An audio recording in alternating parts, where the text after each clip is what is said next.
Hope you guys have been enjoying the music.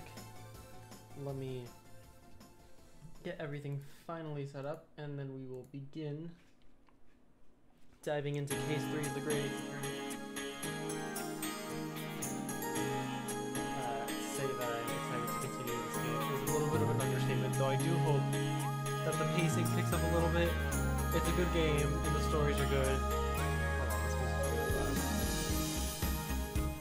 It's a good game, and the stories are good, but boy, do they take quite a while to pick up on some things. I guess like the character is supposed to be like new at the whole lawyering thing and logic or whatever. But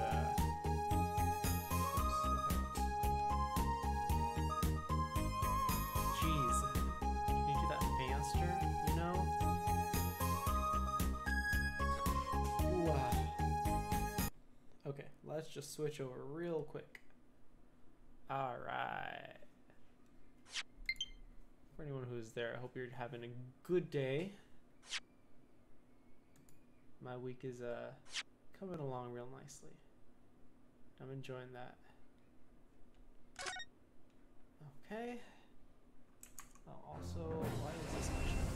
There we go.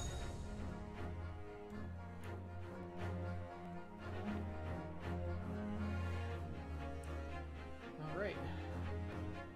Greatest Attorney Chronicles. Let's go into episode 3 of the Greatest Attorney Adventures. I've been calling them cases, but I guess this is an episode. They call them episodes. The Runaway Room. Glancing over my records of the late last century, I am faced by the events of a certain bitter winter. A murder in a carriage as it sped through dense London fog in the dead of night. Though the victim and the perpetrator were the only ones inside, there were multiple witnesses to the crime itself. What? However, none could have imagined at the time that such a seemingly obvious case as this would end in such a horrendous manner.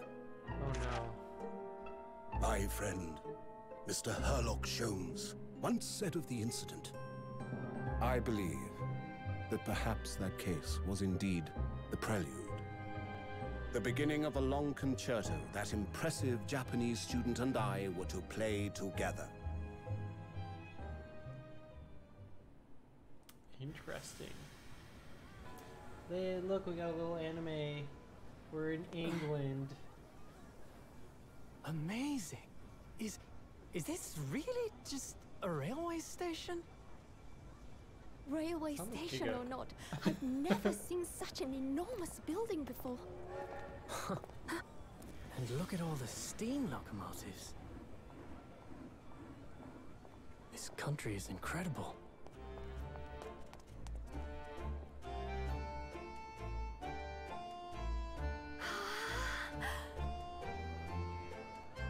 How cute. Look at the little horses. Brian's Cocoa, best in London. That was written in the most text-ass text I've ever seen. So this is the capital of Great Britain. So, where to? Oh, hello. Climb aboard. I'll take you wherever you want to go. In that case, the Supreme Court in Whitehall, if you wouldn't mind. My pleasure. I suppose you're visiting students from abroad, eh? Yes. Thought so. Well then, I hope you enjoy your stay. And welcome to the centre of the world, Great Britain's mighty capital, London.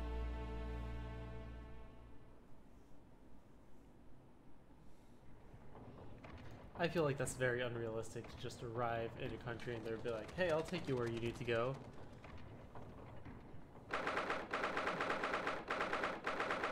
Without explaining, like, well, actually, you know what, I've never done that. I feel like if they did that, they would find themselves with a lot of people who would go into, like, taxis without having any money of the current currency. I don't know. 18th February, 9:21 a.m. British Supreme Court, Lord Chief Justice's office.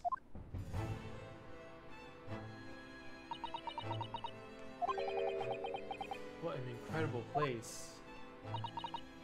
It's so imposing. It's almost suffocating. This place is breathtaking. It looks like a fortress. There's some stone buildings like this in Japan now, of course. But they've only been built in a few short decades since we've opened our borders to the outside world. Open the country. Stop having it be closed. An authentic example like this has quite a different impact, wouldn't you agree? A far cry from the wood and paper most of our buildings are constructed from. It's certainly unfamiliar. But I think there's more to the differences than just construction materials. Yeah, I don't think most Supreme Courts are inside clock towers next to the gears of the clock tower. That seems very different. Dangerous, if you ask me. But what is this place again? This is the Lord Chief Justice's office, Naruto-san, in the Supreme Court of Great Britain. Lord Chief Justice? We had instructions to report here at this time, if circumstances were different. We were supposed to let the Lord Chief Justice know that we had arrived from Japan. But Kazuma can't. No. So instead we are here in a different capacity, as envoys to report the news of Kazuma-sama's death. Yes. And having delivered his or her message, an envoy's duty is done. So, we'd have to return to Japan. If we want to remain here in Great Britain, I have to take Kazuma's place as a law student selected for the study tour. Yes, which means you need the requisite qualifications as a lawyer, which is what I've been studying for. Here in Great Britain, it is the Lord Chief Justice who appoints lawyers. So that's the second reason why we're here, to have you officially recognized as a lawyer. It's the only way we'll be able to remain here in London. I hope I'm up to scratch. Good morning. Sorry for keeping you. Is that the voice I'm giving you? I'll keep it for now. Oh? I trust you aren't too exhausted after a long voyage from Japan. It seems I'm 1 hour, 12 minutes and 47 seconds late. My apologies. Oh, no, don't mention it. We're never happier than when we're standing around with nothing much to do. How fortunate.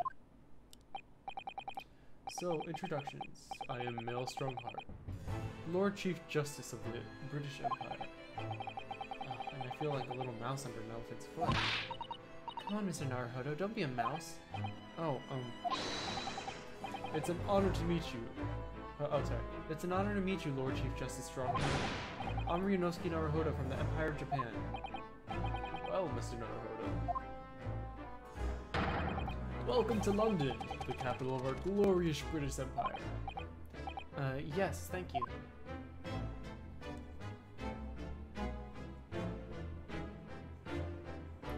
Alright, I guess we're gonna talk with him.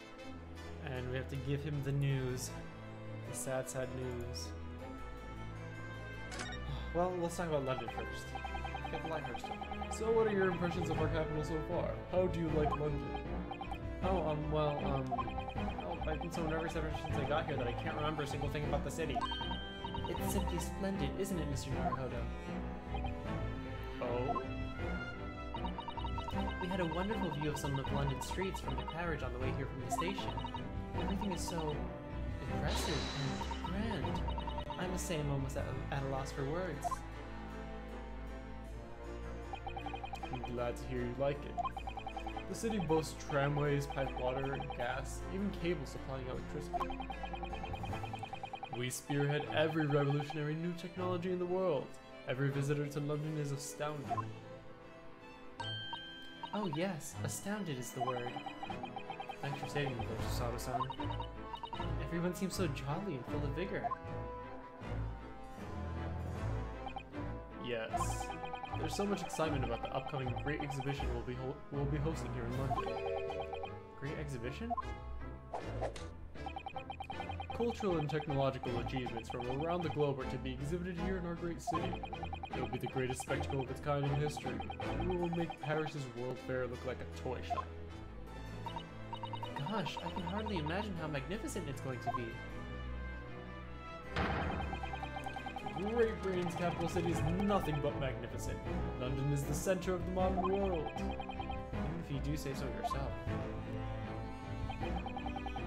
The sun will never set on our great empire.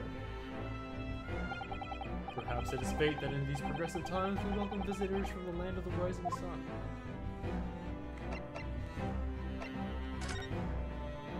Okay. Lord Chief Justice, I think you were expecting a student of law for this study tour, weren't you? Absolutely. A Mr. Cosma Asogi, if my memory serves. That's right. The British government has already been telegraphed a full report on the situation. I understand that the young man lost his life aboard the steamship bound for our shores. It's amazing. The news reached him before we even arrived. My country naturally extends its deepest condolences to yours. Thank you. And you honored this appointment specifically to inform me of the news?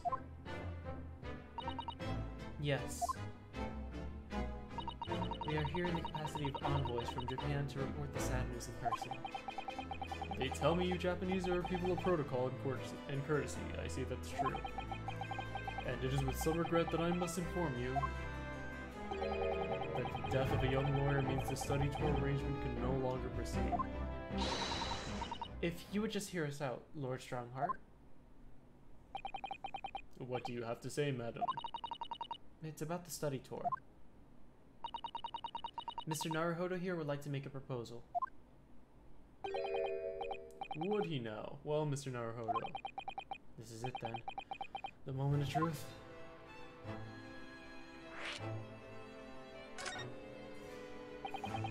The thing is, Lord Justice, Lord Strongheart, I was wondering if perhaps you would consider allowing the study tour to go ahead. Don't misunderstand me. Britain would ideally like to see the tour go ahead, but without a lawyer from your country, there's nothing to be done. Well, in that case, what if there were someone else? Another lawyer from Japan, maybe? Is there something I don't know? Only a single lawyer was invited to Great Britain from your country. And that was Mr. Asogi. At least that is what I've been led to understand. Well, the thing is, this really isn't going well at all. I just can't seem to find the right words to say this to this man. Mr. Naruhodo, I've ruined things here if I'm not careful. What am I gonna say? If there's someone else here from Japan who could be described as a lawyer, it's me. I've already defended myself in court. I am a lawyer. It's me. I can do it. Is that so? I mean, I don't actually have any qualifications as such, but no qualifications, you say, and yet you still claim to be a lawyer. I have acted as a lawyer in court before. Only once, as it happens. And I had Cosmo help me, and I was the accused. But glossing over the details, I've been spending every spare moment on the journey here to Great Britain studying. I've learned all about British law and court proceedings while I was on board the SS Buria. The voyage from Japan is some 50 days, I believe. Not what you might call a full education. To become a qualified lawyer here in Britain, not only do you need a university degree in law, you must also complete several years of training. I realize it's far too short a period of time, but I can't just go back to Japan. Cosmo, Mr. Asugi's journey had only just begun. Coming here on the study tour was all he thought about. I have to carry on and do everything he planned to do. I know it must sound like I have an overly inflated opinion of myself, but I would do anything to prove that I have what it takes. Any test you care to set me. Just one chance, that's all I'm asking for. Please. 31 seconds. Sorry? Your opening statement there, Mr. Naruhodo, was 31 seconds long. Not too brief, not too protracted, perfectly judged appeal, I would say. Which is a skill that would stand you in good stead as a lawyer. Oh, thanks. So, you're willing to put those words to trial, are you? Well, I'm all for entertainment. Huh? But let me ask you one thing first, sir. Yes? You say that you intend to do everything Mr. Asogi planned to do. Are you firmly set on that path? Well, yes, that's my intention. I see. Am I imagining things? Or did his expression just alter a fraction there all of a sudden? Very well. You have your wish. I'll give you a chance. A test to become a specially certified lawyer. Whether you pass or fail is entirely down to you. Really?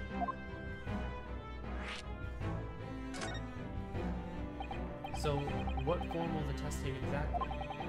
Tell me, Mr. Naruhodo, what do you consider the role of a lawyer to be? Well, defending people, of course. Well said. So, let's have you defend someone. Huh? Your timing is perfect. In fact, there's an apt trial to begin later today. No advocate has been appointed for the defense as of yet, so this will be welcome news. Today? Straight away? If you manage to secure a verdict of not guilty, you'll have passed my test. What could be simpler? How do I get myself into these situations? Well, can I ask, what sort of trial is it, Lord Strongheart? Yes, good question.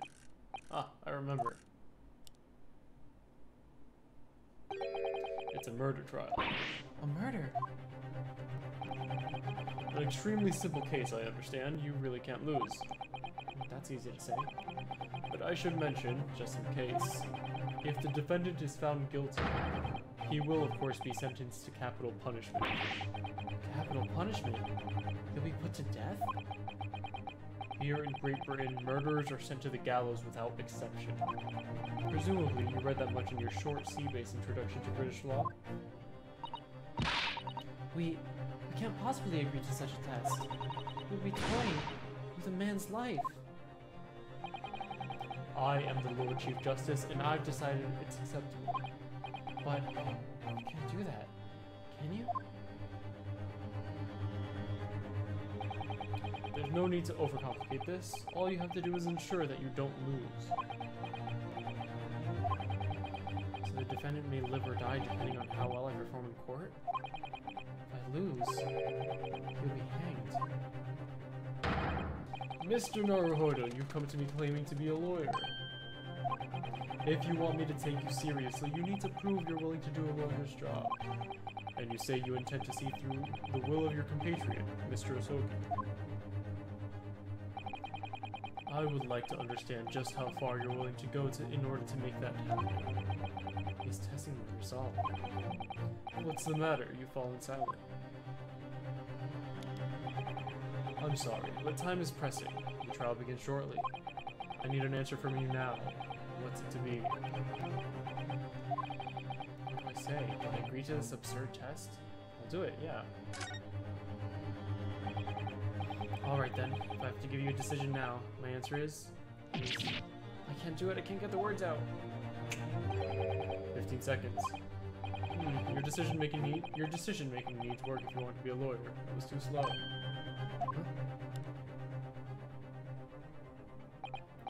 So, it's as I suspected, is it?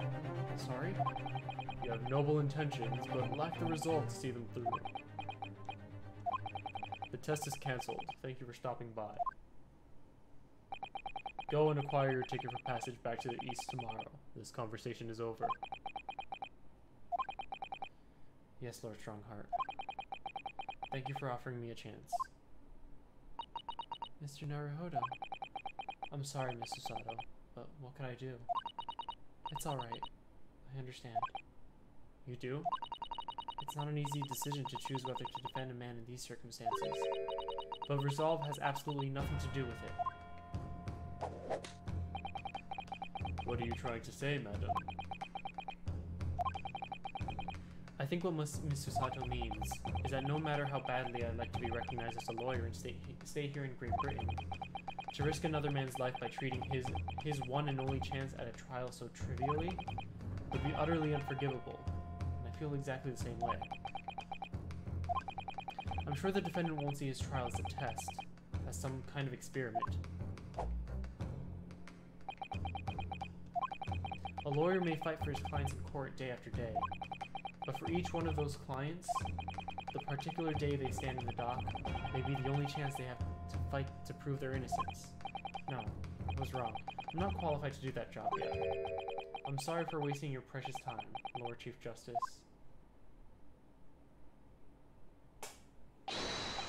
Wait, Mr. Naruhodo? Oh, was there something else? It's approximately 20 minutes by carriage to the Old Bailey from here. If you leave immediately, you should still be there in time. But I just said that. I was quite serious in what I told you. The defendant in this case has literally no one to advocate for him. What? At this point, he can't hope to find someone to represent him. The trial would begin without a defense. Hey Robin. Thanks for coming by. Hope you're having a good day. And if that happens, there's only one possible outcome. He will receive the most severe sentence the judge can pass down. But that's awful. But that is the truth. Why does it have to be like this? I'm doing well. Besides that like weird 30-minute like part yesterday where I was just sneezing and my nose was running and I felt super sick, I'm completely fine. I was completely fine before and after those 30 minutes. I don't know why I was like that. Why does it have to be like this? Please don't expect an answer to every question. The cold hard truth of the matter is that there is only one person now with a chance to save this man from a very miserable end. Thank you for the posture check, I see. And that is you. I'm really his only hope? Oh, and thank you for the hydrate. So, what do you say now, madam? Me? What do you mean, Lord Strongheart? You said it wasn't an easy decision decision to choose whether to defend a man in these circumstances, and I agree. But in my estimation, it is purely and simply a matter of resolve. Oh. Our time is up here. I have a meeting to attend. I must leave in 2 minutes and 16 seconds. So, venture into our great city and enjoy yourselves.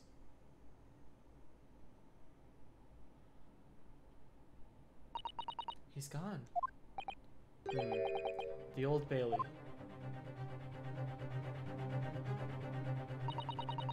If we're going to do this, Mr. Naruhodo, we must leave at once.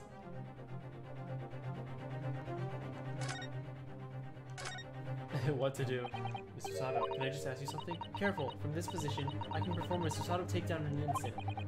I know. Mr. Naruhodo, you heard Lord Strongheart. The trial starts imminently. If I need to throw you, I will. You know, you could just say, I think we should hurry to the courtroom. If you need to ask me anything, I'd better wait until we're at the Old Bailey. Or at least until we're in the carriage, you're right. The Old Bailey. Let's go. Catch a cab, we might be able to get there in time. Alright. With what money? 18th February, 9:45 a.m. The Old Bailey, Defendant's Antechamber.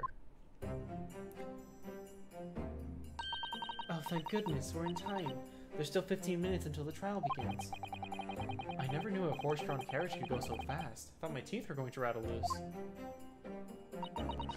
Did you hear what I said to the driver when we climbed aboard? Get us to our destination in 5 minutes, driver, and there's a guinea in it for you. It's one of my favorite lines from the Herlock Sholmes stories, and it worked quite perfectly. I'm not sure why you're so pleased. I thought we were going to die and we had to pay gold for this privilege.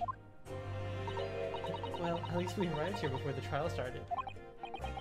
Hello, hello, are you ready to do an Irish accent? Oh no! Oh boy. Yes, I suppose there's that. Anyway, I don't understand it. The court clerk said the defendant should be here, but there's no sign of him at all. How Irish am I supposed to be? So this Old Bailey, even this room for defendants to wait in is grand. Are you alright, Mr. Naruhodo? I'm feeling tense, that's all. This place gives me the same sense of foreboding that I remember from the Supreme Court of Japan. An oppressive air, almost as if the building itself is going to crush whoever is about to be sentenced. It feels like only yesterday that I was the one about to be crushed. Twice. Oh boy, very. Yes, whoever the man you're to defend is, I imagine he's feeling very alone this moment. You can't just start with that sentence. Hold on, let me put my best what's his name? I forgot his name. Jacksepticeye. Just gotta screech. I'm gonna face the opposite direction. Just the top of the morning to you. Can't do it. Top of the morning to you, madam. Sir. Oh no, what is this? This is not okay. What are you doing following me here? Things are desperate, are they? Sorry? Would you look at those expressionless faces? From the east, are yous? We're from Japan, yes. Ah, Japan is it? Right, say no more. So, how much does yous need? No, we're here because... No need to explain, fella. I've been there myself, so I have. No place to go, nothing to eat, barely a penny to your name, all while in a strange, faraway land. Well, actually, we haven't found a place to stay yet, no. 'Tis grand, 'tis grand. Let me start by giving you 1,000 guineas. Say nothing now. 1,000 guineas? Please, Miss Susato, you don't have to shout. But 1,000 guineas is enough to build an entire mansion in the most prestigious area of Tokyo. What?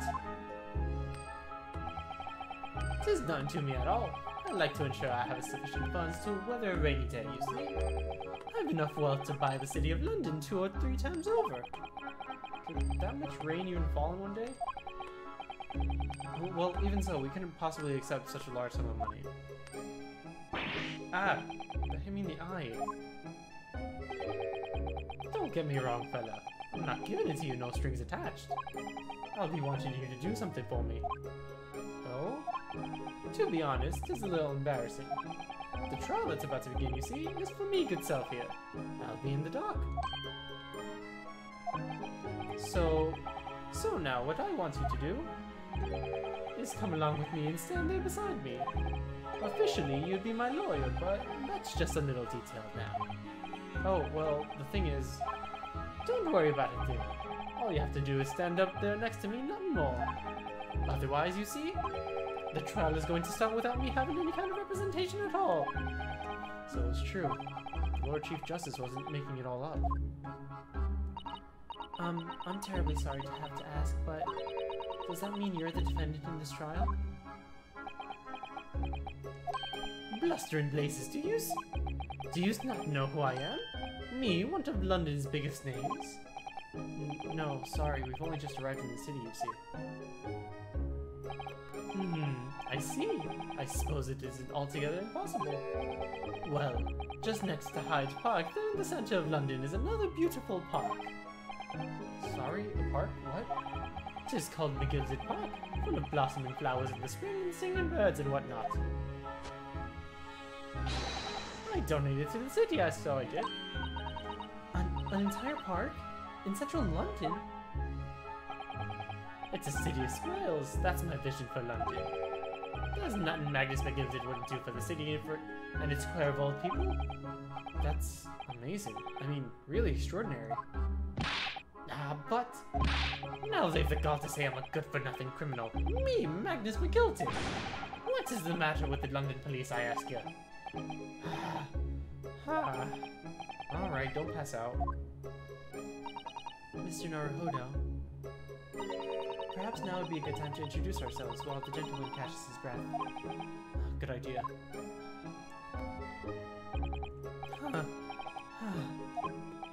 Mr. McGilded, the thing is, We're actually here in London to study British law.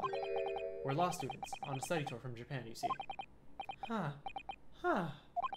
So, if you don't have a lawyer for the trial yet, and you'd be happy to put yourself in our hands, we'll do our best. What was I after saying, you daft idiot? I've given you 1,000 guineas to stand up next to me, haven't I? Well, yes, but I wasn't really offering to just stand up there next to you. Oh, I think I see what's going on here. Sorry?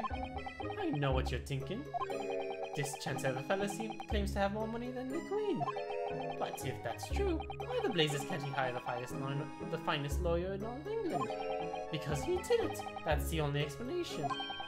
Well, not at all. Not at all. Although, it is a little strange, to be honest. Why you don't have a lawyer, I mean. That would be the fault of the Reaper. Sorry? Did he just say Reaper? Aye, the Grim Reaper of the Bailey, Lord Barak von Zieks. He's the prosecutor. The prosecutor is the Grim Reaper? When Van Zieks stands for the prosecution, they call the accused his sacrificial lambs. And to this day, in every single trial which he's been the prosecutor, the accused has been damned. What? So it's reached the desperate situation where there's no one willing to stand in the defense against the fella at all. You could say he's a living legend of the Old Bailey. Goodness, Lord Barak von Zieks. He must be an exceptionally talented prosecutor. Talented isn't the word you're looking for, madam. It's cursed. Cursed? What on earth? I guess it would be cursed, huh? But that's too late for that. The defendant is summoned, and his counsel. Please make your way into the courtroom. The trial is about to begin. His counsel? That would be me. Oh, it's time. Well then, fella, don't let me down. But I don't know anything about the case. You haven't told me what happened. Until you showed your face here, I'd made up your mind, so I had. Sorry? I decided I had to defend myself in there. How would that have worked? But then you made an appearance. A student of law, won't you know? 'Tis no accident, I can assure you of that. 'Tis fate. So don't get cold feet now, please. Good lord. I have to keep doing this voice for the entire case. I feel like I'm sing-songing my way into not speaking correctly. I literally know nothing about the case or about this man who stands accused. In fact, the only thing I do know is that I can't just turn my back on him.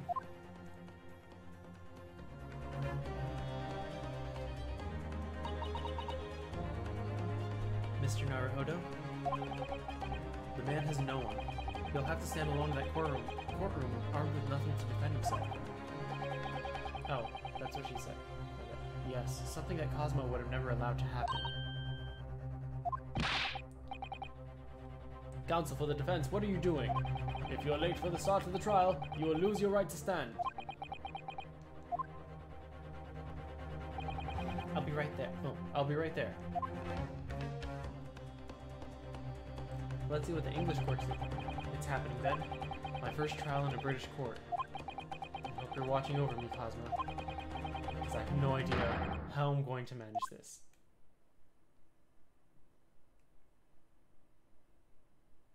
Is it going to be to be continued save here thing? No, okay, we're just going in. Pretty. Ooh, I see it. The scales of justice. 18th February, 10 a.m., the Old Bailey courtroom. Oh, is that the jury? So this is the highest court. This is the highest court in Great Britain, the Old Bailey. The centuries of history in this place is palpable, isn't it? It's so different to the Supreme Court in Japan. It feels both imposing and serene at the same time. The atmosphere almost makes words redundant. Whatever the country, determining a person's guilt or innocence is always a solemn affair. May I say something, Mr. Naruhodo? Oh, yes, what? Your eyes look ready to pop out of your head again. I know, but I just can't help it. Why is he a vampire? Oh god, I'm gonna have to do a bunch of English voices. Because we're in Britain. In the name of Her Majesty the Queen, I hereby declare this court to be in session. We are here today to determine the guilt or innocence of Mr. Magnus McGilty. I now call upon the counsels of the prosecution and defense to declare their willingness to proceed. The prosecution is fully prepared. Must be the Reaper of the Bailey. He really does fully prepare to dispatch his next product into the underworld. Counsel for the defense, you appear to be Eastern. Do you speak English? Huh? Oh, yes, of course. Sorry. He asked if the defense was ready. But he asked if the defense was ready. I couldn't be further from ready if I tried. Those eyes please me, Nipponese. They shroud your fear, your doubt, your trepidation. They run wild, clinging to some phantom notion of courage. The quintessential look of a sacrificial lamb. Cold shiver just ran down my spine all the way to the tips of my toes. Now, Mr. McGilty. Yes, my lord. You stand accused of murder, a capital offense. You could be sent to the gallows if found guilty. Are you quite sure you wish to entrust your defense to this foreigner? As I've always said, my lord, it is a grand thing to give the opportunities to the young, even if the father is a student from some little island off in the forest. It is not the British way to ignore the dangers of yourself and give those less... Wait, is it not the British way to ignore the dangers of yourself and give those less fortunate a fair chance? I'd like to think that acts of chivalry do great British Empire proud. Listen to Mr. McGilford, what a fine gentleman London has in him. Did you hear that he donated £5,000 to the government the other day? Mother, please maybe go something Mr. McGilford's part. Okay. It seems though everyone in the public gallery is firmly behind Mr. McGilford. That's definitely welcome news. He certainly has a way with words. I'm surprised he couldn't convince anyone to defend him. Eloquently put, Mr. McGilty, and most laudable sentiments. Now, ladies and gentlemen of the jury, I'm sure I need hardly to remind you that you 6 members of the public have been selected for your impartiality. Are you ready to proceed? I don't have a knife. Yes, my lord. If the task sends rotters to the gallows where they belong, I'm more than ready. At the manor, his lordship always said we should dispose of rubbish properly. Promptly. Naturally, I agree. His name is McGilty. Ha! Any criminals will be soon wishing they never set eyes on me.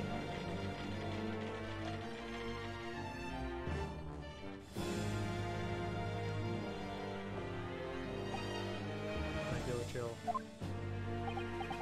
Oh, don't mind me, my dears. I'll just be getting on with my knitting. Must finish these mitts for my grandson. Oh, Mr. Naruhodo, these people are... The jury, yes. It's something we don't have in Japan yet. That's right, I've only ever read about it. But here in Great Britain, the court's final verdict depends on the opinions of these 6 jurors. The judge passes a sentence according to the law, but jurors determine the guilt based on common sense. So the defendant is ultimately judged from 2 completely different points of view. How exactly do the jurors give their verdict? That I don't know, but I'm sure it will become clear as the trial progresses. Yes. Prosecutor Van Zeeks. My lord? It's been a number of years since we've seen you here in the courtroom. I thought you'd renounce your fame. I'm known as the Reaper of the Bailey, my lord. Infamy rather than fame, I would say. But yes, 5 years have passed since I last spread my wings in this capacity. So So what brings you back? Is there some change of circumstances which the court should be aware? Is the prosecutor a vampire? Maybe. I leave that to your imagination, my lord. So the Reaper has been out of action for 5 years. Why did he have to choose today of all days to make a comeback? Don't lose heart, Mr. Naruhodo. As you wish, sir. The court nevertheless welcomes your return. Now then, opening statements, I think. A summary of the case, if you please. Certainly, my lord. As your lordship is aware, this case is of overwhelming simplicity. You must be the only ones in here who aren't aware. The incident took place in the late evening, 3 days past. The hour was some minutes after 10. The victim was a maker of building bricks known in the community as Thrice Fired Mason. Sorry? Thrice? He was a very accomplished craftsman. The bricks he fired were said to be almost indestructible. The victim's corpse was discovered in an omnibus in the service of the streets of London at the time. A dagger that had been thrust into the victim's abdomen is believed to be the ultimate cause of death. Here is the autopsy report from the investigating medical officer at Scotland Yard. Thank you, counsel. I shall accept that in photograph as evidence. The autopsy report has been entered into the court record. The photograph of the crime scene has been entered into the court record. And one further item of evidence. Hold on, I also want to look at what it says. Stabbed one in the abdomen with a knife while journeying in an omnibus. Died due to internal hemorrhaging resulting from trauma. Okay. The prosecution wishes to submit these as well. And these are... Good lord! Is that blood, counsel? Yes, my lord, seized by a policeman who arrived at the scene. These gore-soaked gloves were taken from the hands of the accused when he was arrested. What? Mr. McGilded's gloves had blood on them?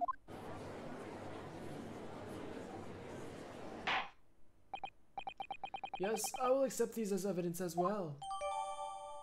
Defendant's leather gloves entered into court record. Uh-oh. I'm gonna get into this. Is this a thing that I could rotate? It is. There's only gloves on the inside. That doesn't make any sense. If someone were to stab someone, you would get blood on both sides, not just the inside. Can't find anything in the place. It is definitely blood, isn't it? Not the most pleasant sight to be confronted on our first day in London. Nothing will come of grumbling now. No. By the way, whoops, my bad. Whoops, I skipped that. I believe so. He was toying with his coin in his right hand a little earlier. Pity if only he'd been left-handed. Okay, he's right-handed. I think blood on either glove would be fairly incriminating, really. Let me look at this as well. What is this? One of his buttons was removed? It's weird. Other than that, not much else. Weird that his button was removed, but okay. An armband I inherited from Cosmo. It identifies the wearer as a defense lawyer throughout the Empire. Oh, and there's the badge. These are the scales of justice. They're a symbol of the defense, aren't they? Yes, that's right. The scales are a symbol of fairness, to show that all are treated equally in the eyes of the law. And they're a warning to those who enter the courtroom without an impartial mind. But it's like the mark of the defense. It would be more auspicious if they were weighing more heavily on a not guilty side, I think. Very impartial, I'm sure. Oh, does it say his name on the inside? Oh, it does. The lawyer's name is embroidered on the inside here. Look. Cosmo Oscar. This was his pen yours. He had his heart set on the study tour in Great Britain. I'm sure he would have found the truth that he longed for in here. But he lost his life before he even had a chance to see the place. I have such a strong sense of his hopes and dreams when I look at this armband there.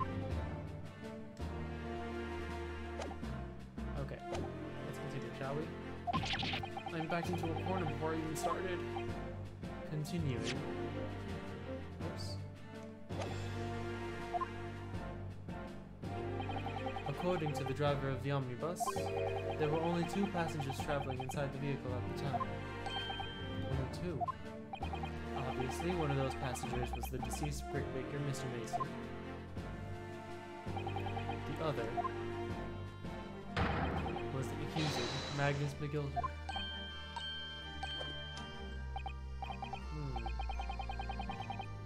Well, rather damning circumstances to say the least. Defendant, what say you? Well, of course I have no recollection of such a thing. Mr. McGill did.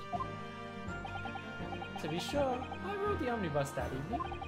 But whenever I'm in a carriage, I'm taken with a fierce tiredness, and I always succumb to it. Are you claiming to have been asleep? 'Tis the motion of the carriage, my lord. Lifting, so it is. And when I opened my eyes again, 'twas a desperate sight before me. The body of a man I'd never laid eyes on before in my life. Now I ask of you, what good-hearted soul wouldn't rush to help a fella bleeding from the stomach? I wasn't about to start worrying about my gloves now, was I? I reached out to give the man a hand. So the blood got into the gloves then, after the man had been killed. Unfortunately, that statement of the driver's is only the beginning. What? That's not all of it? There were multiple witnesses to the precise moment at which the brickmaker was fatally stabbed.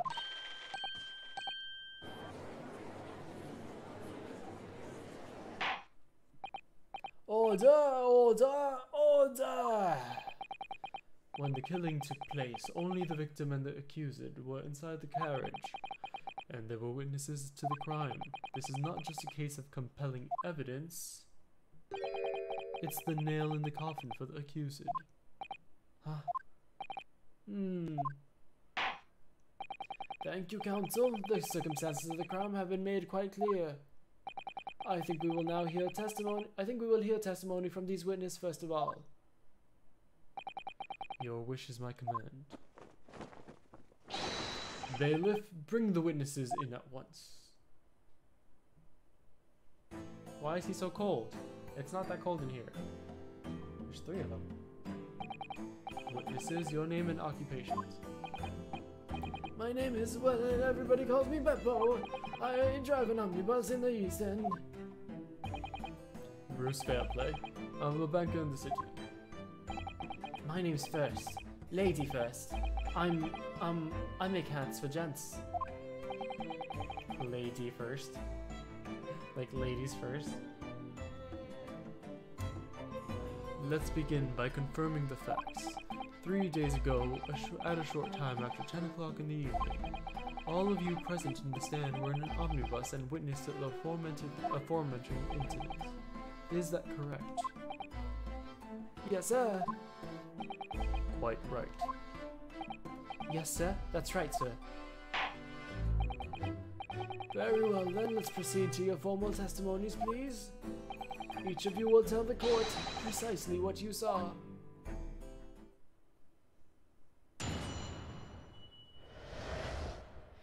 What the witnesses saw.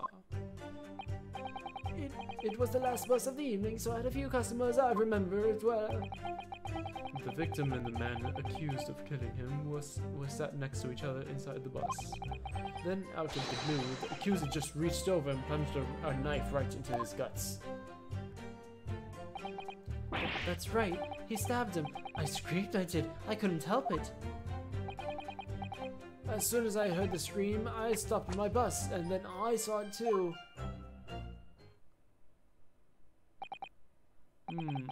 Unambiguous testimony, I must say. Exactly, my lord. These men witnessed the incident in the omnibus with their own eyes. I'd like to ask a question, if I may. Yes, counsel. Well, this testimony makes absolutely no sense to me whatsoever. Why not? Well, the incident took place inside a moving carriage, didn't it? As has been clearly stated from the outset, yes. Well, in that case, how could those two witnesses possibly have seen what happened? There's no way they could have seen the inside of the moving carriage. We're not familiar with what an omnibus is. We just got here in London. How quaint.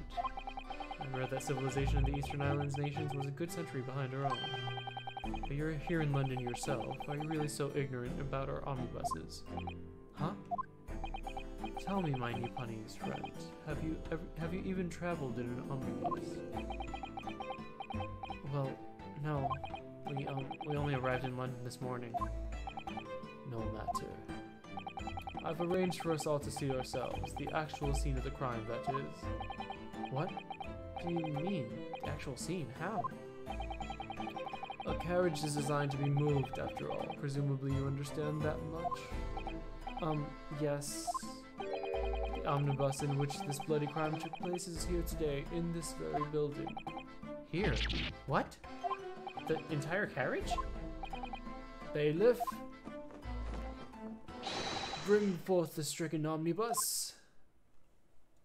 Can't you just have like a oh geez, it really is just in here, huh? So that's an omnibus, the omnibus. Can't believe they could bring something so enormous in here. Great Britain's courtrooms are amazing. As you can see, the omnibus is pulled by 2 horses and can carry up to 8 passengers.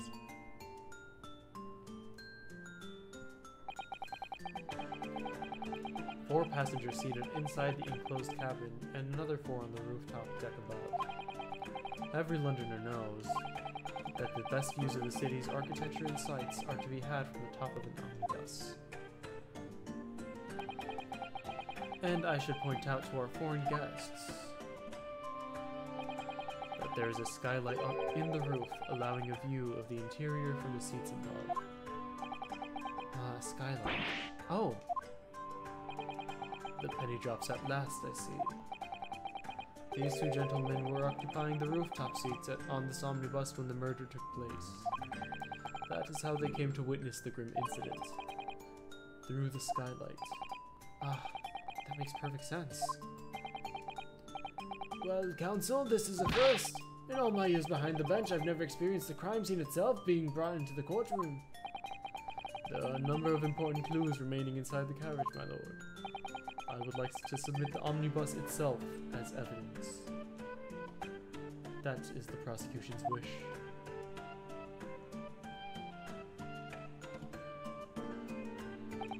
Very well, I see no reason why not. This omnibus is hereby formally accepted as evidence. Omnibus has been entered into the court record. I can't believe it, the entire crime scene entered as evidence? Yes, Great Britain is simply extraordinary.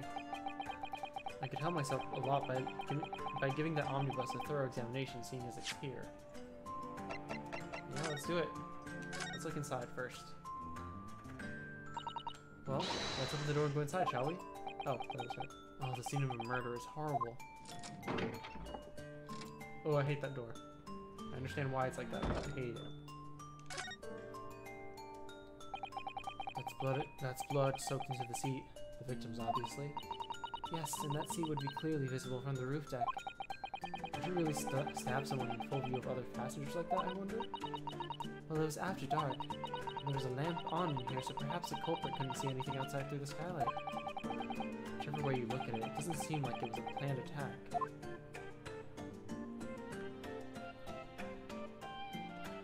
What are these little drawers here? The seat has a handle, it seems. Oh, whoa. What's in here? A treasure chest! This looks like all sorts of equipment that might be needed to keep the omnibus running. Feeding tubs, a tool to repair wheels, blankets, horseshoeing tools. So it's a storage compartment for the coachman to keep his things, it seems. There doesn't seem to be any space for passengers to stow their luggage, that's for sure. Well, I don't imagine it would be very convenient for that purpose anyway. Is there anything in here that I wish to look at? This looks like all sorts of equipment. Yeah, okay, I already saw this.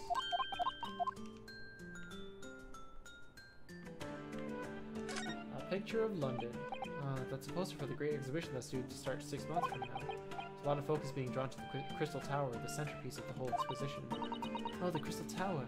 It's under construction already, I believe. People all over London must be fizzing with excitement over the prospect of such a grand event.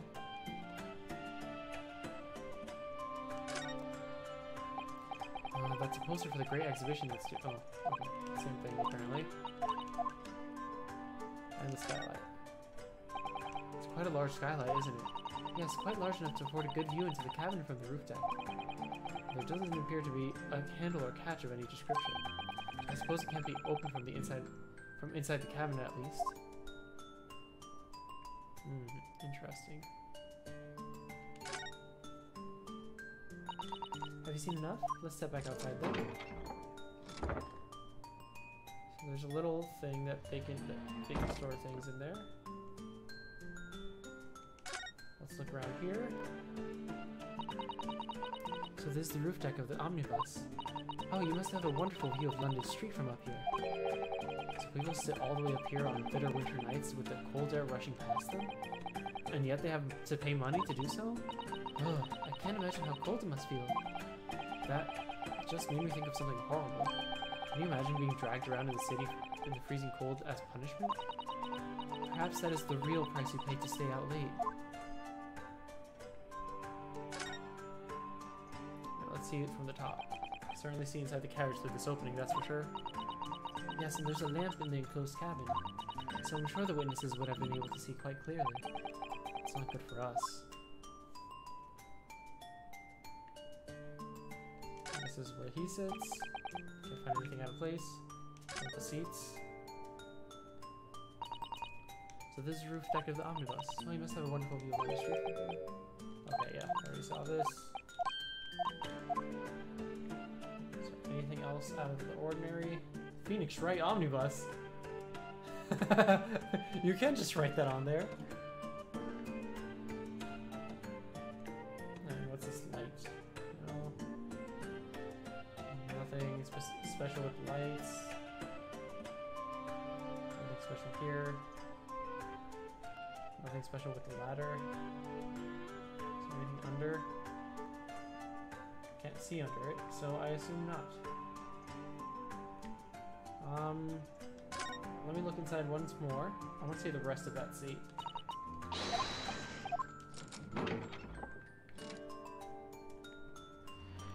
Nothing to see in the windows, nothing to see under. Nothing on the floor. Yeah, just this little kind of secret area. The seat looks reasonably soft, but it's actually rather hard when you sit on it. Only just wide enough for two gentlemen to sit side by side, really. Of course, an English gentleman would be dressed in such finery. It would be quite impossible for her to climb up to the roof deck, so she would have to be seated in here. A woman in a kimono would have the same problem. Women's clothes are very impractical, aren't they? Alright, let me just look in here again. Oops. The handle. Yeah, it doesn't seem like anything in here in particular. Yeah. I wanted to note the space in there, but there's not much else I can see. Okay. Let's continue. Let us continue with proceedings then, your cross-examination, counsel. Pray don't expect the Nipponese to stray to understand the intricacies of the British court's cross-examination rights.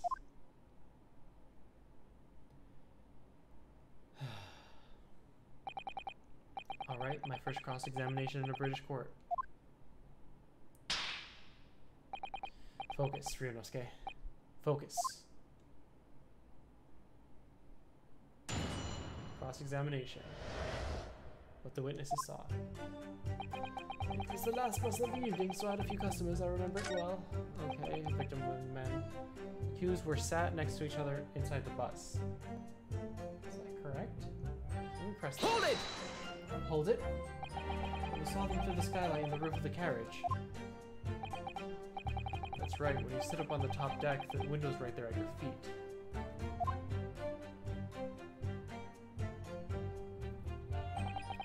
There was a lamp on inside, so I had a pretty good view. The two of them were wearing hats, and I couldn't exactly make out their faces. Interesting.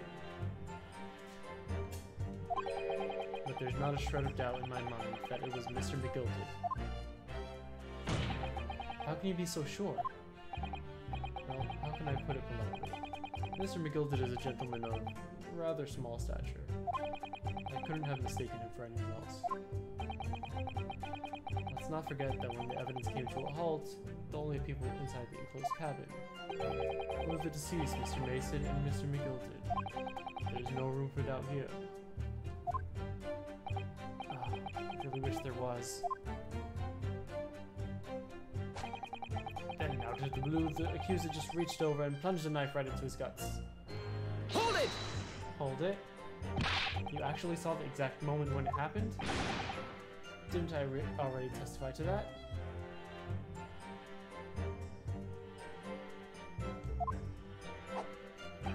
Or are fair dinkum hard-working city bankers not considered trustworthy these days? Oh, no, I didn't mean that. It's no good. I really got his back up. Perhaps you could just tell us what you saw in a little more detail, if that's... My lord. Juror number 3, what's the meaning of this? My mind is made up, my lord. Completely and utterly made up. Made up about what? I don't like the stinking rich. Never have. They're always up to something or other that they shouldn't be. Every one of them. And that little leprechaun of a man is no exception. Well, he can't fool me.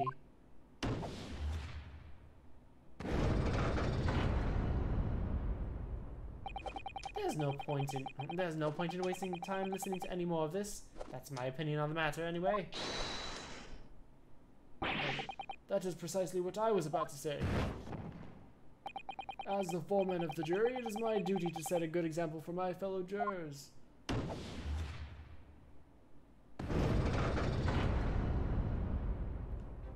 What is happening here? Let me see. Ah, yes, it seems that's how the members of the jury give their verdicts. With fire? Apparently, yes. White for innocent and black for guilty.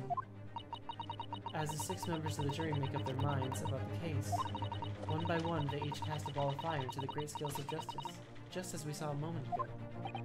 So if those enormous scales fall completely to the black side, does that mean...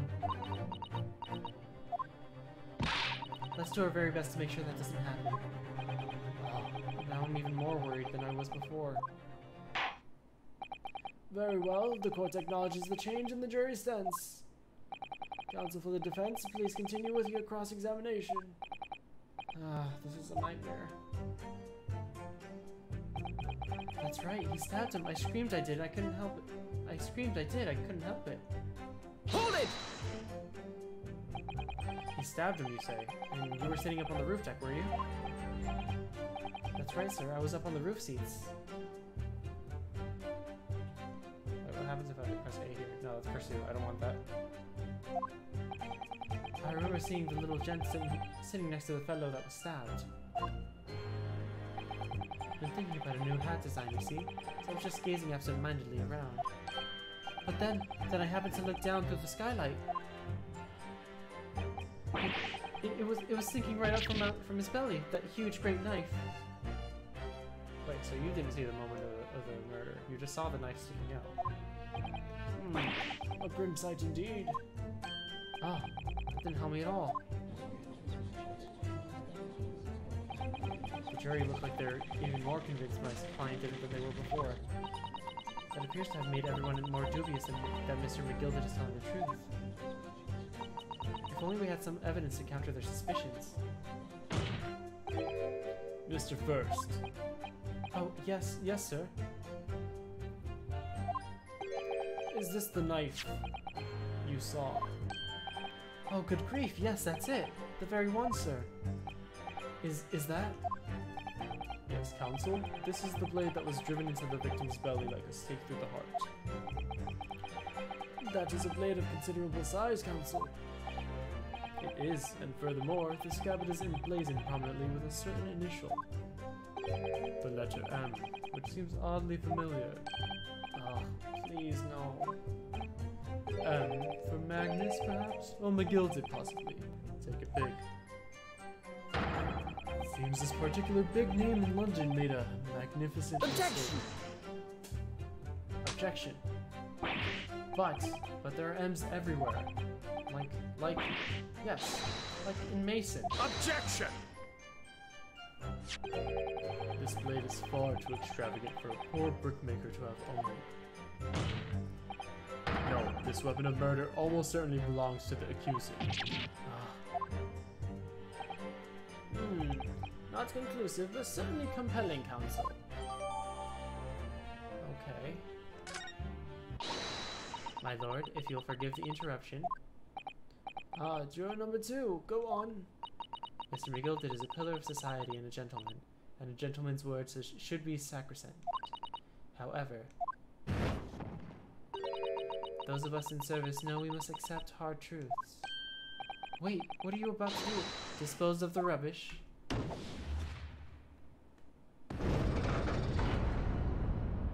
Well, we got half of the jury against us immediately. I don't wish to cause offense, but I do like to eradicate all traces of filth and crime.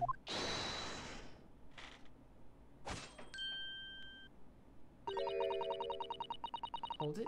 I have painstakingly typed every word uttered here today and cross-referenced all the facts. As such, I am now in a position to draw the only logical conclusion.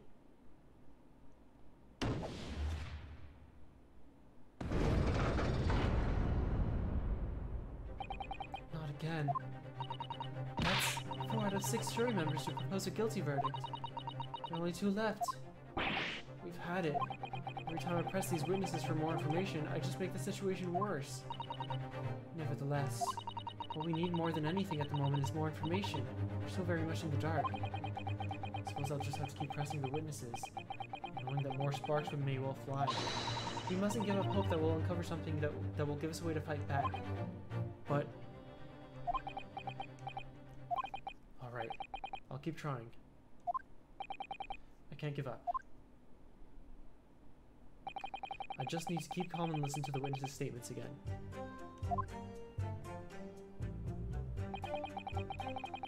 As soon as I heard the scream, I stopped my bus, and then I saw it too. Wait, what? How? Hold it! Hold it. What exactly did you see? Well, sir, the passenger, sir, yes, collapsed on the floor he was. And by the passenger, obviously you are referring to the victim, Mr. Mason, the brickmaker. And the other passenger had that knife in his hand like this. No one's reacting? By the other passenger, obviously you are referring to the accused, Mr. Magnus McGilded. And then he plunged it down like this, stabbing the other passenger in the belly. No one's reacting again. What? How did you... wait, did the scream happen and then he stabbed? That doesn't make sense. Order! Order! It is hard to believe one of London's greatest philanthropists, but this is damning indeed. The law knows no philanthropist, my lord, only the innocent and the guilty. Good deeds mean nothing when overshadowed by evil. The truth is everything. Couldn't agree more, sir. The truth. Your head's not falling anymore.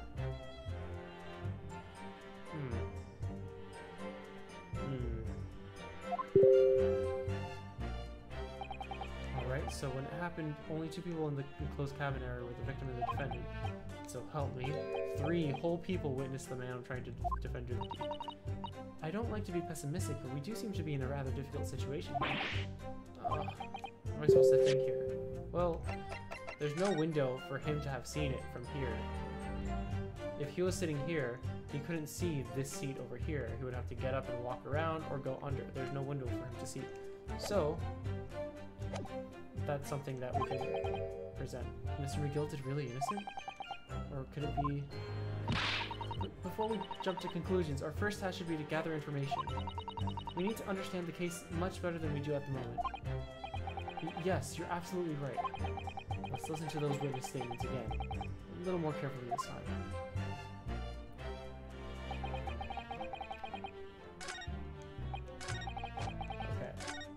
I'm just gonna... Alright, I'm gonna present this. Objection! Objection. Wait. What? He couldn't have seen it. He stopped the bus. What? How could he have seen it? How is that not the correct objection to make? Ugh. Fine. Fine. Take away a gosh darn point. No, I didn't mean to press A. I meant to press B. Dang you, Nintendo, for switching up the buttons. There's clearly something odd about this last name. There's something odd here. Your behavior council. Oh, haha, please. It would be significantly easier if you would lower your hand.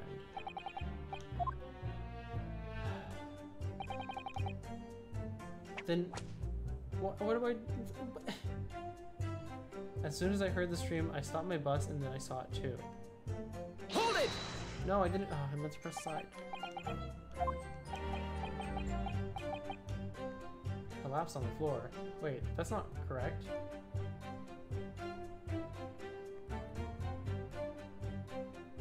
This hat is falling each time. Except that one time.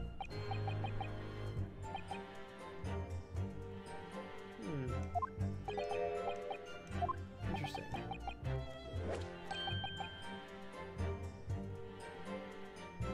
No, he's still reacting. Alright.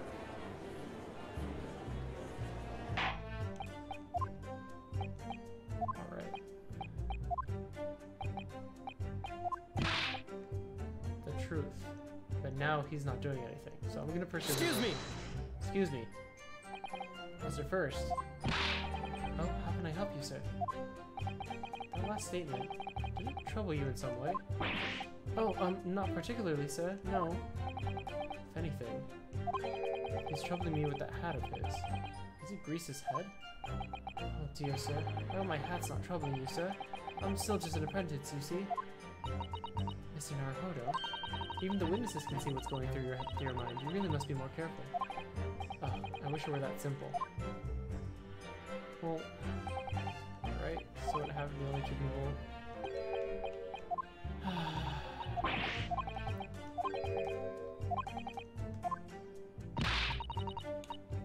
Alright, let me look at the court record once more. Yeah, why would he scream and then stab the guy was my point, but I don't know how to say that. Let me look at this real quick. And then I'm on it. Ornate letter M is beautifully gilded. Ah, what is it? Look at this M.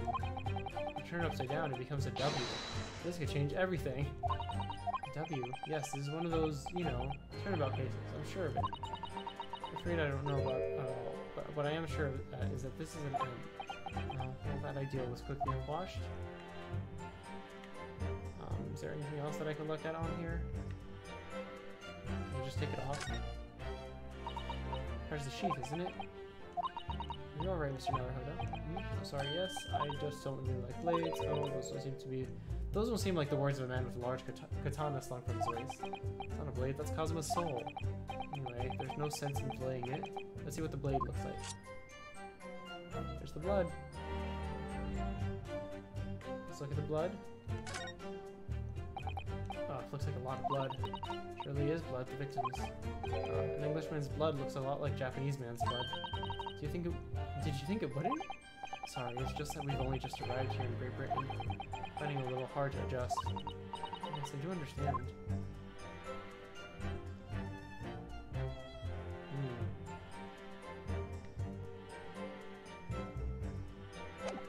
Also, if the guy was stabbed in the downward stab, wouldn't the injury look different? Yeah, there's a lot wrong with that statement, but there isn't really anything I can, you know, prove to that matter. Also, he was leaning on the thing. He wasn't laying down. Also, stabbed once in the abdomen with a knife. If he had already stabbed him, how would he see the thing?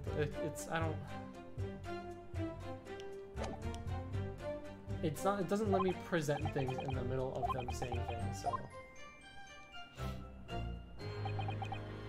Okay. of the blue, the accused. Okay. Stand next to each other. Push him in the guts. That's right, he stabbed him. I screamed I did. I couldn't help it. I couldn't help it. And then I saw it too. Okay. So let's try to present.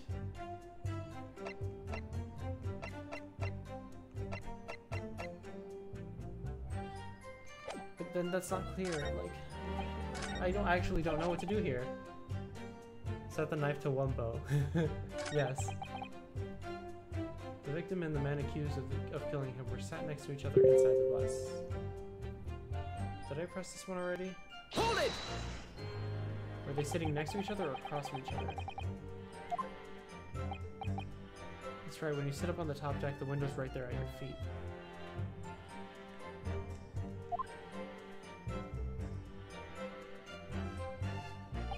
There's a lamp on inside, so I had a pretty good view. Two of them were wearing hats, and I couldn't exactly make out their faces, but there's not a shred of doubt in my mind that that was Mr. McGilted. I can be so sure. How can I put it politely? Mr. McGilted is a gentleman of rather small stature. I couldn't have mistaken him for anyone else.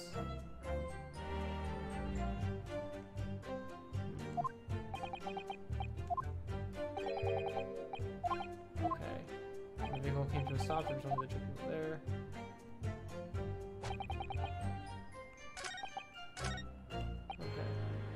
Last was the evenings, and so I had a few customers I remember well. Alright, I think it was the only statement I didn't press. Yes, I think it was sometime after 10, wasn't it? Yes, sir, that's right, sir. Yes, it was cold, sir. Freezing, in fact. We had 4 passengers on board at the time, is that correct? Yes, yes, that's right, sir. Not all traveling in the same parts of the bus, of course, though no. Wait. And there were no other passengers when the incident took place? No one alighted, for example? You're right. You're quite right with that, sir. No other passengers like that? None. Nobody fled the scene of the crime then. I have to say the boss insists on it running, he does. Every evening, the last bus of the day.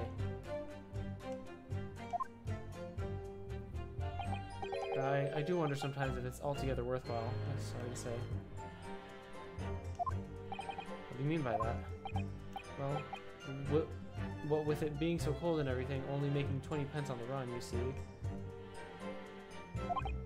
Yes, I spend that much on the pub on the way home just trying to warm up again. I just can't believe it, sir. I can't believe it. A murder on my own bus. I have to keep an eye on everyone because there's 3 people here. It's too awful to think about.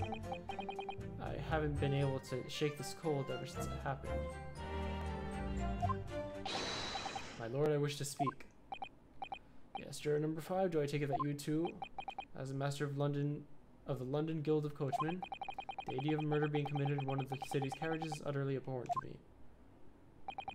It wouldn't be right to make a decision before hearing all the facts, though, I said to myself. But I've heard enough now. The horse is bolted, as they say. No, please, just keep an open mind a little longer. Gee up now, Silver Blaze. The finish is in sight. Aw, man. I guess we're just supposed to press everything first. Beppo's a long-standing member of the guild, and I trust what the man says. Oh, thank you, sir. You're too kind, sir. Oh, this is too unkind, sir. Which now means that 5 jurors agree to condemn this man. The last one is the lady. Who's knitting?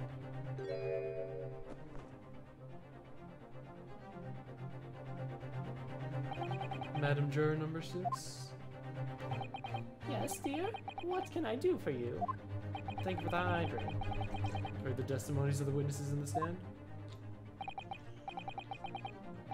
Oh yes, I certainly have. Still got my hearing, you know.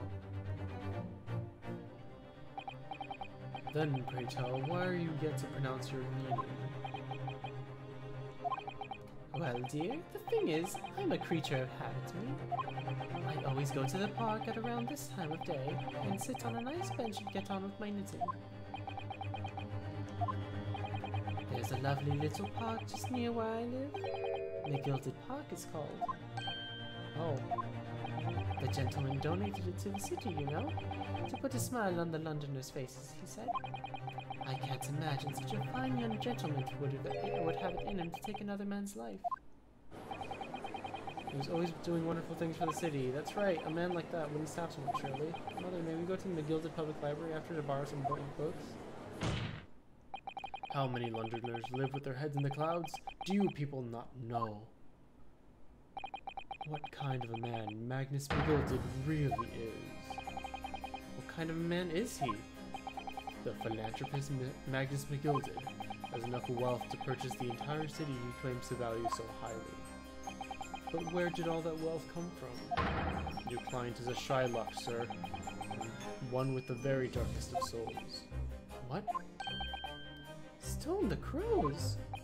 The Gilded lends money at extortionate rates of interest, so his victims have no hope of repaying him. When they default, he takes possession of everything they own. He is a vulture that preys on the weak. I've never heard of any mention of that before. Your faculties haven't deserted you, I'm sure, madam. So has this thought not crossed your mind? Would a man wealthy enough to buy London in its entirety not have a carriage of his own? Huh? What possible reason could this man have had to make a use of a public omnibus service? You're not saying that. The victim, a poor brickmaker, had next to nothing in his name, save considerable financial liability. It will come as no surprise that his creditor was the accused Magnus McGilded. But let it also be known that the very day Mr. Mason was killed was the final repayment day for his debts. Good gracious! The brickmaker was destitute. He had lost his house. He had not a shilling with which to repay his debts. And in the end, this pitiful soul had the very last thing he owned taken from him, his life. By the merciless philanthropist pretender, Magnus McGilded. I don't believe it. Hold it! If I might add something briefly, Mr. Sato. You claim that the victim had been lent money by Mr. McGilded, but where is the evidence to support your claim?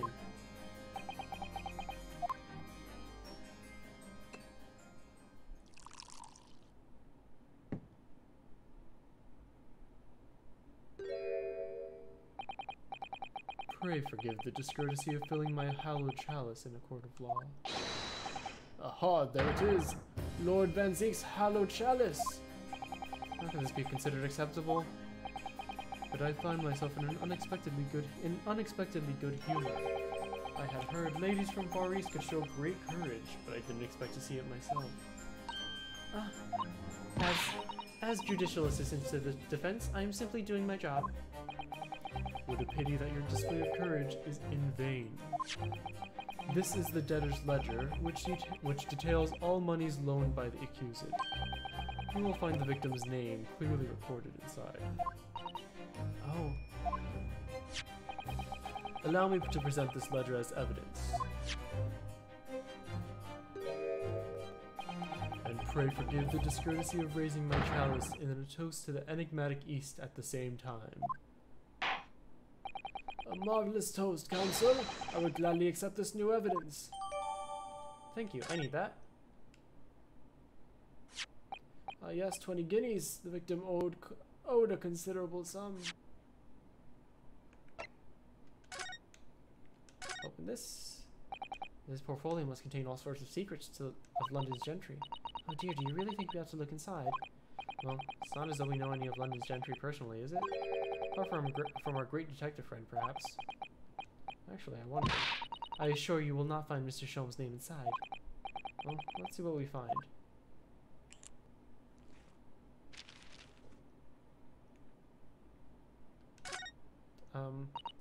Gosh, it's crammed full of gentlemen's names, isn't it? Well, I suppose they're probably not all gentlemen at all, are they? After all, not everyone in this country is well off. Oh, goodness! What is it? Look at this! Do you see the name here? Bruce Fairplay. Should that mean something to me? It does sound strangely familiar, actually. Bruce Fairplay, the witness is testifying at this very moment. Well, yes, of course, the banker. Why is his name in here? Oh, he borrowed 20 guineas, did he? And look, the repayment date is fast approaching. It's possible that this is just a coincidence, of course, but this could be very useful information. Oh. Interesting.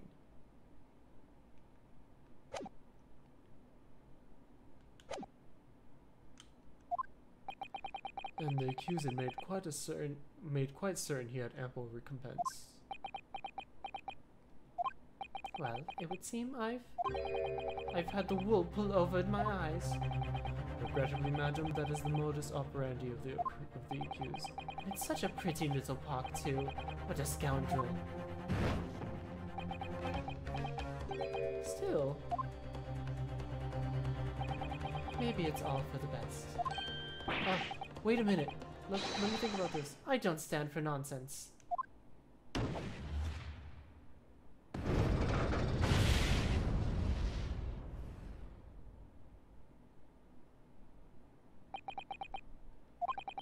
That was it. The last juror's decision.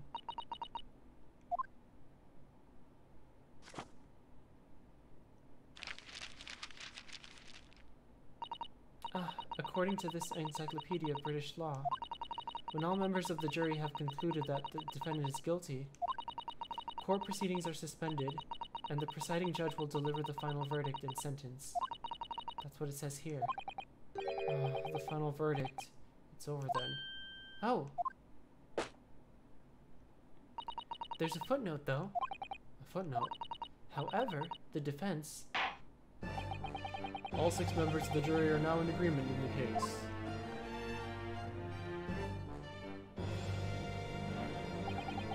Allow me to convey my respect for your swift and righteous decision. According to the laws of this country, I will now conclude the trial by delivering my final verdict. Sorry, I keep forgetting the voices. I trust there are no objections. This is when I object. This is when I object. Mr. Sato, just tell me one thing. No? Yes? You were in the middle of saying something before. The footnote in your Encyclopedia of British Law. However, the defense... What did it say next? Oh yes, of course. One moment. Why did you close it? You were reading it. When all members of the jury have concluded that the defendant is guilty, court proceedings are suspended, and the presiding judge will deliver the final verdict and sentence. And the footnote says, however, the defense has the right to demand a summation examination of the jurors at this point.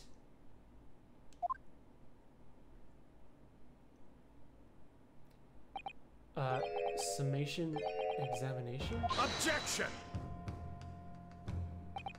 A summation examination. From which century has that tome you have there been resurrected? Huh?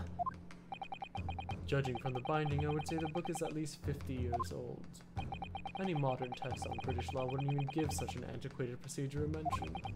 It's a relic, long forgotten, certainly no longer practiced. So you're out of luck. Oh. What even is it, Miss Susato? The so-called summation examination. Oh, one moment and I'll read about it. You would demand the right to a procedure before you even understand what it entails.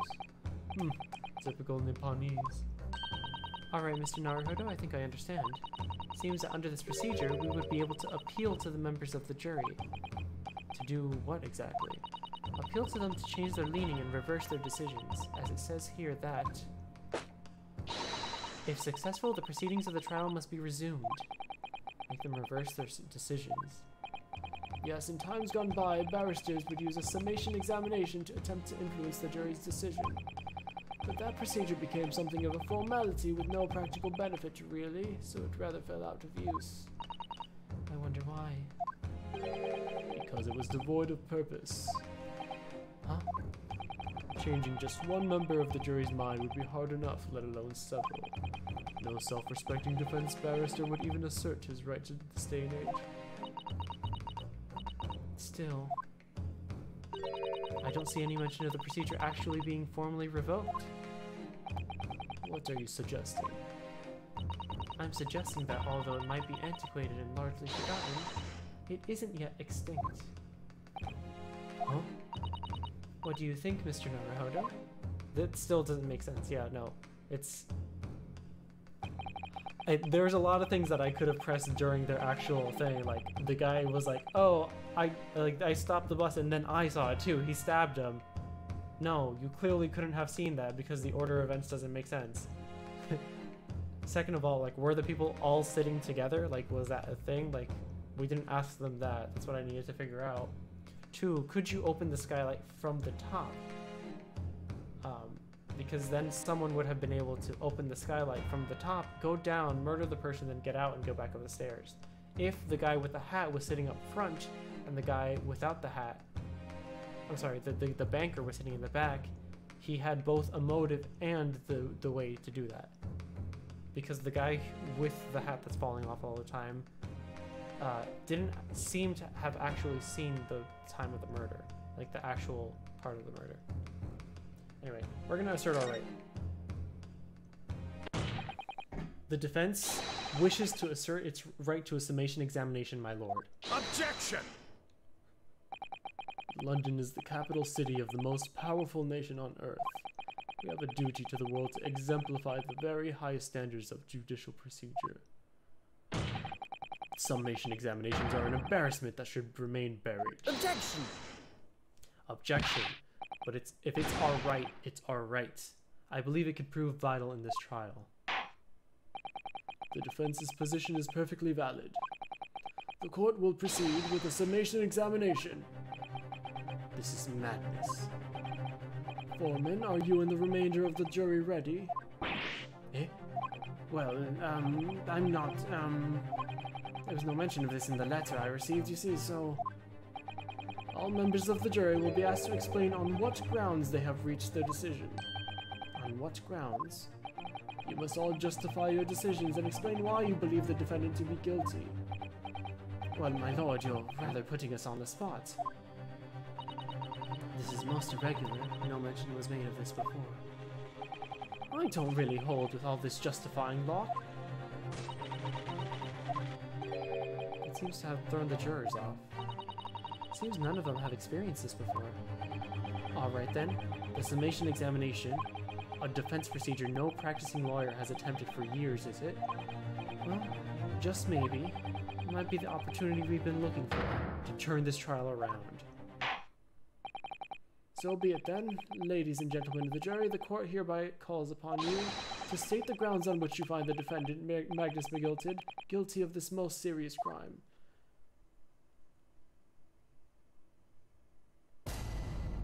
Judicial findings. Summation examination. The jurors' contentions. There was no one else inside the carriage at the time, so it has to have been him. I trust the driver. He has an excellent memory, it seems. 4 passengers, with fares totaling 20 pence. He stuck the chap next to him just like this. Brazen, I would say. Absolutely brazen. I have simply typed and collated all the statements made thus far and drawn the logical conclusion. We trust the guild. Fair fares is our motto. We haven't raised prices for above 4 pence for years. Wait. 4 pence? Then how is it 20 pence? That would be 5 passengers. Where did the 5th passenger go? The scoundrel stabbing that poor man on the floor. It beggars belief. Also, on the floor was not what happened.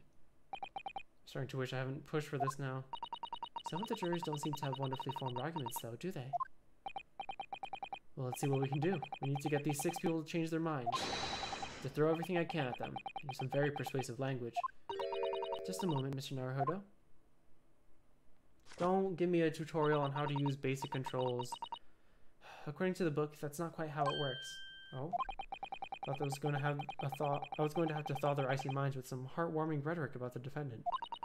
Unfortunately, once the jurors have decided the defendant is guilty, they're unlikely to heed anything the defense says. But then, they've reached their conclusions by their own reasoning, you see. Your pleas will sound like excuses. In fact, it could recoil on you. The more you try to persuade them, the more entrenched they may become. Then what on earth am I supposed to do? Oh dear, I'm just citing what I've read about British law, Mr. Naruhodo. Alright, I'm sorry. Do you have any idea how to make this work then? From what I can understand, you pit them against each other. Key to the procedure is using the jurors' own words to make your arguments. Perfect. Yes. What do you mean? 6 members of the jury, they appear as a united front, but the truth is, they are complete strangers. And that's the way to break them down, you mean? Yes, exactly. We must listen very carefully to what each member of the jury says, and see if we can identify any contradictory statements. If we can, we then contrast the statements and pit the corresponding jurors against each other. Yep, again, that's exactly what it said. See, so it's contradictions in what 2 or more jurors are saying that we're looking for. The way then, this is similar to a regular cross-examination. Oh, yes, I suppose you're right. Find contradictions in the statement and pit the jurors against one another to break them down. Alright then, am I able to pull this off? No, that's not right. I have to pull this off. Alright, well I already know which 2 statements. Can we start proceedings, counsel? I would ask to take the stand for this. I'm expecting a clear and concise rebuttal. Yes, my lord.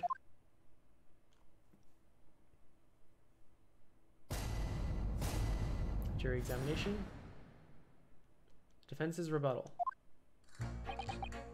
Okay.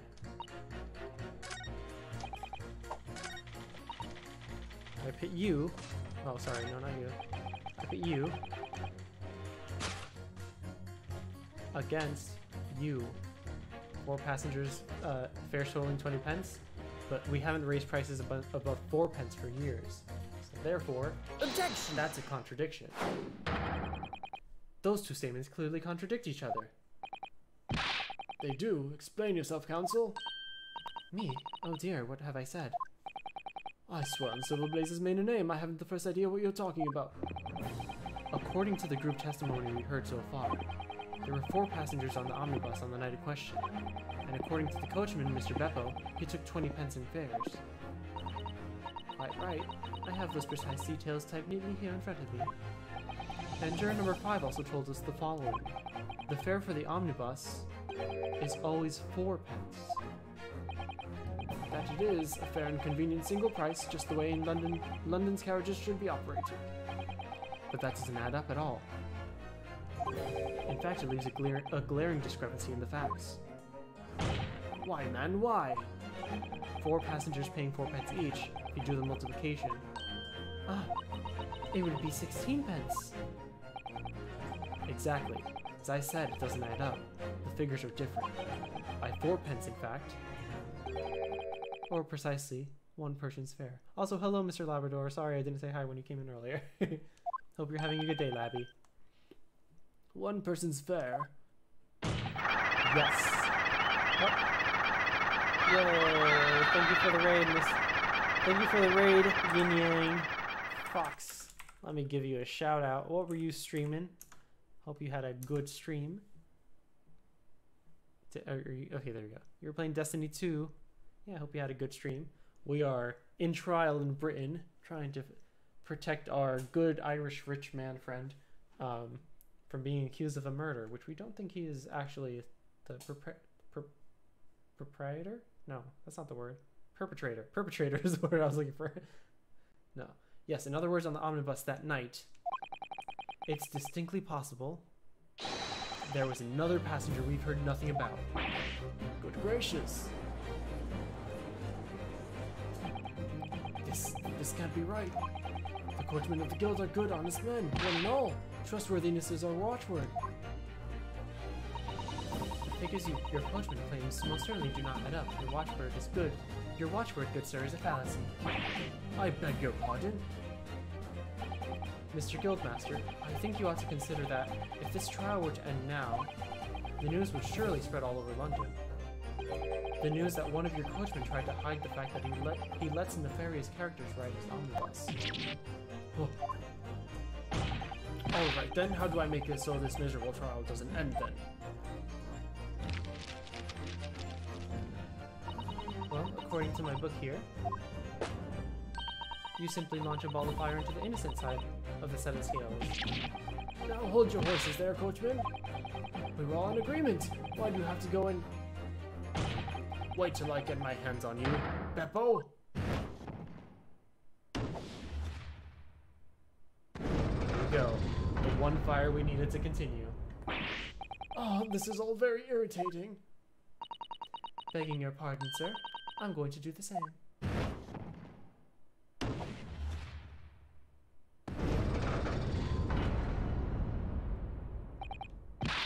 for the love of Mike, not you as well.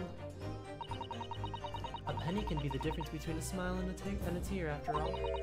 I certainly can't put my trust in someone who doesn't follow my exacting standards in financial matters. Oh, really? I, for one, think it's only proper that we hear from the witnesses again. Oh, well done, Mr. Naruhodo, you did it! If we can manage to change 2 more jurors' minds, we can force the trial to continue.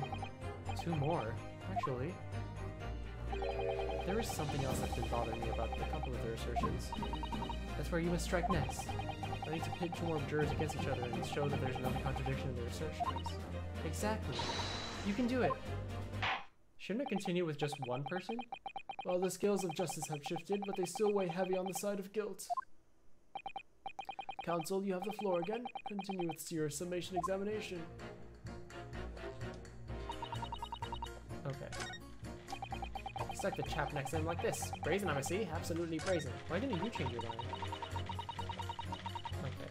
She drew the logical conclusion. Yeah. She said stabbed on the floor. He said stabbed. Okay. Wait, what did the first guy say, by the way? No one else inside of the cabin? Or hit you against the old lady. Objection! Those 2 statements are completely contradictory. What? Explain, counsel, post haste. Oh dearie me. I was only knitting a jumper for my other half. What is all this claptrap? What does contradictory even mean, I ask you? We've heard from more than one witness. They allegedly saw the actual moment when the defendant stabbed the victim. Now, out of curiosity, juror number 3. What? Can't you see that I'm busy here? How would you say the defendant stabbed the victim? What sort of motion was it? Ah, want to test me, do you? Like this, stuck the fellow next to him without even getting up, just like the prim banker said. Yes, that was Mr. Fairplay's testimony, quite true. Now then, juror number 6. Oh, is that me, is it? What can I do for you, young man? How would you say the defendant stabbed the victim, madam? Oh, well, dear, as far as I understand it, it was like this. He stabbed the poor man after he'd collapsed on the floor. The coachman said so. Now don't move. Take a look at these 2 jurors. He stuck the fellow next to him without even getting up. And he stabbed the poor man after he'd collapsed on the floor. Well, I never. They're stabbing in totally different directions. What? Bless my stitches, what a muddle. What this tells us is that there's strong possibility one of the witnesses isn't telling the truth. Oh, but why? Why the dickens would they lie? I don't know that yet, but what I do know is that if the trial ends at this point, we may never find out. We may never know the real truth. Ladies and gentlemen of the jury, can you really let that happen in all good conscience? Lies, you say? Oh, dearie me. I can't abide people telling lies.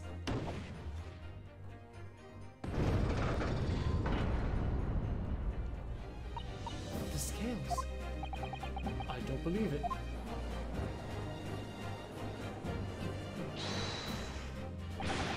Wait! Now hear this, my fellow jurors. I warn you, you cannot listen to this man. Look at him in his black suit. He's clearly some devious Eastern sorcerer using magic on us all. If I could use magic, do you really think I'd be putting myself through all of this? Answer me this, Doc Jinx. Huh? Me? What exactly is the problem? What of it if 2 witnesses have slightly different recollection of events? What of it? Let's say the Shylock did stab the victim as he was sat next to him on the omnibus, as this young dandy saw him do it. And now let's say the victim collapsed on the floor, and then the Shylock stabbed him again. And this old lady saw him do it. Well, what's to say it didn't happen like that, Who are you calling a dandy, sir? Why, I should take this knife to you. Who are you calling old? Why, I should take this needle to you. They're ready to kill each other now. Yeah, he only died to 1 stab. The post-mortem report says 1 stab. But could the foreman of the jury be right? Did the 2 witnesses see 2 different moments of the same crime? No. It's true. There's an outside chance of almost anything you care to mention. Exactly the point I've been trying to make. I didn't mean to press A. I was waiting for the pop-up to come up and then it automatically pressed it. Before you go any further, Mr. Naruhodo. Oh, what is it, Miss Usato? I think you should have a look through the court record. Ah, you see, this evidence makes it quite clear. There isn't even an outside chance of what the juror is saying. I would have missed that. Okay, at least it corrected me. Unfortunately, Mr. Foreman. What is it, you dark jinx? Come out with it. What you're suggesting is impossible. It's out of the question. Huh? What are you talking about, man? How could you possibly say that? You do realize that I'm only doing my job. As foreman of the jury, I have a responsibility to steer everyone in the right direction. So where's your evidence, man? That's what I want to see. I say the two witnesses saw two different moments of the same crime. Say that's out of the question, show me some proof. Looks like the only way I'm going to convince him is to present him with something he can't dismiss. Something irrefutable. Okay, I get it. As you wish. What? I'll give you the proof. It's out of the question the two witnesses saw two different moments of the same crime, as proven by the autopsy report. This is the victim's autopsy report. According to what's written here, Mr. Mason was stabbed in the abdomen only once. Eh? Only once? It's quite simple. The victim was stabbed precisely one time. Which means these witnesses can't possibly have seen it happen two different times. Alright, I can see defeat.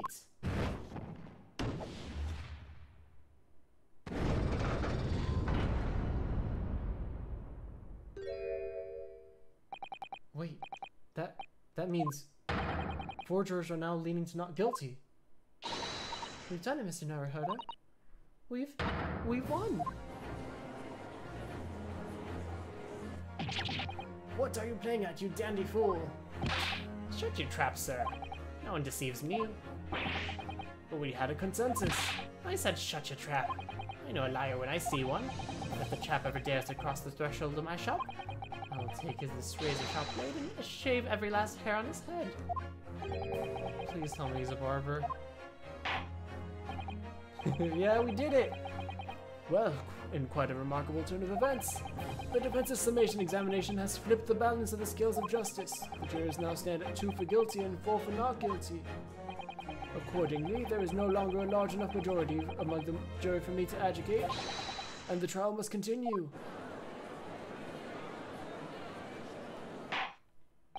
I hereby ask the defense, prosecution, and witnesses to return to their places. I call upon all of you to continue to preserve the truth. Yeah, boy! Heck yeah.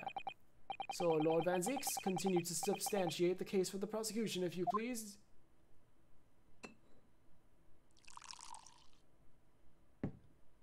He mad. He mad. Look, he mad.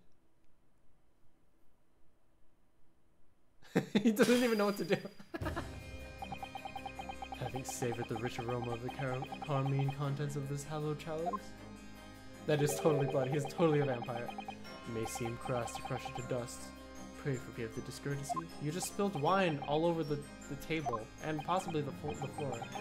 Oh, is it cold in here or is it just me? As your antiquated tone no doubt says, the prosecution may not speak during a summation examination. So I honored a deathly silence and listened to the charade. It seems I overestimated the intelligence of the jury. Well, no matter. There's nothing so hard to prove as self-evident truth, it would seem. No, and why else would we grace the courtroom with our presence after all? So, let us proceed to the next round of battle. He took off his cape. Bring forth the witnesses once more. Cool. And this is when lies start to become more obvious. Witnesses, I trust you heard the summation examination we have just had to endure. Oh yes, that I did, sir. Of course I heard it. Oh, yes, sir. I heard it. You, sir, on the end, the coachman. I believe it's Beppo. Yes, sir. My lord, sir. If it transpires that in your previous testimony, you were attempting to veil the presence of a fifth passenger on your omnibus, you will be found guilty of perjury. You are advised to bear that in mind, sir. Oh mio Dio. Now the witnesses. That was probably mio Dio. I said Dio. I hereby call on you to testify before the court again. You will explain the various misgivings brought to our attention by the defense's summation examination. Witness testimony. I only carried 4 passengers that night. I swear it, but Well, I for one was told I had to pay 5 pence for the bus. He fiddled us on the fare, he did. And then I saw that blood-curdling sight as well. It's all too much. I tell you, I saw McGilden stabbing that man. Everything I said before stands. Oh yes, he stabbed him. Yes, he did. I think so, yes. You think so? Counsel, make sense of this for me, please. The phantom fifth passenger conjured into existence by my leaned eastern friend never existed. The confusion has arisen from the coachman's sly little cozenage. Oh. Beppo, explain yourself. I'm terribly sorry, Guildmaster. The guild's fare is 4 pence across the board. You know that? Am I to understand that you've been overcharging your passengers by a penny a fare? It's so cold, and the last run of the day is almost half empty. You have been dishonest, coachman. I am sorry. You're a disgrace, Beppo. A disgrace. Your selfish actions have brought dishonor on the entire guild. If I may, sir, I had to pay 10 pence on the bus just last week. What? 4 passengers at 5 pence each is, yes, 20 pence. I've done the arithmetic 10 times already, but I just can't make the result come out differently. No, that figures. Well, it would appear that one of the aforementioned misgivings has already been explained. So, counsel for the defense, your cross-examination, if you please. We've already had the pleasure of a protracted summation examination today, so you intend to continue the parlor games. Absolutely. Okay, yeah, first of all, Beppo, what do you mean you think?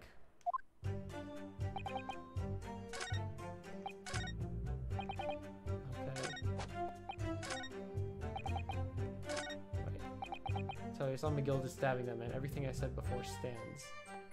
Okay, I'm gonna press on this. Hold it! Earlier, you testified that you saw the moment when the defendant allegedly stabbed the victim, didn't you? Oh yes, that's right. So the victim was on the floor and described the assailant holding the knife in an ice pick grip. What's with you? Excuse me! Excuse me? Mr. First. Oh, how can I help you, sir? That last statement. Did it trouble you in some way? Oh, not particularly, sir, no. If anything, he's troubling me with that hat of his. Has he greased it on his head? Okay. Yeah. Alright. This trial there we managed. Okay. If you're not careful when you press these witnesses, the danger is the jury will end up believing something unhelpful as they did before. Maybe, but we can't let the fear of that happening stop us from uncovering important new information. Yes, you're so right. Need to pay careful attention here. Whoops. Whoops. What did I say? Why did I go away? I don't even want to miss a flicker of reaction among these witnesses. Remember, if you happen to spot one of the witnesses reacting in a strange way, don't hesitate to pursue them as to the reason.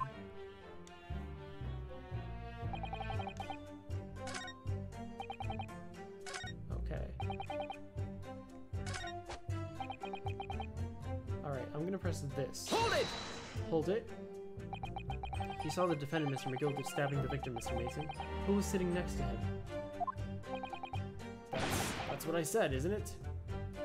It was bothering me before, this was. For just a brief moment, he hesitated before answering the question. Anyway, there was only the two of them inside the carriage, wasn't there? There's been much talk of a fifth passenger, but as yet, zero evidence. And what are we wasting all this time for, eh? It's black and white. The man's guilty. Something about Mr. Fairplay's testimony just jars with me. I wish I could work out what it was. Alright, I'm gonna press this again and actually let the conversation continue instead of interrupting. I suppose I might have, you know, yes, put the cart before the horse, maybe. What's this? Well, I'm quite sure about most of it. I was driving the horses when I heard a scream from the seats on the roof deck. Oh, I expect that was me, sir. Then when I turned around, yes, I saw it through the skylight. That doesn't make any sense at all. What is this face?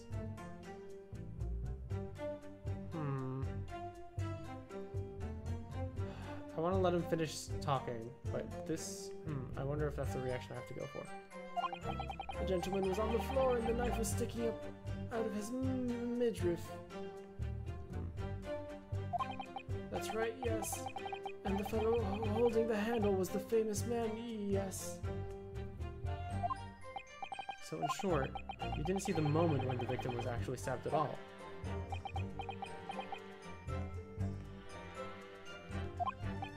I really thought that I did, but when I go over it again in my head...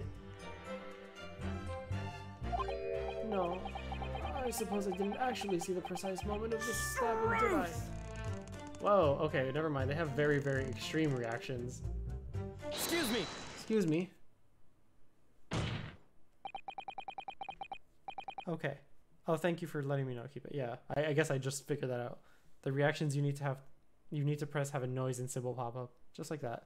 Scroof! He did say scroof. Do you have something to say about that, Mr. Fairplay? Now you listen to me. I know what you're thinking. You didn't really see the exact moment the fellow was stabbed. What are the chances of that? Eh? Are you asking me or telling me? He's getting flustered. Might be able to extract some information from him if I answer him cleverly. Could he have just happened to see the exact moment of the time of the crime? Some days are like that. No chance. Yeah, no chance. Yeah, because he was sitting up front. Okay, now we're actually talking about the driver. Okay. Well, it's a little hard to believe, certainly. Unless you spend your time peeping through a skylight at the top of an omnibus, that is. Peeping? I'm a respectable city banker, I'll have you know. I know what I saw. I remember it as clear as Ballarat day. It was a grim scene, I don't mind telling you. Thank you, Mr. Fairplay. Oh, excuse me if I was getting a little hot on the collar there, my lord. I would ask you to supplement your testimony with a clear statement about what exactly you saw. Oh, I can do that all right. I'll just tell you how grim it was. Do you think I'd forget the sight of those blood-soaked hands after the butcher stabbed the man? Blood-soaked hands? No, sir.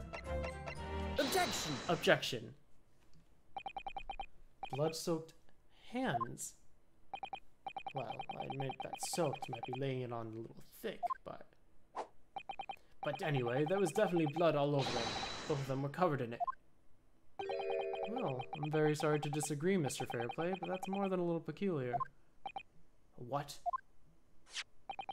Here are the gloves worn by the defendant, Mr. McGill, did on the night in question. Oh, yes, right. There certainly does appear to be a sizable dark-colored stain there, but, as I'm sure you can clearly see, It's only on the right-hand glove, and only on the inside of the glove, so if you were holding it, you wouldn't be able to see the blood. In short, Mr. Fairplay, your testimony is inconsistent.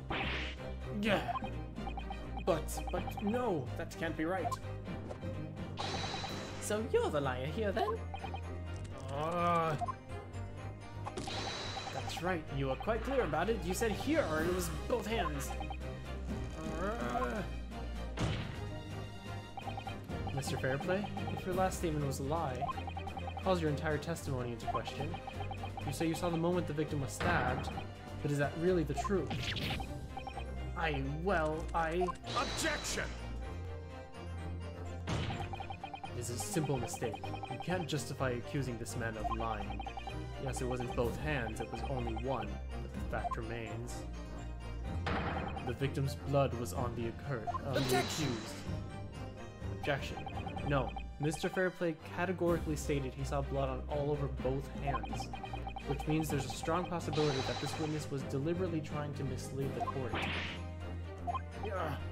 Why? I'm a city banker, for pity's sake. My word should be the gold standard. A gentleman, not some gutter snipe. Upstanding members of society don't prevaricate. He's claiming to have no reason to lie. But is that really the case?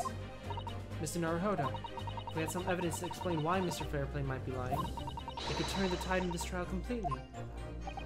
Something to show this man has a compelling reason to lie in his testimony. I have evidence. My lord? Yes, counsel? Yes, exactly, the ledger. Sorry, I forgot the word for it, but yes, the ledger, where it has that he also owed 20 guinea, I guess is what they call it right now, gold. The defense is ready to present evidence. By Jove, are you sure? Yes, evidence that will clearly demonstrate why Mr. Fairplay had a reason to lie in his testimony. Gah! Very well. I hereby call on the defense to present its evidence. The evidence that demonstrates a motive for the witness's alleged deception of the court. Debtor's ledger. This is a list of the debtors who owe money to Mr. McGilted. Yes, a list of innocent victims crippled by the accused's extortion. The point is, among the names of these debtors is your name, Mr. Bruce Fairplay. What?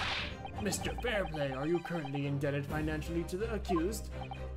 Oh, no, well, it's barely worth being called a debt. According to this ledger, you owe 20 guineas. Not an inconsiderable sum of money, wouldn't you say? Well, what of it? Let's suppose Mr. McGilted were to be found guilty of murder. What would become of your debt in that case? These documents state that the loan agreement is forged between two individual parties. Therefore, were the creditor, the defendant here, to be sentenced to capital punishment, all outstanding debts which were owed to him would be annulled. It would cease to exist. Cease to exist? I believe it's pronounced guineas. Guineas? Guineas. Yeah. Guineas. Was that what I was saying? Gee, yeah, guineas. Did I say guineas? Yeah, guineas, like guinea pigs. Mr. Fairplay, is it not the case that you claimed in your testimony to have seen something you never in fact saw, in a devious attempt to annul your debt of 20 guineas to the defendant? Oh, sound like guinea. Okay, sorry.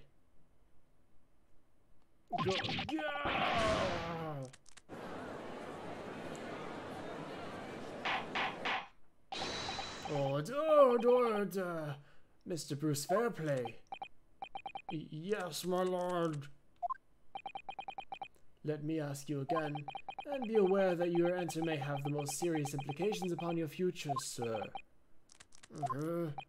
Did you or did you not see the precise moment in time at which the defendant is alleged to have thrust a knife into the victim?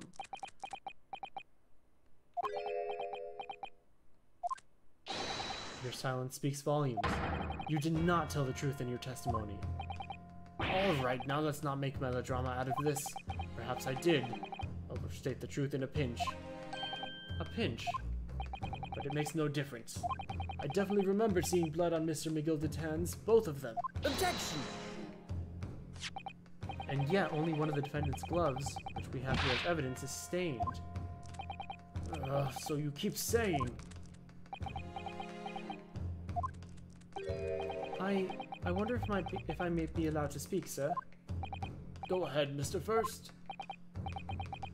Looking up inflation rate, 1 guinea is equal to about $150.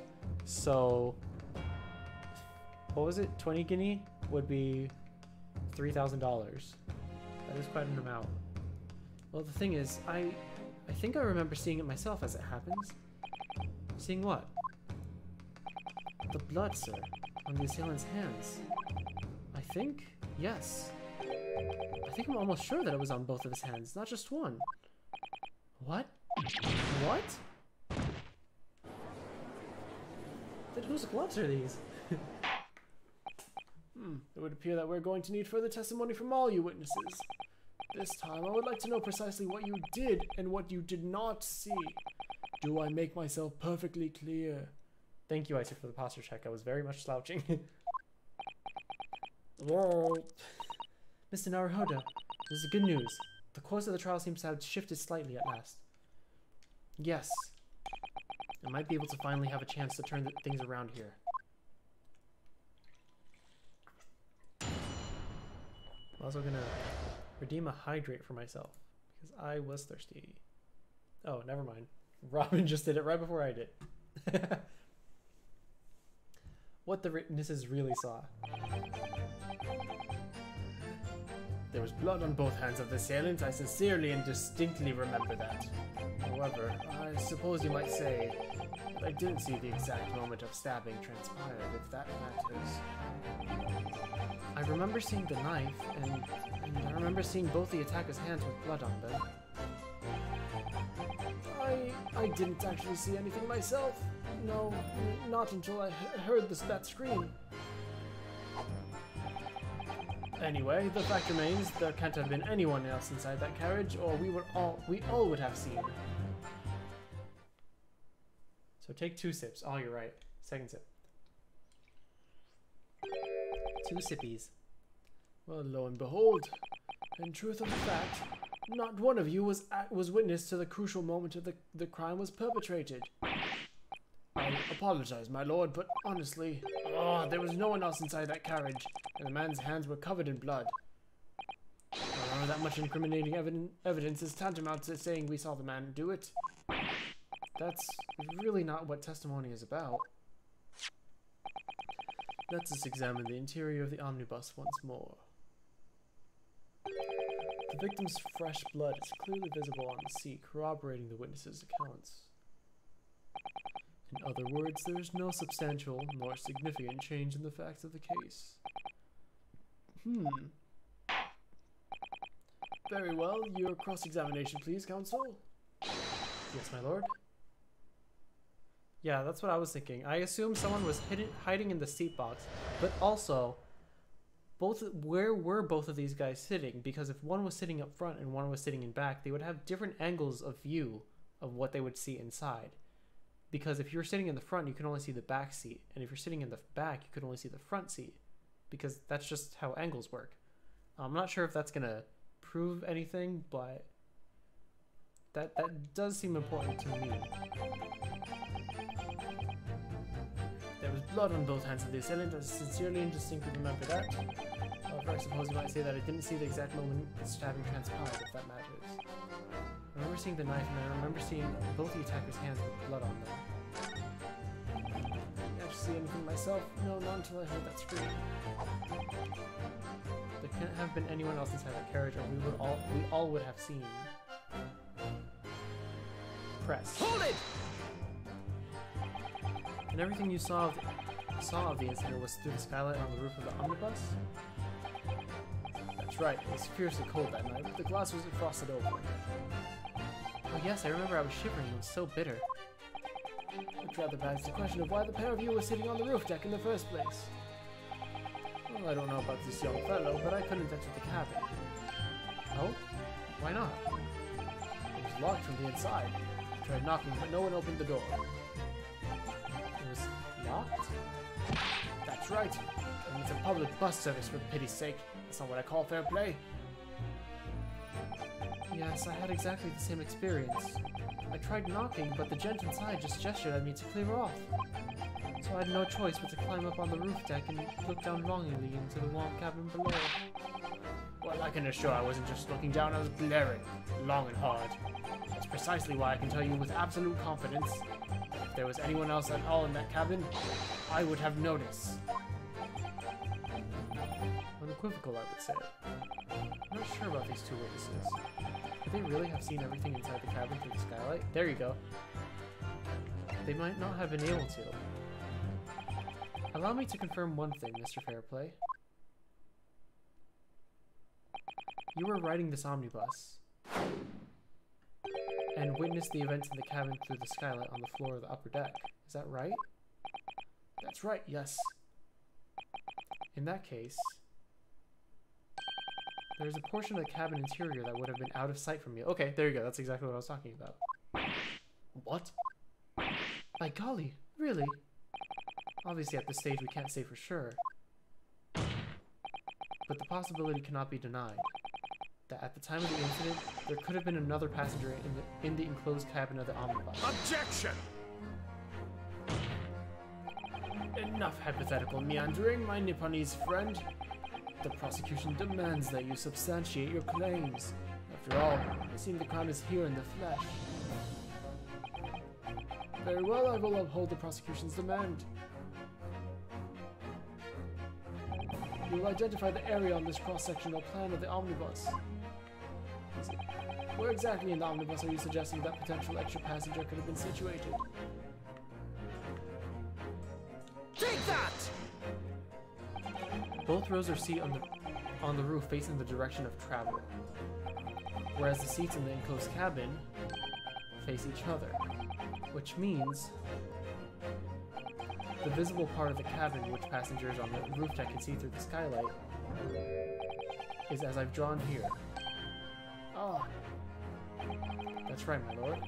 As you can see, the seat opposite of the one which the victim and his attacker is obscured from view.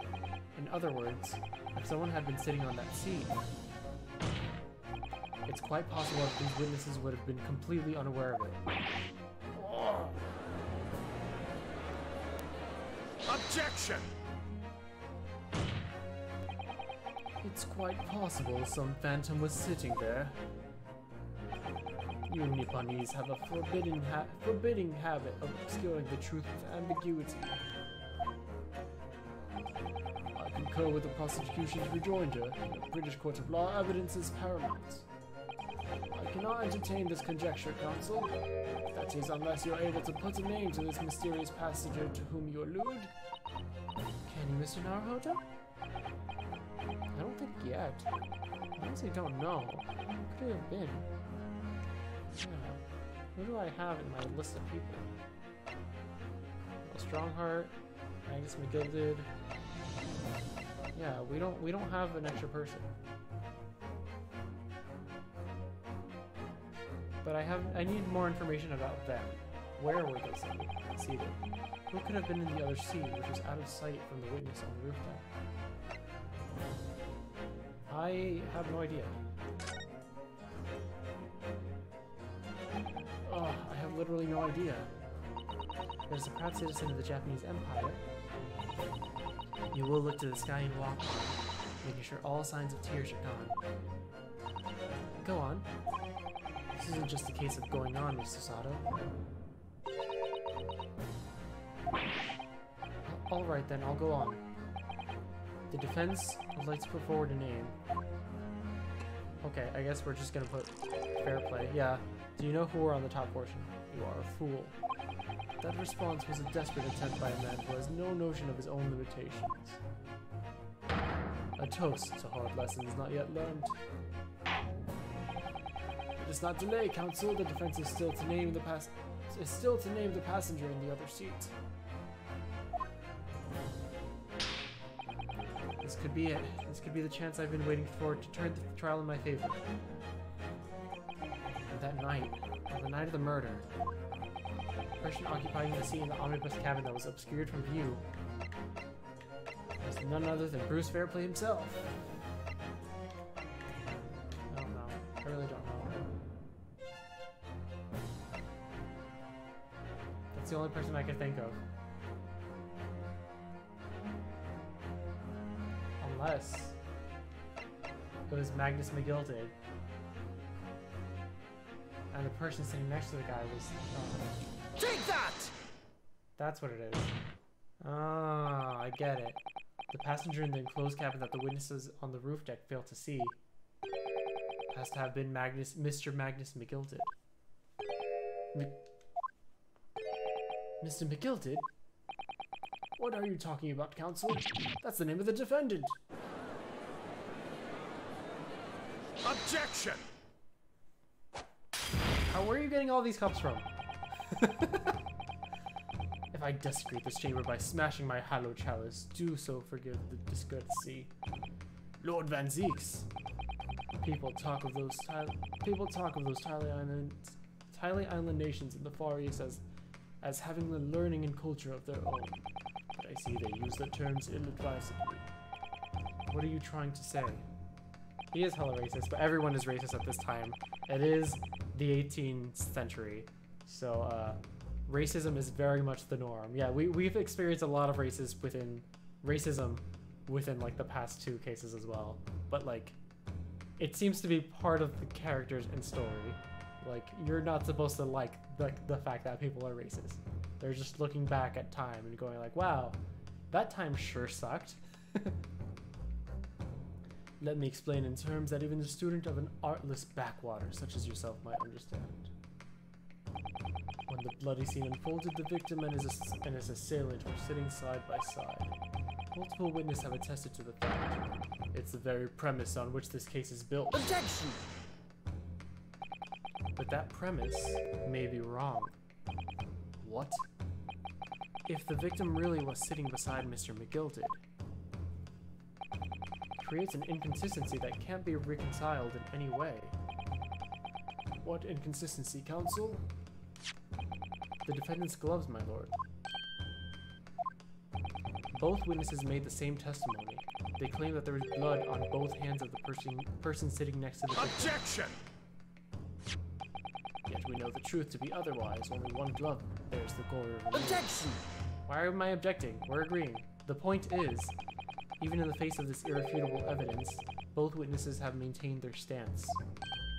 Yes, in their testimony, and their testimony remains unchanged. Exactly. They both adamantly swear that they clearly remember seeing blood on both hands of the assailant. In short, their memory of events is correct, and their testimony reveals the truth. It was somebody else sitting beside the victim that night, a third party we have yet to identify, and the victim's blood was on that passenger's hands, both of them. Objection! And who was this third party? I just said that we have yet to identify. Obviously, the true culprit. Extraordinary! Extraordinary! Order, order, order! What exactly are you postulating? Objection! The defense's postulation is just that, nothing more than conjecture. The witness clearly stated that they saw the accused. Objection! But when elaborating on his testimony, Mr. Fairplay said the two of them were wearing hats and I couldn't exactly make out their faces. Yes. The tops of their heads were obscured by the roof. I could see the rest of them, though. Yes, that's right. Both gents were most certainly hatted. Hatters do tend to notice such things, sir. And what particular styles of hat did the two gentlemen sport, Mr. First? I'm afraid I don't remember. You call yourself a hatter? The style of hat makes no difference. There was no third passenger in that cabin. How can you be so sure? Because if there had been, the accuser, Mr. McGilded, would undoubtedly have offered to depose the fact. Unless, that is, you're proposing an even more preposterous explanation. That the accused failed to even notice the presence of the true culprit in the very cabin which he traveled? Yes, he clearly said that he had fallen asleep in the cabin. Ah. He's right. If there was another person traveling in the enclosed cabin of the omnibus, it's inconceivable that Mr. McGilder would be unaware of it. Order! There is clearly a simple solution to this problem. Bring the accused, Mr. McGilder, to the stand. Well, what do you say, counsel? The prosecution objects, my lord. On what grounds? As a suspect, he will have already made a full statement to the police. But what if there's some reason why he's unable to speak freely? Magnus McGilder is no uneducated ruffian. If it indeed turns out the man has been withholding information, you can be sure it will have been a most deliberate act. Counsel for the defense, what is your opinion? My lord, should we ask Mr. McGilder to testify or not? I would like to see his testimony because he will say that he was sleeping, but I want to see what he saw before and after he fell asleep. Yes, we need to hear what he has to say in order to find out the truth. The defense would like to call Mr. McGilder to the stand. In that case, I would like to hear the opinion of the jury. Yes, I need a little time to consider this. If you ask me, I think we should hear what Mr. McGilder has to say. Get the man out here, I say. It would be utterly illogical not to hear his testimony. When something needs doing, get it done. That's how I run things at the guild. Hearing what the patron of my favorite little park has to say. Oh yes, that would be lovely. Yes, the jury says the man must be heard. Very well, the court will hear the defendant's testimony. Bailiff, show the defendant to the stand at once.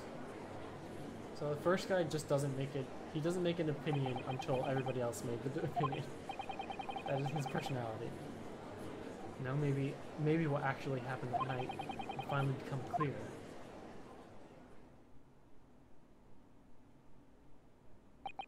Let the proceedings be resumed. Mr. McGilder, have you been listening to the discourse of the day? BTW, very late potatoes think it is at all a spoiler, but the racism thing will make more sense in later cases. Okay, alright. I'm actually happy to hear that. I mean, I'm not happy to hear that racism existed, but I know racism existed, and I'm happy to hear that it's that they talk about it instead of just kind of gleaning over it. Because right now the characters are just kind of like, alright, they're just like, okay, because they're used to they're from Japan. They're so used to being around Japanese people that they're not really familiar with racism. It's just very strange that people are like, oh, the Japanese people are like this, and they're like, no, but all right. To be sure, I have, my lord. There are now two matters on which the court desires to hear from you. The first is whether or not there was a third party with you in the omnibus cabin as proposed by the defense. The second is that if such a person was indeed present, why did you conceal that fact from the police? Begad, no! It is not in true nature to hide anything at all. Just answer the questions, please. The truth of the matter is, I've been desperate about this all along. Do I tell you all or keep your mouth shut? Tell us what, Mr. McGilder? The fine fellow representing me is absolutely right. In the carriage on the night with myself and the other man, there was another passenger. It's true. Aye, and 'twas me who helped the little urchin get away after it all happened. You what? How we ended up with Nipponese derogatory, okay. The whole thing is funny because they want to show Van Zieks as being racist, but not actually using racial slurs for obvious reasons. Okay, yeah, that's good. No, Magnus McGilder, that convenient excuse can't save you now. I'm truly sorry, so I am Lord Van Zeeks. I'm sure you'll be wanting to know why I said nothing when I was taken in by the police. I do be having a very good reason, I assure you. Which was? Well, the little child was just in the wrong place at the wrong time, and not in any way involved, you see. What? If the police had known the wee one was there, they'd have assumed she'd done it. They'd have hauled her into this here courtroom just like myself. I was only trying to spare her that. Young hearts and young minds are easily damaged, my lord.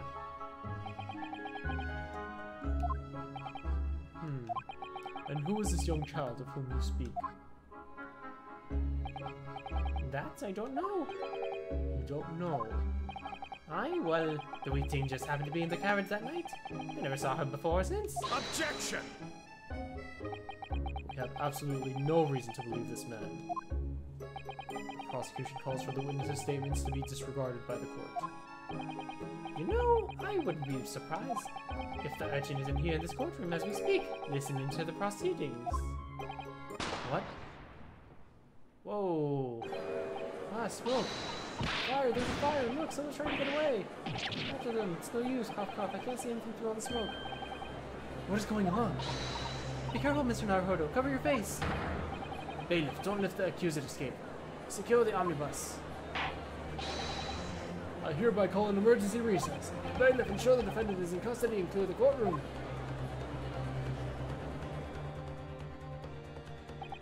We were hurriedly removed from the smoke-filled courtroom by the bailiff. Amid scenes of chaos, people stumbled over one another in desperation to flee the chamber. We had no idea what was happening. All we knew that, for the time being at least, the trial was suspended. Please tell me Mr. McGildet isn't dead now. Yeah, I hope not. That was a bang. That was like a gunshot bang.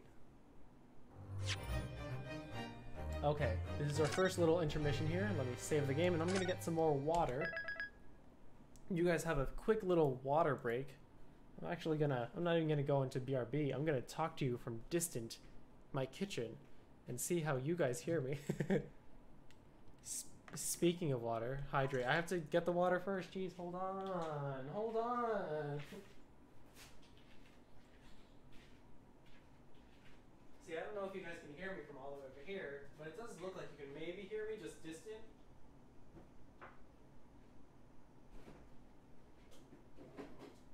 My water isn't completely cold because I just put it in earlier, but it'll do. Can I throw some ice in here?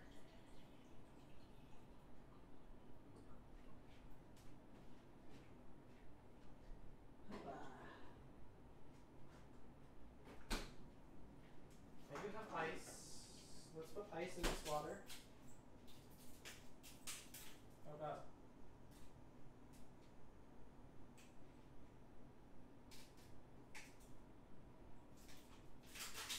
There you go. Gonna get the ice out.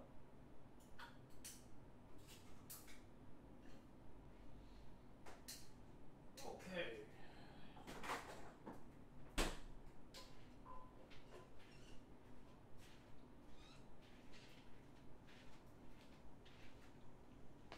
I kind of want a snack, but I actually don't have much to snack on. I want a sweet snack. Do I have a sweet snack? No, I ate all my protein bars. I'm bad with keeping snacks in the house. I just devour them. The Ace Attorney games are fun to watch or play. Yeah, they are. They really are. I remember very clearly playing the first 3 games while I was in high school on my DS, and like staying up till like 3 a.m. on a school night because I was just I was just playing through them. I couldn't go to sleep because it was so enthralling. And especially I think it was 3 that like a lot of like the it was either 1 or 3, but I remember there was one that I was just like, I would end a case and then like the next case would tie in directly and I'd be like, come on, I want to go to sleep, but I can't. It keeps going. Is this trial part 3? Oh, jeez.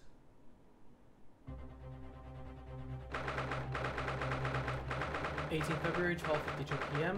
The Old Bailey. Defendant's antechamber.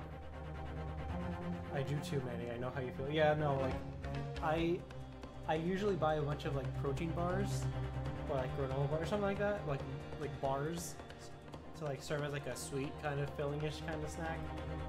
And then I always buy chips, and I always finish them within like 3 or 4 days. And I'm just like, these have to last me at least a week. Come on. But I'm very bad at it.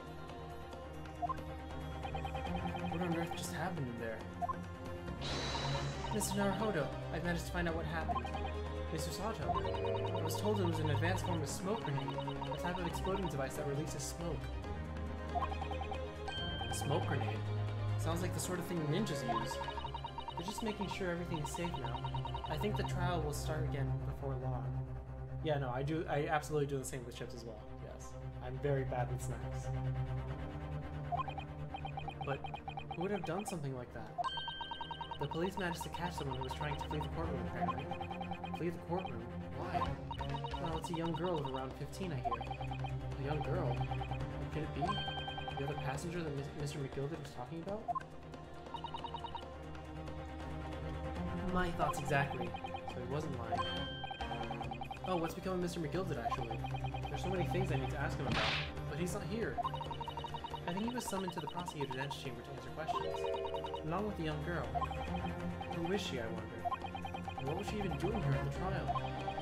She was taking a huge risk and for what possible benefit to herself. There's another matter that's troubling me. What's that? The 20 pence. Hmm? Oh, according to the coachman, Mr. Beppo, yeah, he charged each person 5 pence. He took 4 passengers that night and at a fare of 5 pence each. So it does add up to 20, which means she had to somehow sneak on board. And I assume she was inside the like the second seat, the underseat part, whatever. That comes to a total of 20 pence exactly. Now it seems there were in fact 5 passengers, which means the figures don't seem to add up again. She's right. That is strange. Counsel for the defense, kindly proceed into the courtroom. She definitely snuck on, yeah. Trial will recommence in 5 minutes. Oh, thank you, officer. We'll get in straight away. Well, whoever she is, I imagine this young girl will be asked to take the stand and testify now. I really can't imagine what she's going to say, but it could alter the whole direction of the trial. We'll know soon enough, Mr. Sato. Yes.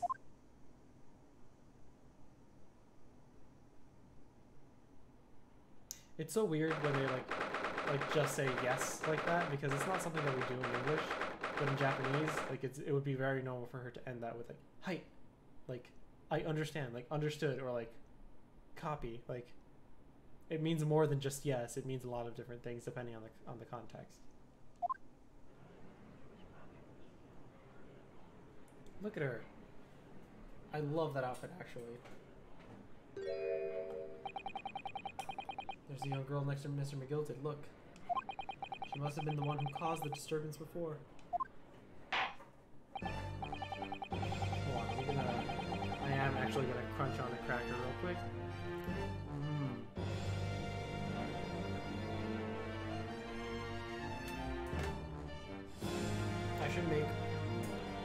I should make a redeem. Her outfit is fire. It is.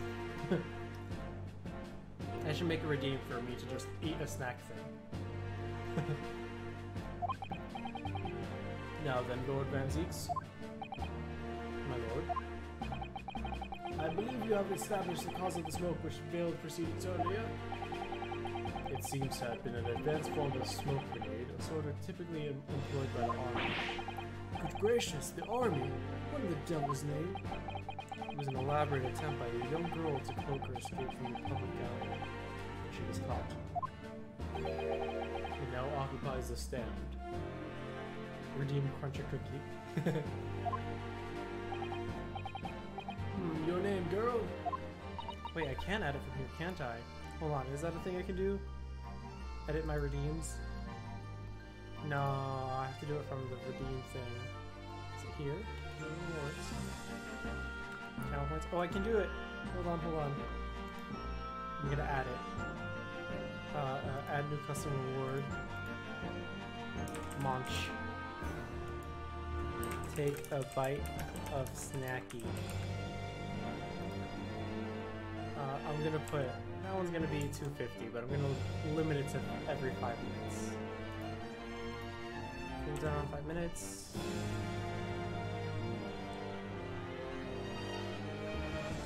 Alright. Limit redemptions per stream. I'll figure that out. Take a bite of snacky. There, I added it. Yay! Now I have a munch. People can make me munch. Oh yeah, I am gonna leave the cooldown though, or else everybody's gonna make me eat the entire stream. But hold on, I don't have like any like big chips, or else I would be able to do my like loud like HD crunch sounds. Oh. Yeah, saltines are not good for HD crunch sounds. But thank you for the munch. Oh, jeez. Ouch. I hit my desk.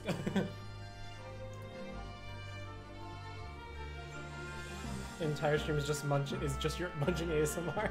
Yeah. Are you responsible for the smoke grenade which induced such pandemonium here in my courtroom? What is the meaning of this deplorable behavior?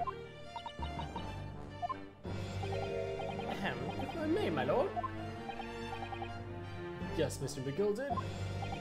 I think perhaps I have to explain here. Why it is that this relax was here in the first place, and why she tried to bolt like that. It is all tied up with the events of that night, so it is.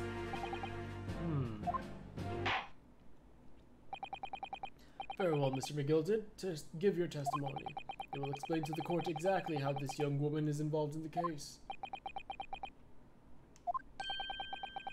Just what did happen that night? It's not like a defense lawyer needs that information or anything. Witness testimony. The young girl. On the night in question, I took the back seat in the omnibus and promptly nodded off. Then Bagora, a loud thud and weak scream, woke me up with a fair start. There was a fella collapsed on the floor at my feet, so I sat him up on the seat across from me. Then I turned to find out where that scream had come from, and bless my soul, what did I find? There was a child in there, all curled up in a ball, letting her wee self away.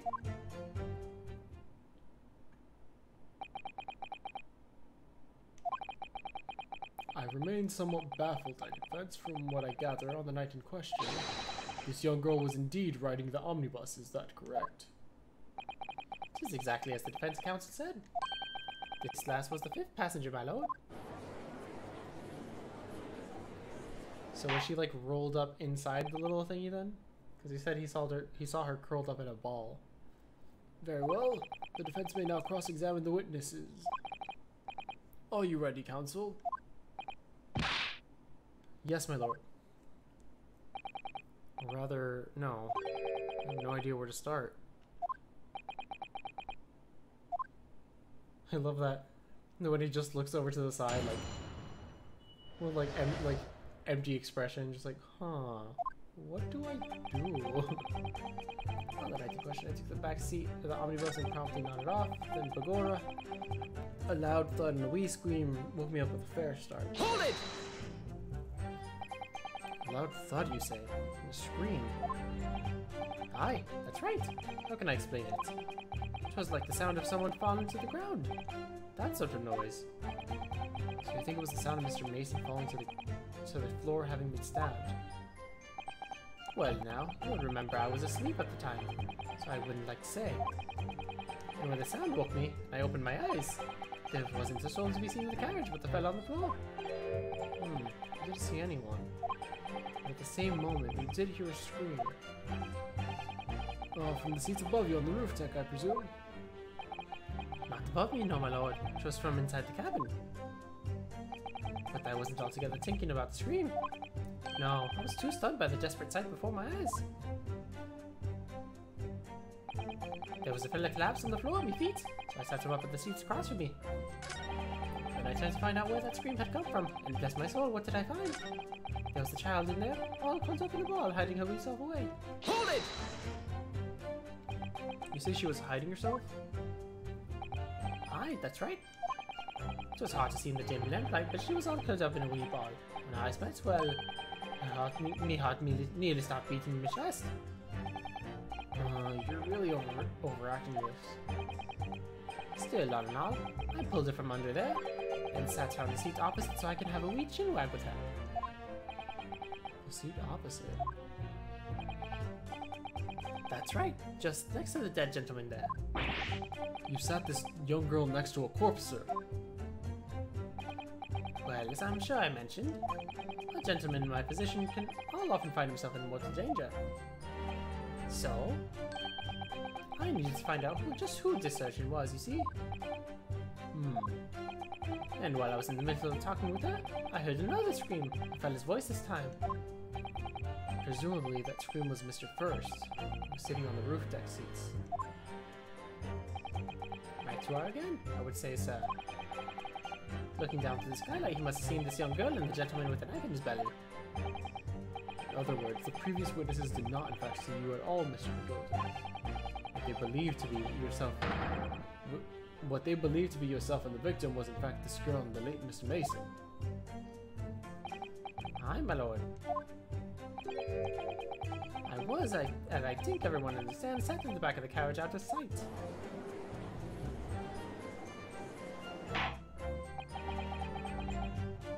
I actually thought this game was voiced and you're doing a pretty good job. Thank you.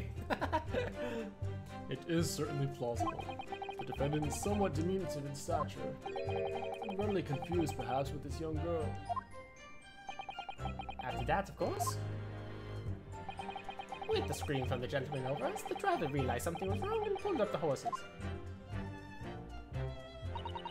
I do wonder how you must be feeling, Mr. Naruhodo.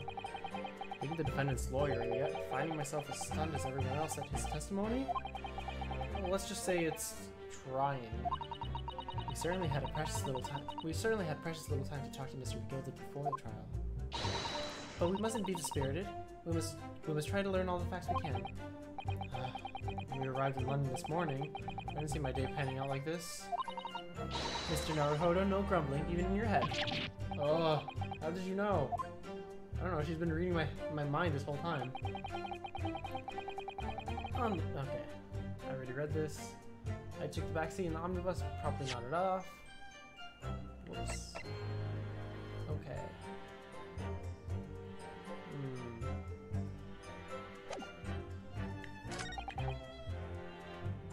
Loud thud and a wee scream. I already pressed that one. Let's press this. Hold it! You set him up? The victim, you mean? That I did, on the seat across from me, as I said. I could plainly see the poor devil was already gone. And you wouldn't leave a dead man just lying on the floor now, would you? It's common courtesy, so it is. I find that a little hard to believe. Ah, Lord Van Zeeks, now why would that be? You wake to find a man lying dead at your feet in a carriage. Any normal person would hail the cabman. Any upstanding member of London society, that is. She looks like a Ronin with that haircut. Ara. Well, now, as you know, I'm in something of a special line of business. Would a normal person stop the carriage if you found a man dead? Yeah, honestly, yeah. The business of lending money at exorbitant rates of interest. Unfortunately, my lord, not everyone is thankful for the help I offer them, and some would even see me dead. So I do try, where at all possible, to avoid getting myself entangled with trouble. Are you suggesting you were just going to leave the man there? Heavens alive, no. I was always intending to report it, so I was. Only, I demand to find out the whys and wherefores first. The whys and wherefores?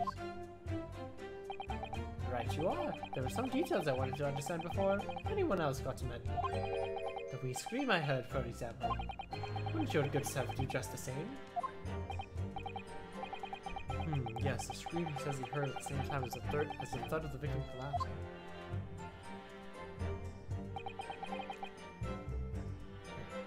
Then I turned to find out what the scream had come from. Bless my soul, what did I find? Hold it! Okay. I'm afraid I don't understand. I'm sure you told the court that there was no one else in the carriage except yourself and the victim. Okay, now he's gonna talk about the opening thing. So I did, as far as I can see, that is. What do you mean by that? Well, now it's a queer thing. The wee scream I heard as I woke up. It came from, if you'll excuse the vulgar description, under me backside. Good gracious. Under your backside? And when I lifted the seat on which I had been sitting, I found there was a wee cubbyhole there for storage. Mr. Naruhodo, we can examine the omnibus ourselves, remember? Yeah, I saw it.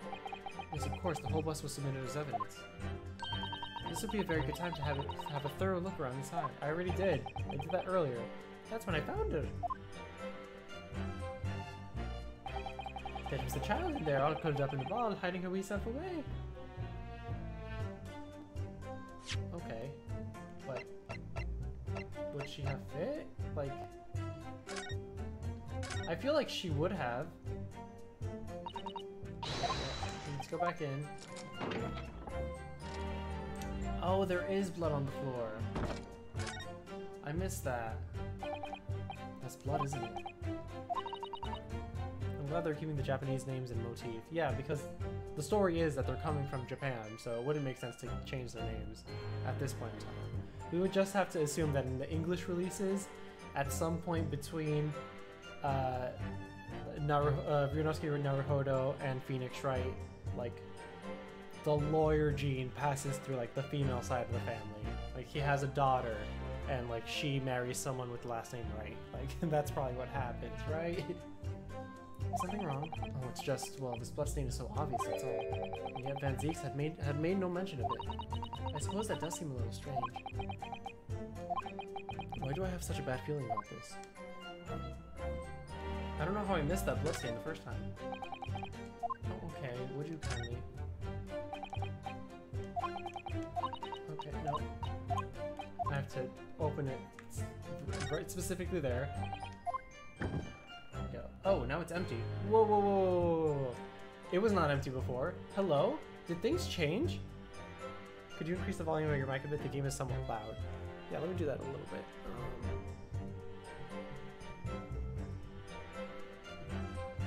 Actually gonna do that. Yeah, there was bags in there earlier, right? That's not just me. Okay, might lower the volume of the game just a little bit. I actually realized I had it higher than I usually do. I usually have it set to 18.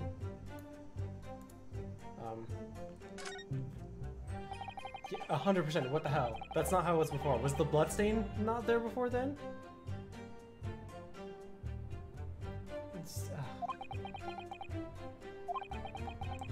Something doesn't seem right here, but I can't put my finger on where it is. Oh! Oh! It might have been removed in the smoke earlier, you're right. This was there earlier. Whoa. There's a storage compartment, but there's nothing in here, it's totally empty. Something doesn't seem right here, but I can't put my mind on it. It's empty now. Has anything else changed? So really see the inside of the carriage to this opening, that's for sure. Okay. I just wanted to see whether you can open it or not. Does it look like there's like a little latch there? No. Because it does look like you can open it from the top, not from the bottom.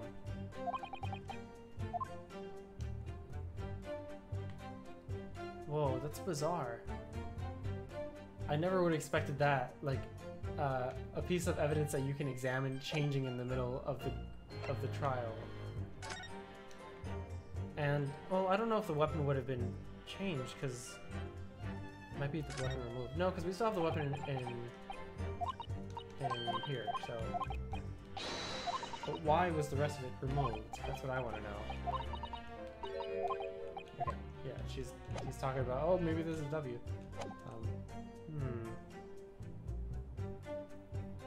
It's not the same color as the bloodstain.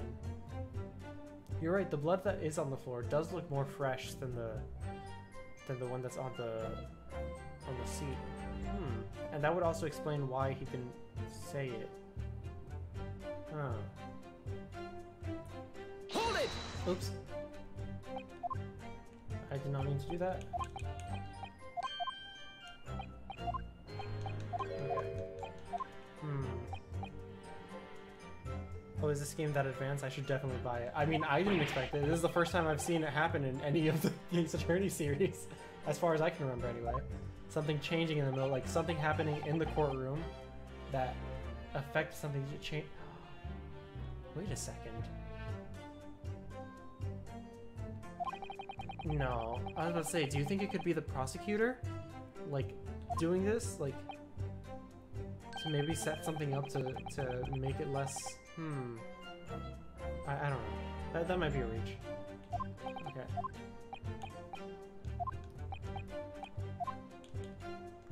Alright.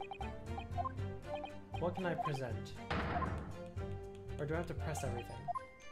Did I press everything yet? Hold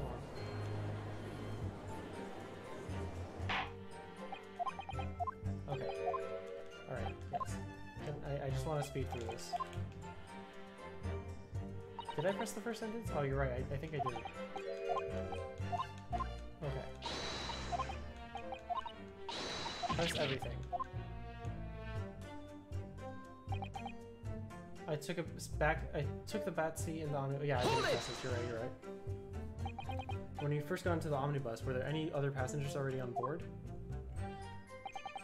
There were not. The cabin was empty, and there was no one on the roof deck either. You were the first passenger, as it were, I see. Aye, and that's why I took the backside as I did. It's most comfortable, so it is. Could you explain exactly what you mean by the back seat?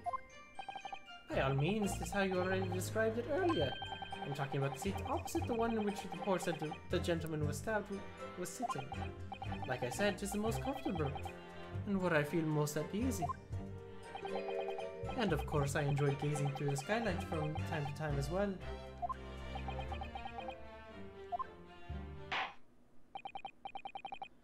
Thank you, I've heard enough. The events as explained are clear in my mind. However, at least one conundrum remains. Who is the girl? Her name is Gina Lestrade, my lord. She's a chancer, earns her crust among large crowds, relieving people of their purses. What's commonly called a pickpocket. What? This girl here, a petty thief. With that fire outfit? Oh my gosh. Order, order. Is this true, Miss Lestrade? Miss Lestrade, you will answer the question. Oh, what did he do? Don't shoot the judge. How dare you? What is the meaning of it? I'm sorry, why did the prosecution not take that away from her? She just shoots a pink ball of puff to the judge. Well, don't run away. Oh, the girl, she's gone. Open your eyes. Open your eyes. I'm over here. Good gracious. How? What was the point of that little sidestep? I know what your lot is thinking. No, actually, she's not Irish. She would be like a very like. She's a pickpocket, so she would be. I know what your lot is thinking. Grown-ups are all the same. Mr. Live Dipper, you say, slipped up and got caught in the job. She got herself backed into a corner, so she knifed the gent. Go on, that's what in your heads, ain't it? I'm saying the T's too hard for her, I think. No, not at all.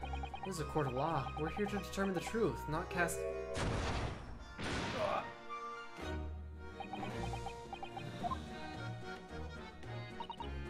Look, knives are for cowards.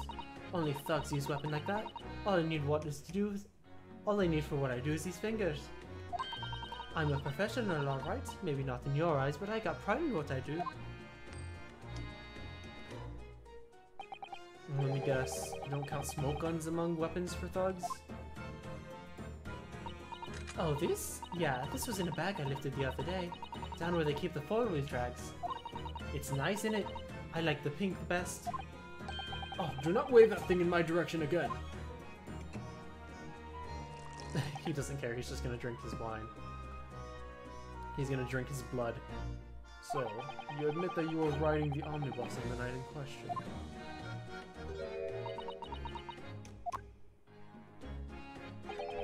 'Tis all right, lass. You can tell them the truth now. Why is the guy drinking wine in the middle of court? Why did he smash 2 glasses already and he's on his 3rd? Do they let the prosecutor get wasted? I mean, I don't know what this man is. He hasn't been in court for 5 years and now he decided to do this for some reason. Alright, yeah, it's just like the Irishman said. The court accepts this girl, Miss Gina Lestrade, as a valid and significant witness in this case. Accordingly, young lady, we will now hear your testimony, if you please. It's grape juice, of course. No, I think it's wine. This actually, no, they didn't say anything. You're right. It might be grape. It might actually be grape juice for once. You will tell the court exactly what happened in the omnibus on the night in question. All right, if I have to. If I have to. No, how do I? Boy, I've got to talk like this. That's the voice. There you go. So I snuck inside the carriage before they hooked up the horses, just like always. But it was a right old waste of time. I got nothing to show for me troubles that night. I tell you can't see a blind thing in that hiding place. There's pitch in there. Then after a while, I heard this loud bang. Nearly jumped down my skin, I did. And the scream just came out. It's because of that this swell found me. Oh my god, I can't. He did help me get away, I mind. I hate it when they do the apostrophe, like the apostrophe rest of the word multiple times in one sentence, because then I cannot read the sentence. My brain is like, look at all those conjunctions. Yes, he let you go. I fail to understand why you would let the street urchin go, Mr. McGilton. Oh, 'tis simplicity itself, my lord. You see, she couldn't possibly have killed the other passenger. I knew that for a fact. Yeah, because you were asleep on the seat. I think that's a very smart thing. How? As I'm sure I said before, sir.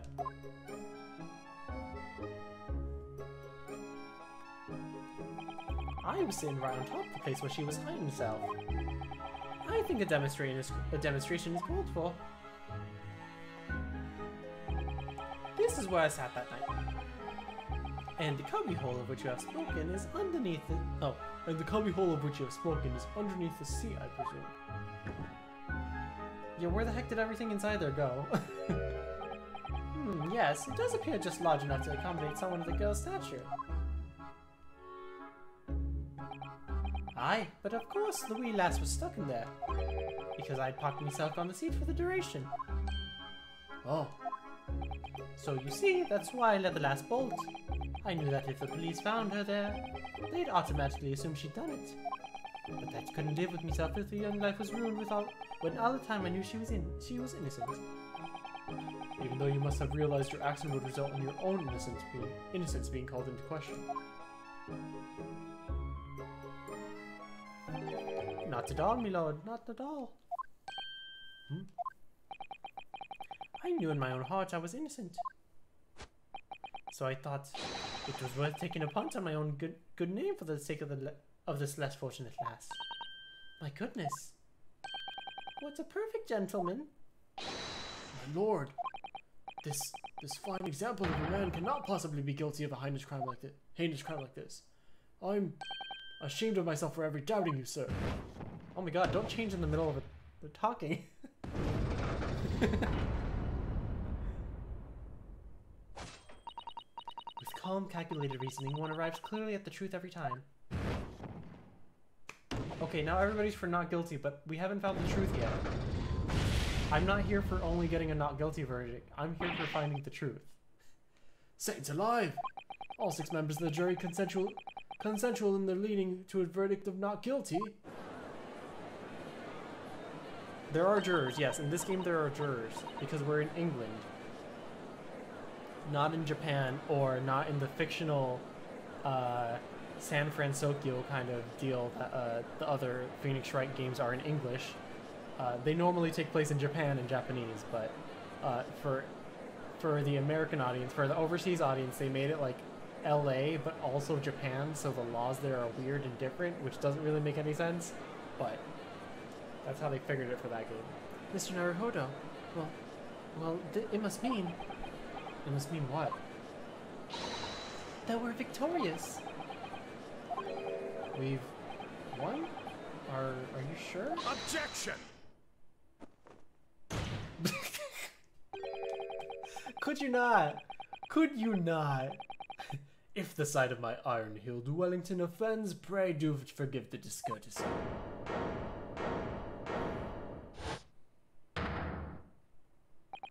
This really is a consummate example of the one monumental flaw in British judicial practices. I agree. I agree. I don't want to agree with you because you're racist. But I agree.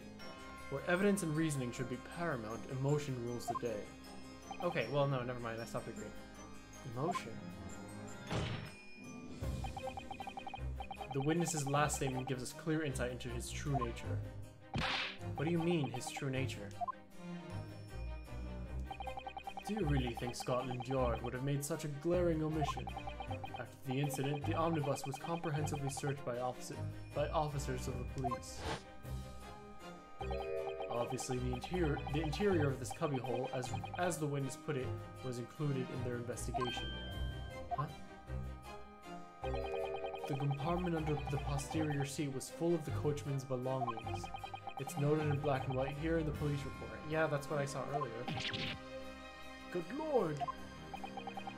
The evidence has been tampered with. Yep, it has. In order to corroborate Mr. McGilden's story, someone has unlawfully removed everything from under the seat. What? Though, I will say, I still do think it's possible that she was under the seat. There was enough space for one person to hide in there if they were small enough. Order, order! How could such a devious contrivance possibly have been effected, counsel? Naturally, we must acknowledge the deficiencies in the constabulary. Naturally, we must acknowledge the deficiencies in the constabulary in allowing this to have happened. However, I assure you, when the omnibus was wheeled into the courtroom this morning, the compartment under the seat was not empty. Well, my Nipponese friend? Me? When the carriage was submitted as evidence, doubtless you examined it in fine detail as would any self-respecting practitioner of the law. No, Van Zieks is the prosecutor. McGilded, the rich man who's on the stand right now, is the defendant, and I'm the lawyer. Pray, what did you find the condition of the underseat compartment to be? Huh? Oh, to be sure, this young gentleman will be able to clear this up in a jiffy. Sorry? Go ahead. You tell the court now, fella. How this is all an elaborate excuse by the desperate Lord Van Zieks. Are you trying to manipulate me? Why are you trying to manipulate me? Well, counsel, do you have something to say on this matter? How am I supposed to answer? What can I say about the state of that little compartment under the seat in the omnibus? It was empty just now. But it wasn't empty when I first looked. Hold on, are they looking for me when I... Hold on.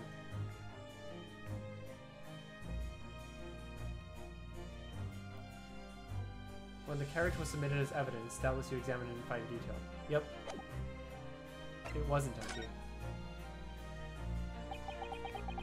I really don't know if getting this answer is helping my cause as a counsel for the defense, but as far as I remember at least, when I first examined the compartment, I'm fairly certain there were a number of articles inside it, yes. Are you sure, counsel? Alright. Bewitched? What are you saying now, you daft dog? I thought you were on my side here.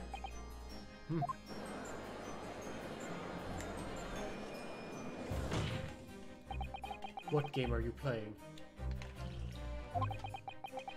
Your task is to defend the man in the stand. Why would you say something to compromise his position?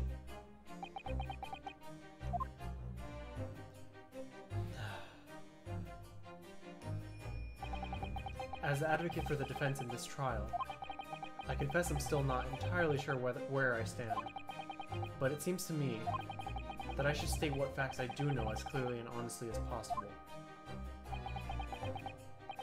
Interesting. It is not altogether pleasing, fella. I'm simply telling the truth, Mr. McGolded. Well, don't forget that you're supposed to be representing my best interest here, lad. Now then. A fella's memory is a curious thing, not altogether reliable, no? The court must consider the facts. That their cubbyhole under the seat is as empty as the devil's heart, so it is. Do you think perhaps it would be in your best interest now to admit that you might have been mistaken? Why? Why do I feel like something's not right here? I should like... What? I should like the jury to weigh in... Oh, I should like the jury to weigh on this matter, I think. That compartment is designed to house equipment used to maintain the smooth running of the carriage. The Guild's rules state that the omnibuses should be properly and fully equipped at all times. So it certainly wouldn't have been empty on the night in question. That wasn't that irresponsible. That money-lending fleecer and the pig purse are lying.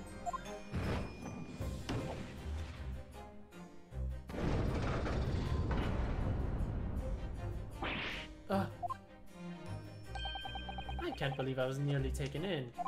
The stinking rich are always stinkers. Nothing but cowards, the lot of them. What? Oh no. It's a trick! Of course it's a trick.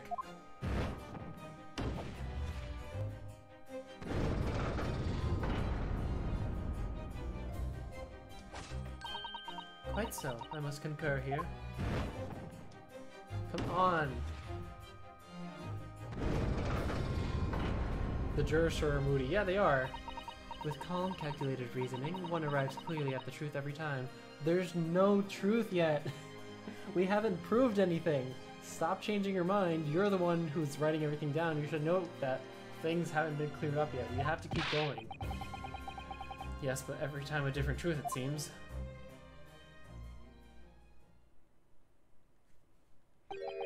My lord, I humbly exhibit the scales of justice. Clearly, a verdict of not guilty at this time would be wholly inappropriate. I agree. Thank you, counsel. But before we proceed any further, there is the matter of the outstanding cross-examination. Counsel for the defense, begin your questioning of the witness, please.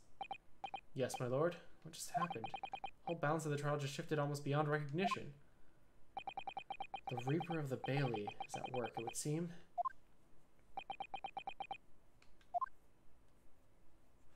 That sentence would have made more sense if I lied, but I did not lie. I told the truth. What the girl saw. So I snuck inside the carriage before they... Oh, wait, no. I always have to say oi. Or, so I snuck inside the carriage before they hooked up their horses, just like always.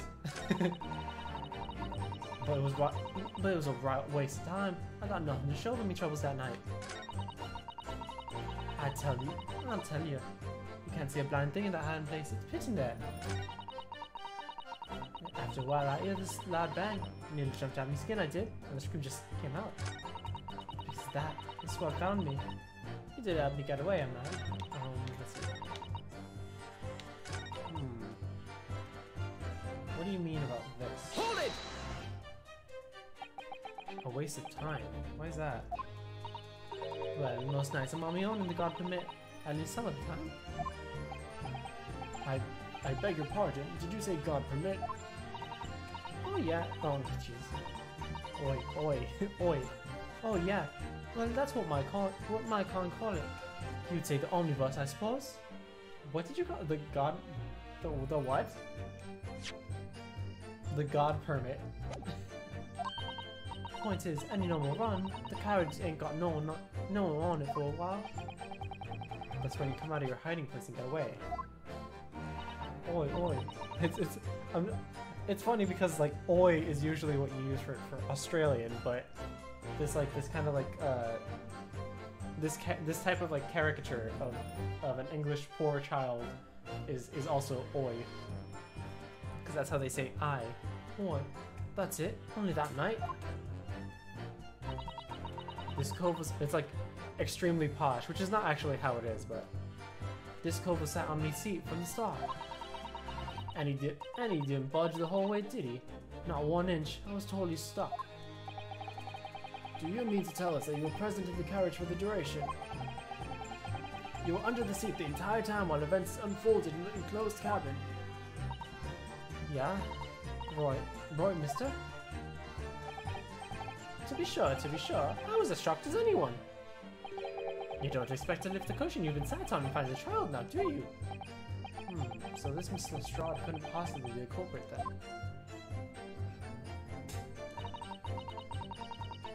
I'll tell you can't see a blind thing in that hiding place. Oh, that's the wrong voice.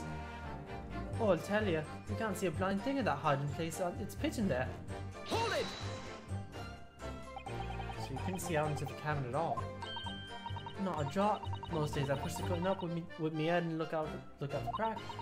Then I can have a butcher's at who I'm gonna fiddle. I thought you were a pickpocket, not a butcher. I mean, I can have a look to see that we got it under ain't as plush as the other one, see? So most of the time, passengers plant themselves the opposite. That's a contradiction. He said he took the back seat because it was the most comfortable. But for some reason that night, this here Irishman spent the whole journey right over me head. And for that reason, you weren't able to push the cushion up to peek out, I see. Truth is, I ain't too happy in small dark places. Feels too much like being thrown in the clink. But it's the only place I hide in them carriages, so it's opposite's choice. Why doesn't she just stick to picking people's pockets in the open then? I'd say there's some reason that she's not letting on, judging from her demeanor. So, anyways, I was a bit scared, so I had to stick out under there. Nothing else to it. Nothing else for it. And after a while, I hear this loud bang. I nearly jumped out of my skin. The scream just came out. Hold it! When you say a loud bang, do you mean the noise of someone falling to the floor? Could have been, I suppose. I don't remember so well. Point is, it made me jump. And you let out a scream involuntarily. That's right. And I felt the cushion over my head get light all of a sudden. Presumably when the defendant got up in order to help the victim, yes. Or not. Could equally have been the movement of the accused that stood in order to stab his victim, could it not?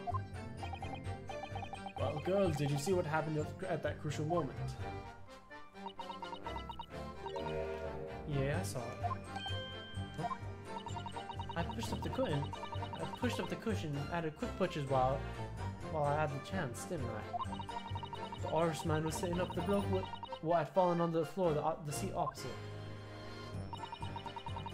That matches Mr. McGilda's account, of course. But then, the fella suddenly turns around and looks right at me. I sunk back down again, but it was too late by then. I should never have risked looking. It's because of that the swell found me. It did help me get away, mind. Did I press this one yet? Hold it! And when Mr. McGilda discovered he pulled you out from your hiding place. I was guessed if I was, dragged me out and sat me down in the seat and all. Next to the victim, Mr. Mason. Yeah, the bloke had a knife in his guts. He was still bleeding. Then the carriage lurched a bit and he ended up falling onto me. Oh, that would explain the blood all over your hands. How awful. Both my hands got covered in blood. Made me feel sick as a dog. Both their hands covered in blood. That must be what the rooftop passengers saw. After that, I believe you talked with Mr. McGilda for a while, is that correct? He asked me some stuff. Wanted to know my name and on what I was up to and all and that. Then I heard something from up above. Someone screamed. Yes, Mr. First on the roof deck when we pursued. Well, I didn't want no one seeing my face, so I didn't look up. Then the horses were drawn up smallish, and this Irishman says to me, Get back on the seat. I'll see that you can get away later.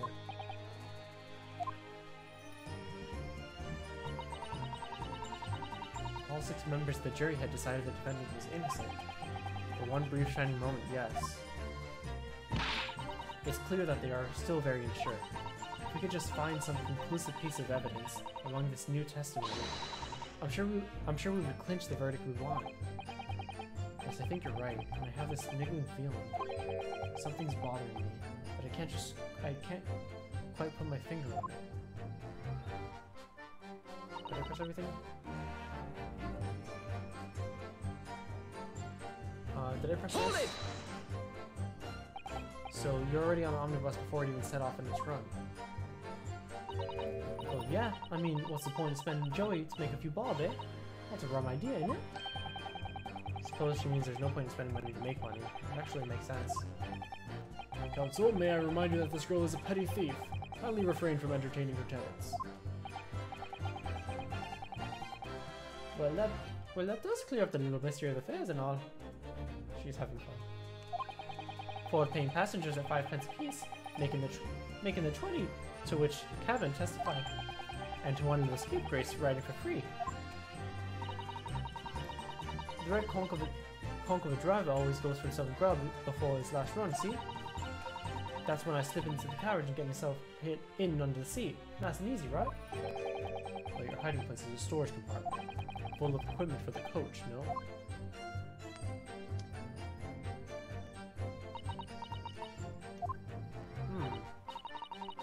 Yeah, there's brushes and buckets and whatnot in there, sure.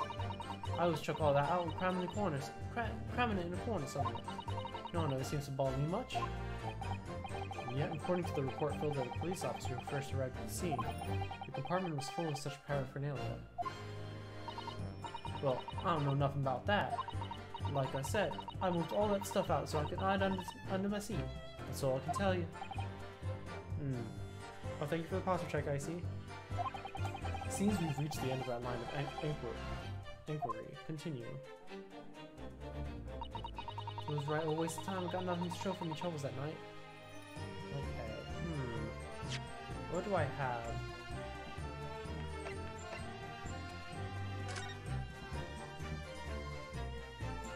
Why is he missing a button? That's my other question.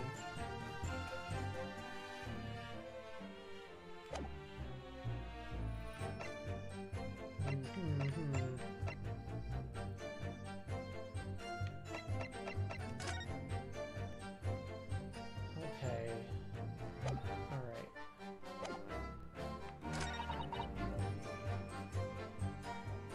So you can't see, and that's when she talked about that. And this loud bang nearly jumped out my skin I did, and the scream just came out.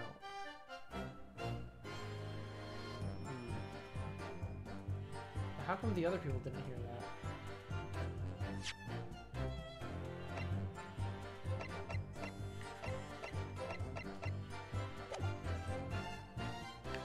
Man. It did help you get away.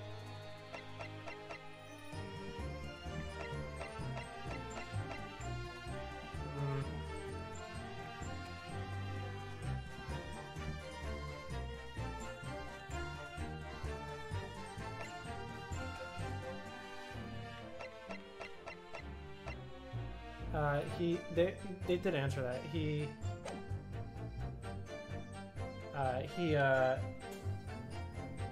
sat her down to talk to her, and then, well, I guess I didn't really directly say that. I'm pretty sure I said this.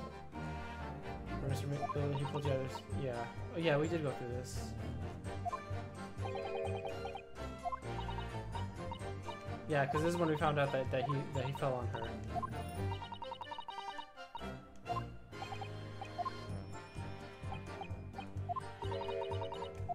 Okay.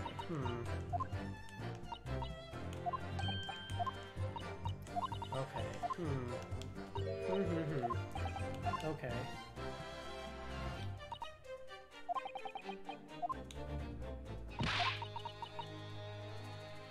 If we could find some conclusive piece of evidence among this testimony. Alright.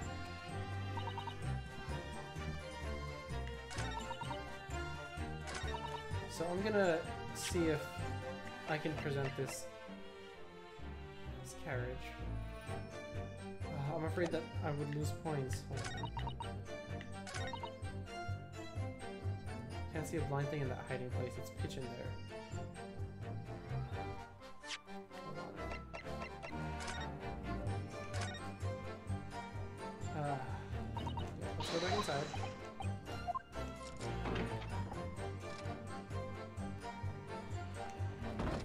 That blood stain is definitely new. It's bright red.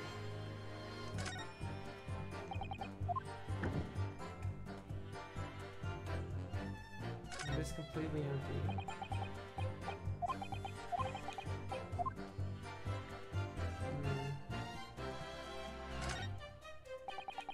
Can't find anything out of place. This is the blood stain. Yeah, okay.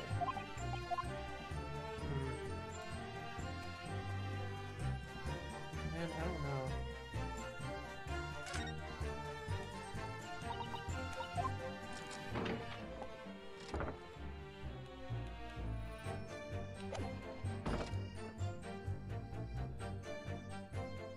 Said it was pitch dark also. There seems to be a way for her to get out from around the back either. Alright then. Let's see.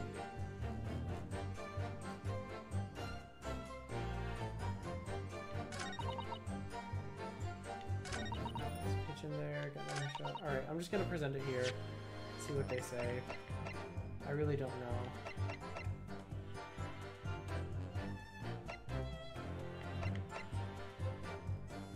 Objection! Yeah, no, I lost a bucket. I really don't know what to do about this. I feel like I pressed everything. Maybe I'm forgetting something.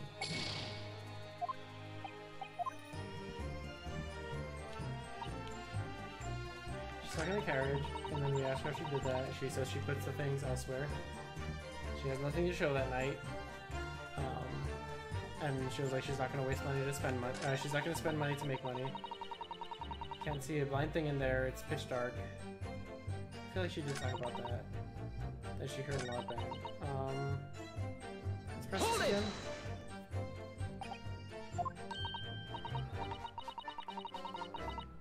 Oh yeah, that's what she said. She felt that it got lighter.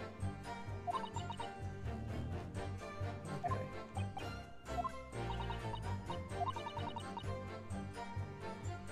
Okay, most of the time the passengers plant themselves the opposite.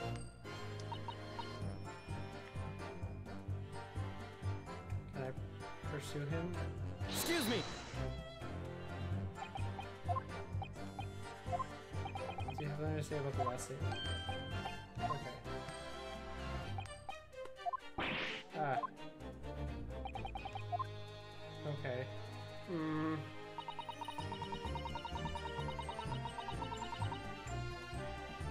So I feel like...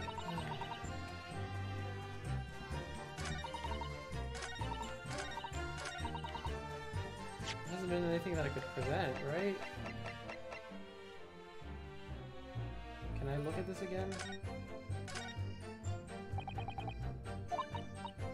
Okay, let's look again.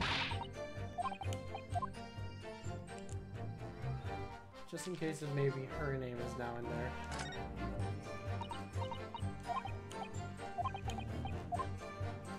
No?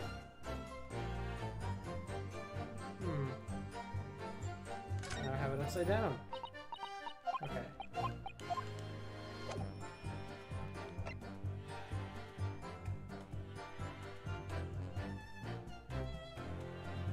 What about the picture?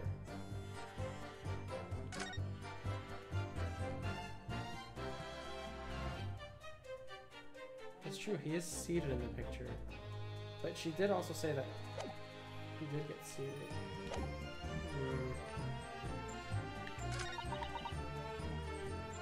Nothing any troubles that night.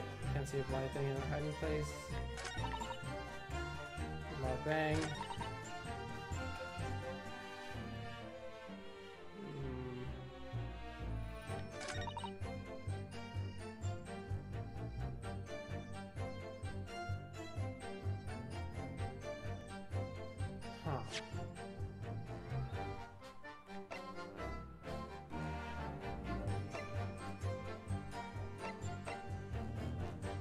My question is, why did nobody else hear the scream? Unless you mean like she like let out like a little yelp, but still.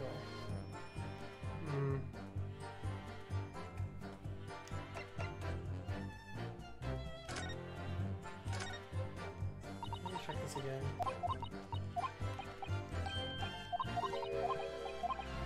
Alright. Very ornate blade. That's the blood. Okay, yeah, I don't,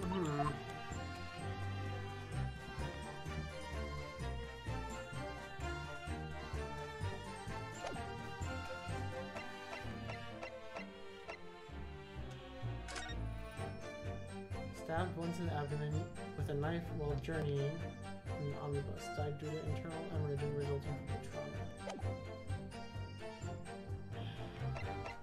I'm actually at a loss. I might actually have to look this one up because I really don't know. How does she see between the cushions? She wouldn't have seen the lamplight? Well, that's what she said. She said it's pitch dark in there. When he got up to help the man, she felt that felt that he got up, so she pushed it up a little bit to see, and that's when he saw her. Man, but I don't know what to say about either. Like, obviously the hiding place was not.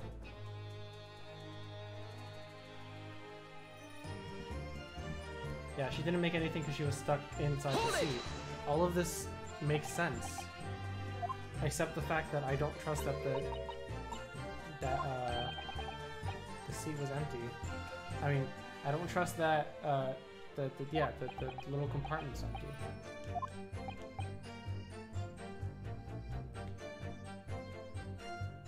Well, that does clear up the little mystery of the fairs.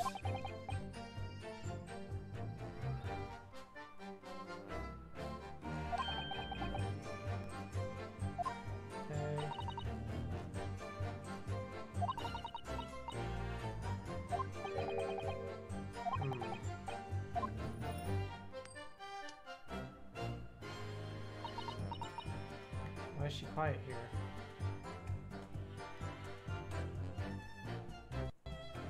Yeah, essentially what you're looking for is proof she wasn't there, since this guy brought her as a fake witness.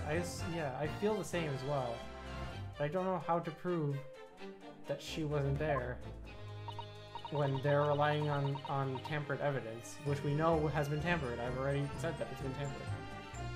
Brushes and buckets and whatnot in there, sure. Let's check that out and cram it in a corner somewhere.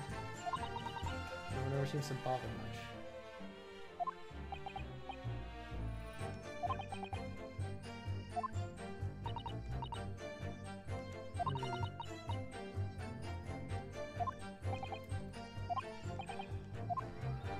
I feel like something with the light or the blood sticking to her hands, like she points out. Yeah, but I also can't, like, that's in the middle of pressing, so it doesn't let me do anything in that. God, I usually don't want to look up things, but this one I'm actually completely lost on. So I guess I'm giving up a little bit. Just there's no hint system in this game, so but let me just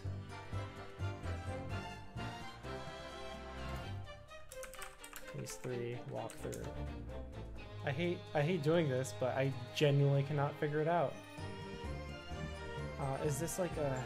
Do they have a spoiler-free guide? That's what I want to know.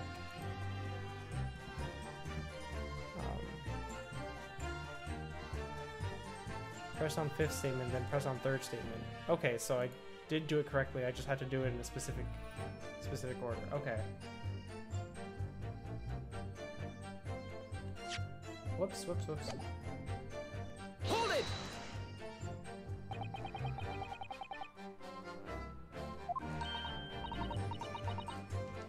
Okay. Let's see.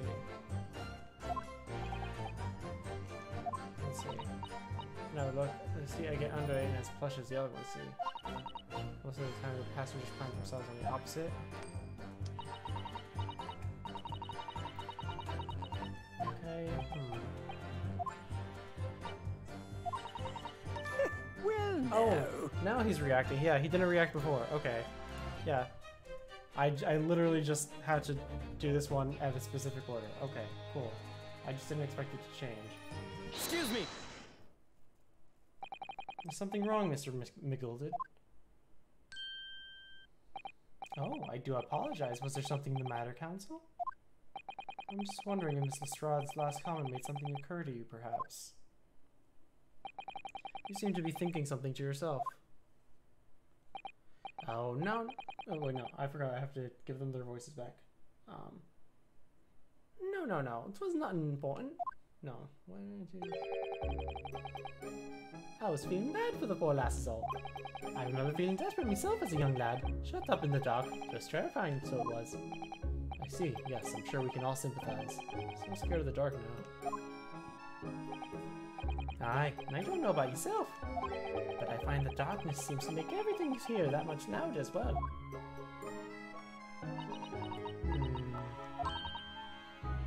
Yeah. I suppose it does, maybe.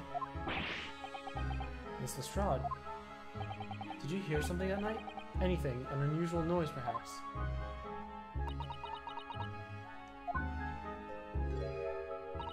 Nah, not really. All I could hear was the Irishman's horn. The Chabbers, there's no need to tell the whole world of me foibles, you little scamp.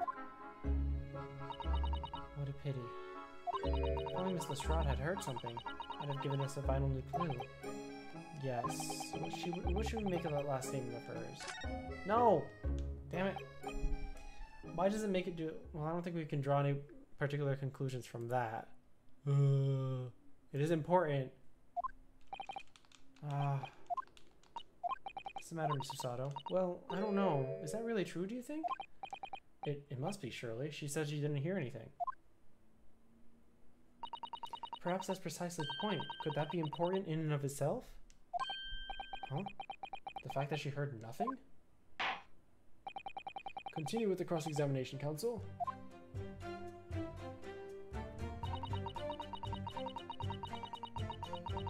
Do I have to... have to do it again. Okay. Hold it! Okay, let me just grab that this time.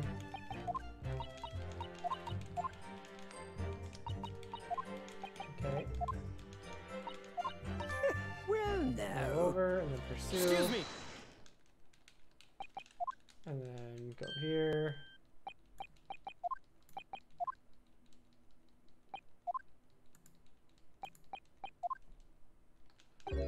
Okay.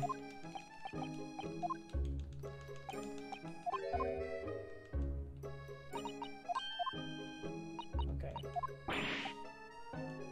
It's a little weird to me that this game doesn't have like a skip button, because like in all the other games you can hold the play button and it skips automatically, but this one it doesn't.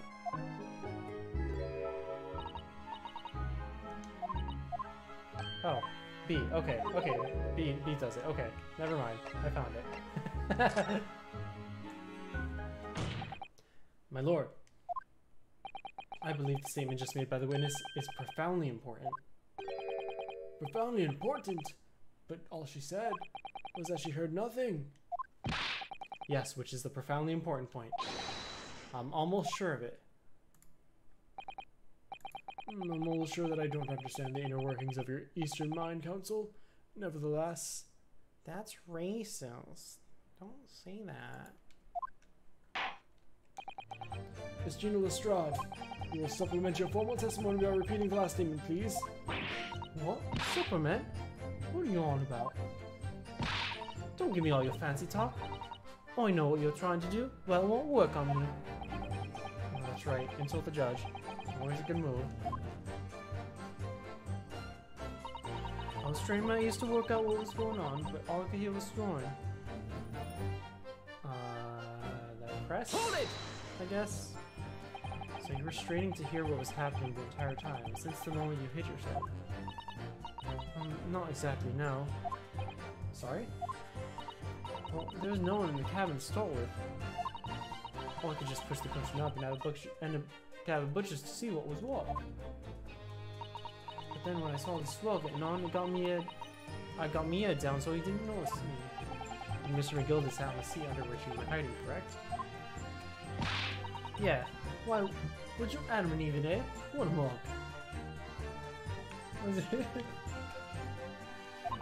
So then all I could do was listen.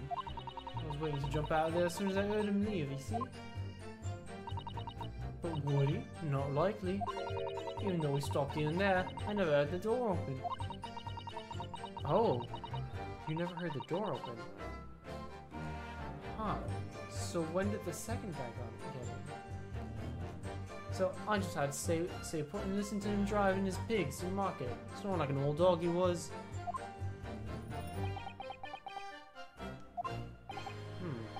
Any conclusions that we can draw from that, I wonder? It doesn't add up. Miss Lestrade, what you just told the court. It's clearly at odds with the facts. Huh? At odds? What was your show, man? Oh, that was not the voice I was giving you. Absolutely. It seems my learned Japanese friend is not as dull-witted as I feared. So Van Zeeks realized it too.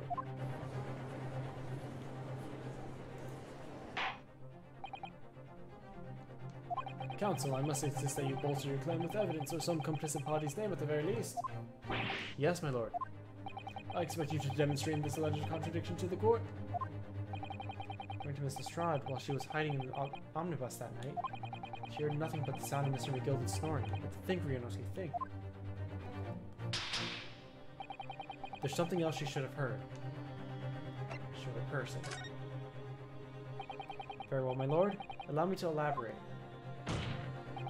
On a particular sound that Miss Lestrade could not have failed to hear on the night in question. The sound is very clearly explained by the presence of this following person. Take that! Thrice-fired mason? Yes, my lord. The sound that Miss Lestrade cannot have failed to hear is that of the victim, Mr. Mason, boarding the omnibus.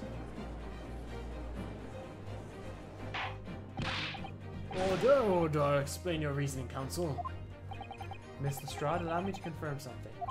You claimed earlier that you were the first person on board the omnibus, is that correct? Yeah, of course I was. I got on while the driver was in the pub, didn't I? And then the next person to board the omnibus was Mr. McGilden? That was not the soul in the cabin when I climbed aboard. At least not in plain sight. So you were, to all intents and purposes, alone in the enclosed cabin of the omnibus at that time. Did I not just say as much? I wasn't traveling with anyone else, if that's what you mean. Yeah, I saw him get on, remember? With the crack on the seat cushion. He was on his own for sure. And from what we've heard, the carriage made a number of stops after that on its onward journey. During which time did you not hear the door opening or closing at all? No, I never heard it. That's exactly what I was listening for, wasn't I? Waiting for the SWAT to leave. In which case, when and how did the victim end up in the carriage? Oh, we know that the victim collapsed inside the enclosed cabin of the omnibus. Therefore, Miss Lestrade's statement about what she did or did not hear is at odds with the facts. I think I just figured it out too, Labby. I don't think he was killed in the cabin. I think he was killed upstairs above the cabin and then dropped into the cabin. And my suspicions have the whole time have been about Mr. Fairplay, because Mr. Fairplay is the only one who would see this man and be like, "Oh, I see that he's in here." He knocked on the door. It was locked, he said. So he could have seen inside who the person was there. So, okay. Let's keep going.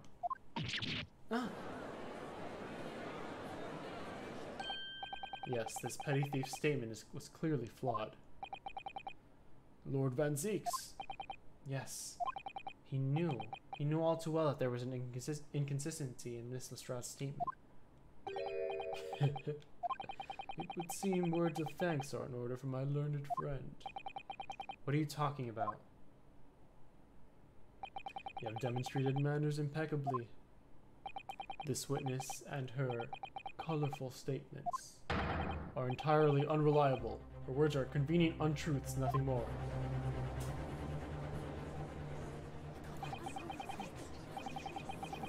Could the victim possibly not have boarded the omnibus? This makes no sense whatsoever. This girl is a pickpocket. Let's not forget that. Oh, come on, people. We're not done here yet. Oh, she didn't even say anything. I didn't want to judge the dear little mite just because she has some rather naughty ways. But I must say, I can't abide liars. And neither can I. Mr. Foreman. I didn't want to judge the girl just because she has some less than some salubrious ways. But I must say, I cannot abide liars. Oh, am I gonna have to do the thing again? Oh, this is gonna be a long case, isn't it? Ah, Mr. Naruhodo, that's 5 jury members leaning towards guilty.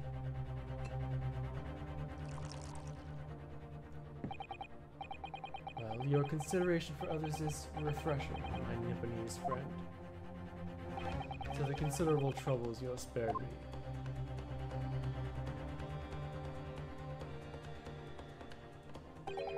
Yes, very refreshing.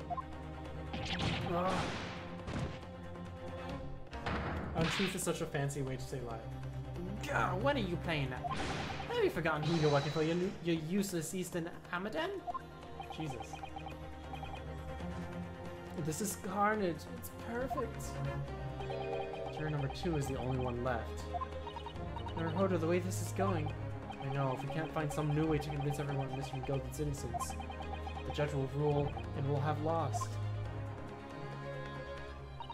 I very much wanted to believe the words of one of London's most respected gentlemen, but those of us in service know we must accept hard truths. Object, object, object. Hold it! Hold it! Yes, thank you.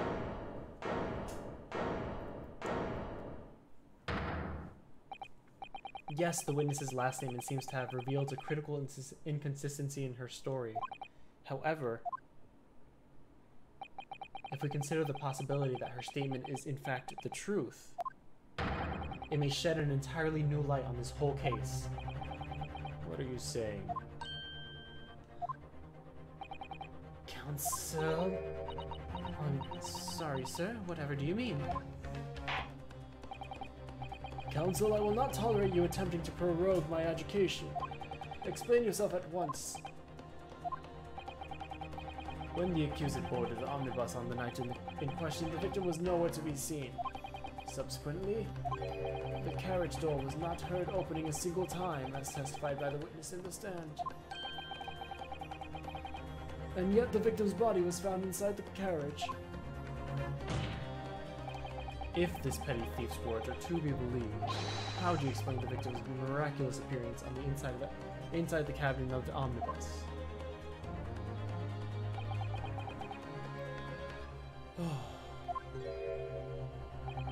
There's only one way to explain how the victim came to be inside the carriage. There's another entrance. If the door wasn't opened even once, the only explanation is that the victim entered the enclosed cabin some other way. Objection! I wondered what new fantasy you would come up with in your blind panic. But behold, the omnibus is here for all to see. Only one side of the enclosed cabin is furnished with the door, the other has only windows, fixed windows, which cannot possibly open. In short, there is no entrance to the cabin other than the door. Objection! But there could be. There's one possibility you haven't considered. Oh, really? Yes, one other way inside that isn't the door. Another opening, the use of which has allowed the victim to appear inside the enclosed cabin. All right, counsel. The defense will identify the location for the court. Here is the omnibus. Here is the omnibus in which the incident occurred. Where on earth is this entrance by which you propose the victim entered the cabin? Take that! The answer is obvious. It can only have been the skylight. I say, the skylight. That would explain the bang. Yeah, the body dropped from the window at the top. Yeah, no, because otherwise he wouldn't make that loud noise. Your ludicrous proposal almost has me lost for words. However, Objection! the skylight may well be large enough for someone to pass through. Objection! So you claim, but do you have a shred of evidence to support your addle-brained theory? The thud. I mean, both Mr. McGilden and Miss Lestrade said the same in their testimonies. They each claimed to have heard a loud thud, such as a noise of someone falling to the floor. Yes, which has already been explained as the sound of the victim falling from his seat, having been assaulted with the dagger. Yes, it has, but would a man slipping from the seat onto the floor really have made such a loud noise as the witness described? A noise loud enough to cause Miss Lestrade to let out an involuntary cry, in fact. Good gracious! Perhaps, in fact, that was the moment that the victim made his entrance into the cabin. No, let me rephrase that. The victim didn't enter the cabin as such. He fell into it. Objection! You're now suggesting that the victim fell from the skylight into the cabin. That's simply impossible. How can you be so sure? Because if the victim had fallen inside through the skylight as you say, the passengers on the roof deck would have seen it happen. And yet, not one person made mention of such events in their testimony. Yes, that's true, but... Hold it. Might the humble fella make a wee comment here? Mr. McGilden? To be sure now, the two fellows who were sat on the roof that testified afore said nothing of the victim falling through the skylight. But it seems to be, my lord, that 'tis not so much a cause of them not saying, but... Aye. 'Tis a case of them being unable to say. What? I think perhaps the two fellas do be having something of a compelling reason not to mention what happened. Would yous not agree, fine ladies and gentlemen of the jury? Oh my goodness, surely not. Those two chaps on the roof. You mean the ones who stuck that knife in the man were... Ah. Who's holding it this time? Hold it.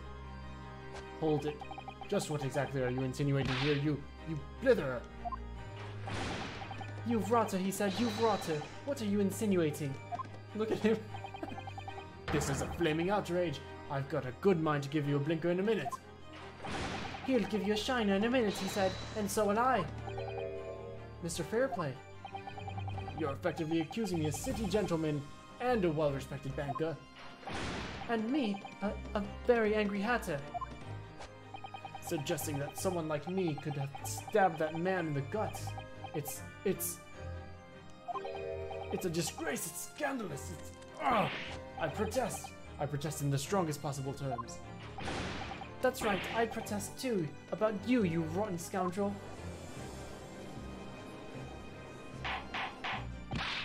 Order, order, order, this is not the time, witnesses. I will not permit this wanton invasion of the stand. Return to the anteroom at once. But this is beyond reason, my lord.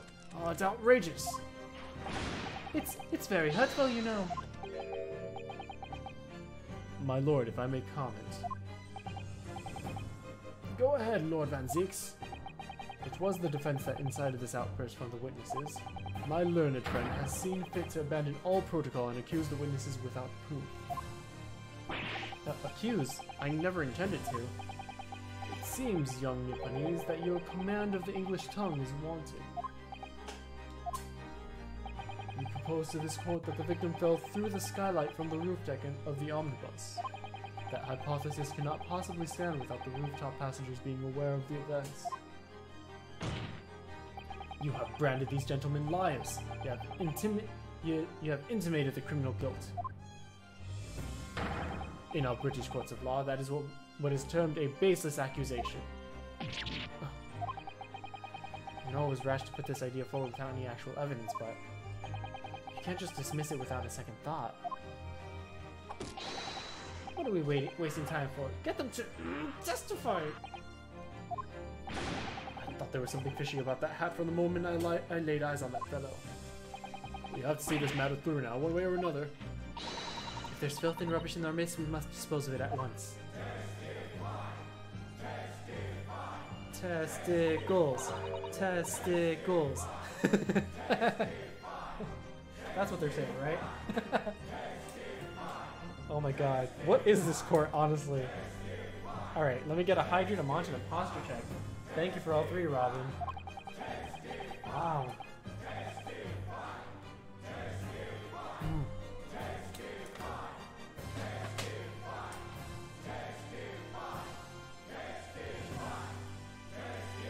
A munch means I get to eat a snack. They are still chanting. The spectators in the public gallery they're in a complete frenzy. Mr. Fairplay and Mr. Forrest? My lord? You will take the stand again and make another formal testimony in reference to the indictment brought by the defense. Yes, my lord. I didn't come here for this. There's no time to think this through. All I can do is keep pushing forward. Test if pie. Test if pie. Taste this pie. Taste this pie. Refuting the accusation. We were the only two people up on that roof deck, dead or alive, I can swear to that. If anything had happened when we were sitting, don't you think one or the other of us would have noticed? In any other case, neither of us know the first thing about the victim. We had no reason to kill the man. The skylight was shut the entire time, I tell you. We couldn't possibly have opened it. If you're so sure the victim fell through the skylight, where's your proof? Yeah, so I think the Hatter guy is actually completely innocent, but I think Mr. Fairplay is definitely not. I must say that on listening to his testimony, it is somewhat hard to imagine. How either witness could have performed any malevolent act on this open rooftop deck without the other noticing forthwith. That's right, you see. Well, it would have happened before first got on. Although logically, of course, the argument falls down if the two of you were in collusion with one another. What? Huh? According to investigations by Scotland Yard, the two witnesses share no common dealings. Ha! Well, I don't trust coppers any more than I trust the stinking rich. Something doesn't feel right here. Trial is going in our favor, really. So why do I feel so uneasy? Counsel for the defense, over to you. Your cross-examination, please. Oh, yes, my lord. Hatter guy and his hat and clothes don't fit. Yeah, no, I think it's very strange that the Hatter guy has a weird hat. Like, it's not a proper hat. We were the only two people up on that roof deck, dead or alive, I can swear to that. Hold it! So in no time did the victim, Mr. Mason, climb up to join on the roof deck. Absolutely not. Dickon. Whoa, I can look at everybody here. Why is she like this? Okay. No question about it, he said. None at all. Oh, but yes, of course. I remember seeing them both. I saw the victim inside the enclosed cabin talking with this man here. Is this true, Mr. McGilton? Dear me, my lord. At the risk of repeating myself, I boarded the omnibus alone and nodded off in— Oh, that's not your voice. What am I doing? I nodded off inside the almost immediately. That's an outright lie. Without doubt, you were engaged in— Let me stop you there, fella, and ask, do you have any evidence at all? Oh. It is all about the evidence in the courts these days, so it is. You do well to remember that. Ah, I saw you with my own eyes. This is going so well. If anything had happened while we were sitting, don't you think one or the other of us would have noticed? Hold it! Well, depends on the order that you got here. Well, it was on the final run of the omnibus past 10 o'clock in the evening. It would certainly have been quite dark, perhaps too dark to see clearly. Is this some kind of a lark? Is this some kind of a joke, he said? Is this what it is? Or perhaps one or the other of you fell asleep briefly. Are you fair dinkum, sir? Are you serious, sir? That's what he said. It's impossible, I tell you. He's apprentice. He is apprentice, you are right. I think it's to show he has no money to dress properly, yeah. I'd give you the keys to the vault if you could fall asleep in that bitter cold. And if you did manage it, your eyelids would freeze shut and you'd never open them again. That's extreme. It was extreme, I tell you, and we had to put up with it because this man had locked the door. Any true gent would have unlocked it and let me in when I knocked. I'm dreadfully sorry about that, I'm dreadfully sorry about that, young fella. But you see, I was away with the fairies and I didn't hear you at all. That's a lie, I saw you through the glass. You were talking to someone. Yep. That's... Okay, so that proves it. He came in after the man was dead. So, fair play killed him, dropped him through the window. He sat him down, he sat the girl down, he was talking to the girl.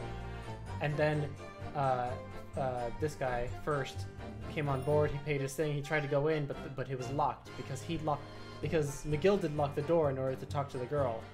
And this guy didn't notice that the other guy was dead. So he went upstairs, and then when he got upstairs, he probably noticed. That's probably what happened. Yeah. People do be seeing things that aren't feeling the cold. Just hardly surprising. Seeing things. I believe we have reached an impasse here on this particular point. You. Don't take it personally now, lad. If I'm a suspect in this case, then it's only fair that you and the other fiend are too. Open and free competition is what capitalist society is all about. This isn't a competition I feel like I should be involved with, really.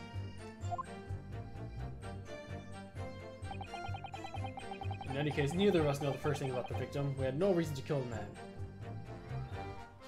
Well, hold it! Again, it's not about... So you had never met Mr. Thrice-Fired Mason before? Oh no, not once, never. Well, yeah, that's true. I'm not sure if he would had... Oh, well... He didn't need to know about the debt, as long as it seemed like it was a closed-room murder. Okay, yeah. Okay. He'd never met the man before, he said. Never! Oh, that's not your voice. And you, Mr. First, had no prior dealings with the victim either? That's right, sir. Hatters don't have much to do with brickmakers, to be perfectly honest, sir. No, I imagine not. You see, how many different ways can I put this? Neither of us had the remotest connection to the gentlemen who were inside the cabin. Yes. Pursue. Excuse me! Mr. McGilded? Yes, counsel? What can I be doing for you? Did the witness's last statement give you pause for thought somehow? Not the remotest connection. Is that right now, I wonder? What are you insinuating now? Ah, Mr. Fairplay. It has been too long, so it has. Eh? If I'm not very much mistaken, I believe 'tis fast approaching, is it not? Your repayment date. I beg your pardon? You borrowed 20 guineas from me, sir. At an unconscionable rate of interest, you tricked me. It's extortion. Well, now, is that the touch of begrudgery, is it? The sort of begrudgery that might motivate a fella to pass his crime on to another. Oh. Wait. Okay. So I should trust him because he's my client, but also he's being very, very sus. Right? He's a little sussy. He's a little bit sussy, right? I'm just gonna say. He removed... He probably got the girl to remove all of the things in the back seat, and also added fake blood or whatever that is to the floor. Why is he being so sussy? He does run extortion. Yeah. And young Mr. First. Me, sir? Well, what do you want with me, sir? You do be making hats for a living, do you not? That there top hat's lying on your head. Is that one of your own creations, is it? Oh, well, I'm still just an apprentice, you understand. I'm learning to find the perfect fit for whatever fine gent walks through the door. The perfect fit, is it? Well, it is a very distinctive design, so it is. Many customers like it, I tell you. They like a distinctive touch. Customers, such as Thrice-Five Mason. Oh. There was a photographic print of the victim submitted as evidence of fraud, my lord. Oh, this you mean. Oh, it is a patchwork hat. I can't help thinking that the four-petal's hat looked distinctly familiar, wouldn't you say? I had never even thought of that. He is in fact wearing a patchwork hat. Wow. Okay. Mr. McGilded, you got me. I didn't even notice the connection. Oh. That's one of my hats. Aye, that it is. So it would seem the brickmaker was a customer of yours. The sort of customer I'd wager you could have it. You could have had a wee quarrel over the distinctiveness of the goods. Oh no, sir, absolutely not, sir. Well, there's really nothing more to add. It wouldn't be right to say that two fellas here haven't the remotest connection to the victim, you see. I rest my case. You little weasel. Ugh. He's better at this than I am. Gosh, Mr. McGilded has certainly been thorough in his research, hasn't he? Please don't let me little interruption hold up the proceeding. Evidence the victim has a bad hat. It's not a bad hat, it's a cool hat. I think his hat is a little bad because the stitching doesn't match anything. The skylight was shut the entire time, I tell you. They couldn't have possibly have opened it. Hold it! Are you quite certain about that? The skylight was shut the entire time. I'm going to lose my block with you in a minute. Actually, does it let me check the skylight now that I'm presenting this? Yep. Okay. Oh, I can just rotate it right. Okay, no, it just says it sees that you can look inside. I know there's no opening from the bottom, but it looks like there's an opening from the top, but it just isn't pointing that out. I'm going to lose my block with you in a minute. He's going to lose his rag with you in a minute. That's what he said. Take a look for yourself. Go on. You see? It's shut fast now, just like it was on that night. So it is, of course, a fellow the size of Mr. Mason could literally break right through it still and all. What? Just looking at the size of the thing, you understand? Oh, now you hold on a minute there, sir. The size of that thing means nothing. Not on its own, let's consider the bigger picture here, shall we? Let's stop biting your cane, shall we? I was riding the omnibus on another occasion when, well, I broke wind loudly. I shocked myself with it as it happens. This is an unexpected profession, Mr. Furt. Thank you. That's a very fitting time to use that, thank you. Oh, I just mean to say, well, the point is, I tried to open the skylight, you see. But, just my luck, I couldn't make it budge. The stench was terrible. You were waiting minutes for that. Everyone was looking daggers at me, sir. I went as red as a rogue, I did. Incredible.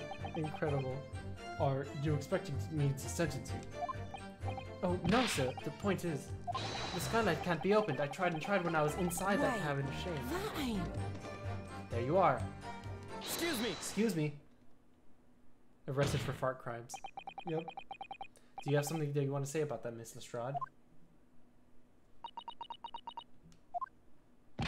Miss Lestrade?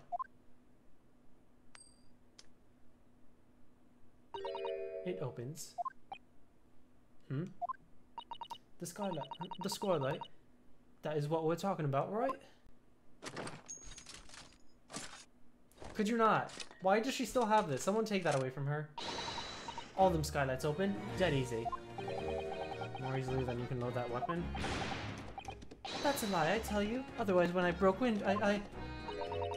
You can't do it from the inside, you mug. Oh. Look, a few weeks ago, I was up on the roof deck of one of them brags. And I had a great awe. I mean, I had pus coming out me ears. Miss Lestrade, this is not the forum to be eulogizing on the subject of your criminal activities. Well, anyway, I had a bit of a scare. When I lifted the last bloke's purse, he got wise to me. All four of them surrounded me, so I couldn't top out the bus and leg it. So what I did was I used a skylight, opened the catch and jumped right through. What? Yeah, this catch for them skylights is on the top side. That's why I can't open them from cabin. The skylight opens from the roof deck. That's why I was suggesting the thing. Okay, well, bailiff. Climb onto the roof of the omnibus at once and verify the witness's claims.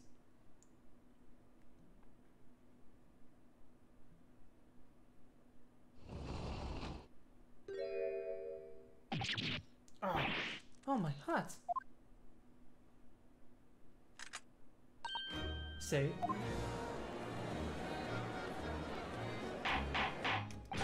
Order, order, order! So it appears the street ghost statement is quite true. I don't believe it. The skylight opens. And from the roof deck. Mr. Naruhodo. This could be the clue we've been looking for. This is a clue that I had this whole time. Well, counsel for the defense, please continue with your cross-examination. Yes, my lord. So the skylight opens. Perhaps I should investigate for myself. Now I have to go. This is the thing that I've been trying to look at this whole time.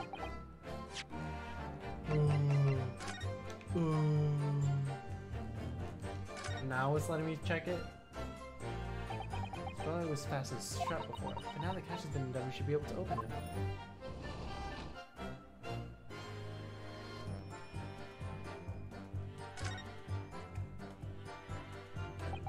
Considering the see inside the carriage for this opening, that's for sure. Yes, and there's a lamp in the next closed cabin. I'm sure the witnesses would have been able to see quite clearly.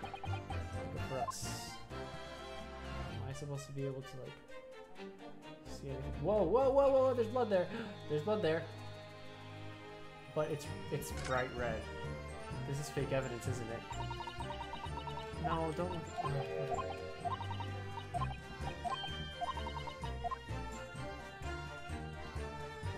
Can you look at it, please? There you go. Okay, you're just not gonna point it out, I guess. Look at it. Look at it. There's blood on the. I'm scream. Okay. Oh, dang it. I meant to look inside. I didn't. Okay, it's open. Alright, good. Let's go. Okay, let's go inside.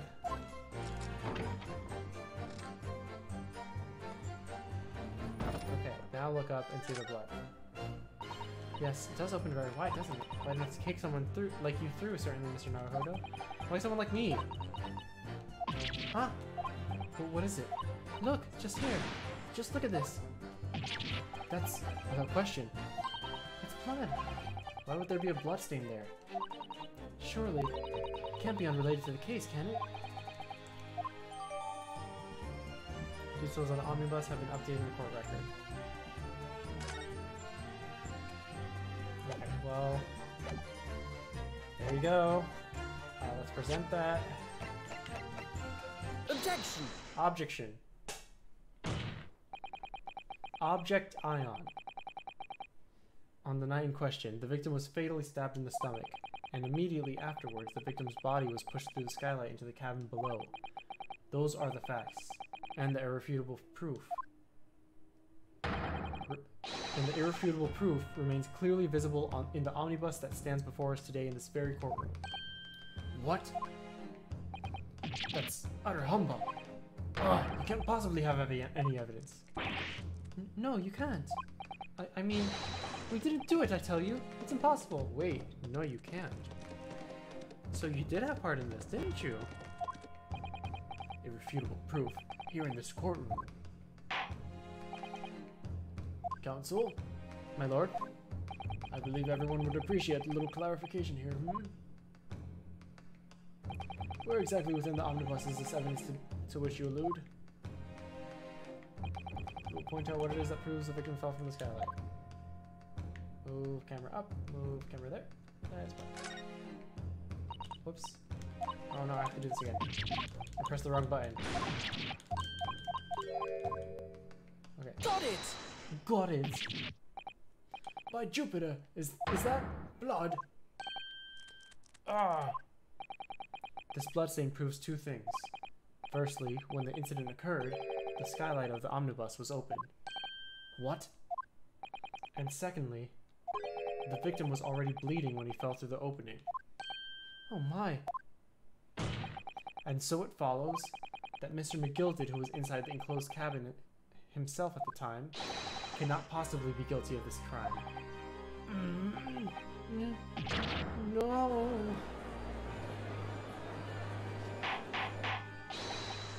Order, order, order. Hold it! Hold it. But the blood could have sprayed from up there when the fellow was stabbed inside the cabin. And only found its way to that one particular spot on the skylight? Sure, and that would be very convenient. Ah. Let's keep it in mind that the skylight catch can only be unfastened from the roof deck. I myself wouldn't have been able to open it now, would I? But, there's no way to know for certain, is there? If the gent really fell through the skylight, I mean. Why don't you have a good look at the floor of the cabin between the two seats, Mr. First? Okay, now this is false evidence. So, Mr. McGilded put this here, so now I'm confused. That's why I think he put it at the top, too. This is all too plain if you see. There's the aftermath that shows the profile that dropped from the far height right there, so it is. What? No. But it can't be. It's all lies. Hold it! My fellow jury members, I think we can all agree that this is clear proof of the defendant's innocence, can't we? I believe we can, yes sir. It's clear to me now where the filthy rubbish can be found in this courtroom. So, they thought they could pull the wool over my eyes today. I won't tolerate any of the guild's carriages being sullied with blood. I won't tolerate it. Oh, I always knew that nice gentleman who gave us that delightful park couldn't have done such a thing. On three then, everyone. 1, 2, 3. Why is she hitting me? Objection! Why did the lady who was already in white raise her hand? A chilling performance, Mr. McGilded. Oh, and what would you be referring to there now, Lord Van Zeeks? A bloodstain on the frame of the skylight? Such evidence is null and void. What? Why? For one extremely simple reason. That smear of blood never existed. Objection! What are you talking about? It's there for all of us to see. It's clearly blood. Objection! I personally attended Scotland Yard's investigation of the omnibus. It is fresh, you are correct. The officers involved went over the carriage with a fine-tooth comb. So I can say with absolute surety, no such smear of blood existed in the carriage. At least not until this trial began. But... oh, are you suggesting, Lord Van Zeeks, that this stain of blood was... fabricated, my lord? Yes. And while this court has been in session... What? The blood on the seat is obviously altered, yes. What the palaver! I must say I didn't expect such a crude reasoning from a prosecutor of your standing, Lord Van Zeeks. I'm Magnus McGilty, a fellow known all over the capital for his fine contributions to public life. I don't take kindly to slander, and I'll fight it to the bitter end. Even if it's rolling off the tongue of the Reaper of the Bailey. Mr. McGilty, I realize that this is your first appearance in court as the accused. However, I am well aware of your involvement behind the scenes in a great many affairs of dubious nature. You're very adept when it comes to avoiding getting your own hands dirty. And each time it happens that a case you're involved in is investigated, you adapt to the facts. Adapt the facts? What does that even mean? When you wield the fortune the side of Mr. McGilty, however ill-gotten it may be, nothing is impossible. Tampering with evidence, manipulating the scene of crime, bribing witnesses. I toast your ability to concoct the most convenient of stories, sir. Tut-tut, Lord Van Zeeks, this will not do, to be sure. Will it now, counsel? Oh, no. I think it's fair to say this does all sound like a rather far-fetched excuse by a desperate man. The blood on the skylight didn't exist, you say? He knows what the next statement is. But if yous will all cast your minds back, is it not true that the omnibus there has been in the courtroom the entire time? How could anyone possibly have put a smear of blood in it without the world and his wife seeing? Isn't that right now, consort? Don't ask me, because now I have to answer truthfully, and I know that there's a point in time. The omnibus has been in full view the entire time that the court has been in session. My learned friend. Here's to hearing your opinion on this matter, in your own words. As you wish. Could someone have tampered with the omnibus during the trial? If you're asking me, I think it could have been possible. Again, they're gonna get mad at me. Hold on, something just happened in my kitchen. I will be back in a second.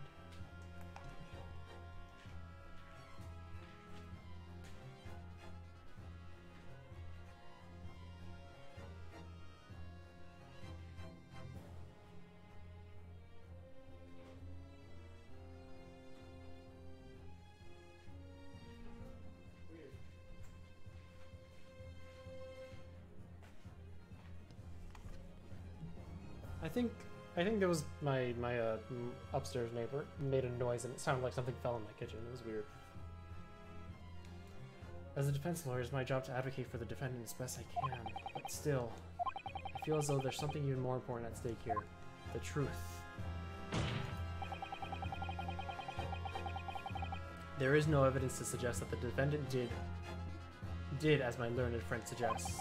However, in terms of having the opportunity to carry out the alleged tampering, there is one possibility. Oh. Good gracious. Explain yourself, counsel.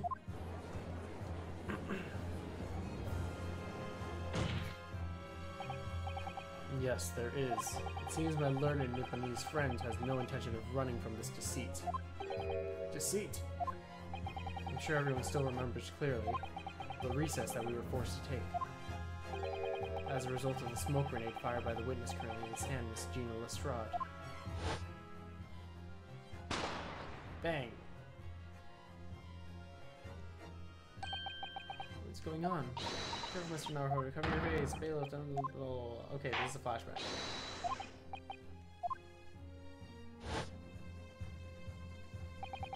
The courtroom was filled with smoke, and everyone was thrown into confusion. All of us were made to leave this chamber.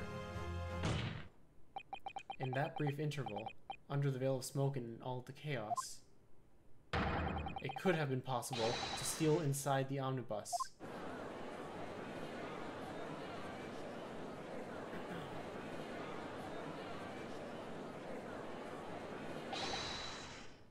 Are you wise? What are you trying to pull ye? You're not in fact a Gauger. Feckless? Gauger? You're supposed to be defending me. 'Tis a wicked plot. This is a plot to undermine me, so it is. Objection! Whatever you think this is, it changes nothing. The facts are the same. After this courtroom was evacuated earlier as a result of the smoke grenade, a number of inconsistencies materialized in relation to the omnibus. Inconsistencies such as? To start with, the storage compartment underneath the rear passenger seat. When the police investigated the omnibus, this compartment was full of the driver's items. Secondly, we have the smear of blood on the edge of the skylight.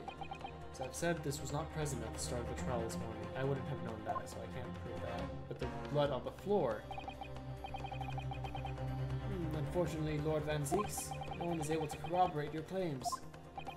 It's true. When the omnibus was first wheeled out, both the storage compartment and the skylight were shot.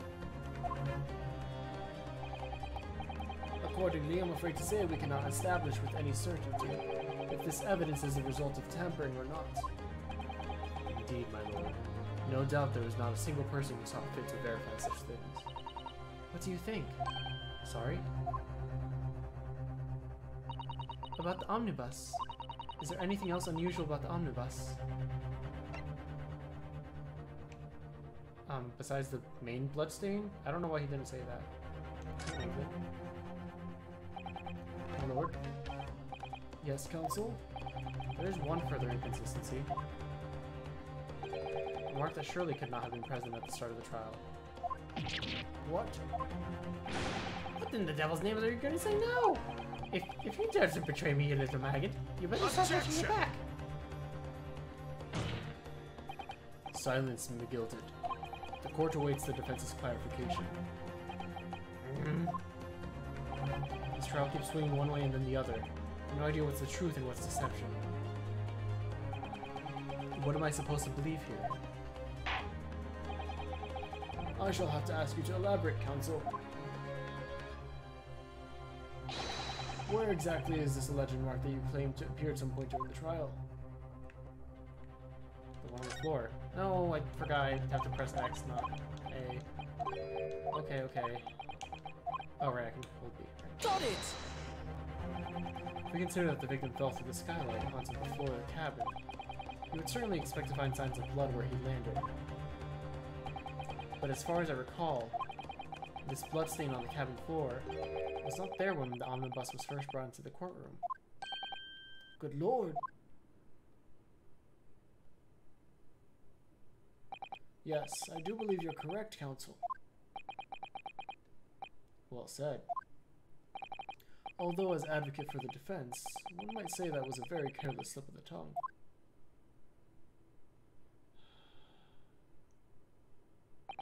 I believe that the bloodstain on the floor is a decisive piece of evidence. But if the question is whether that evidence is genuine or whether it was unlawfully fabricated by someone, I feel compelled to admit that there is at least a possibility that the evidence is fake.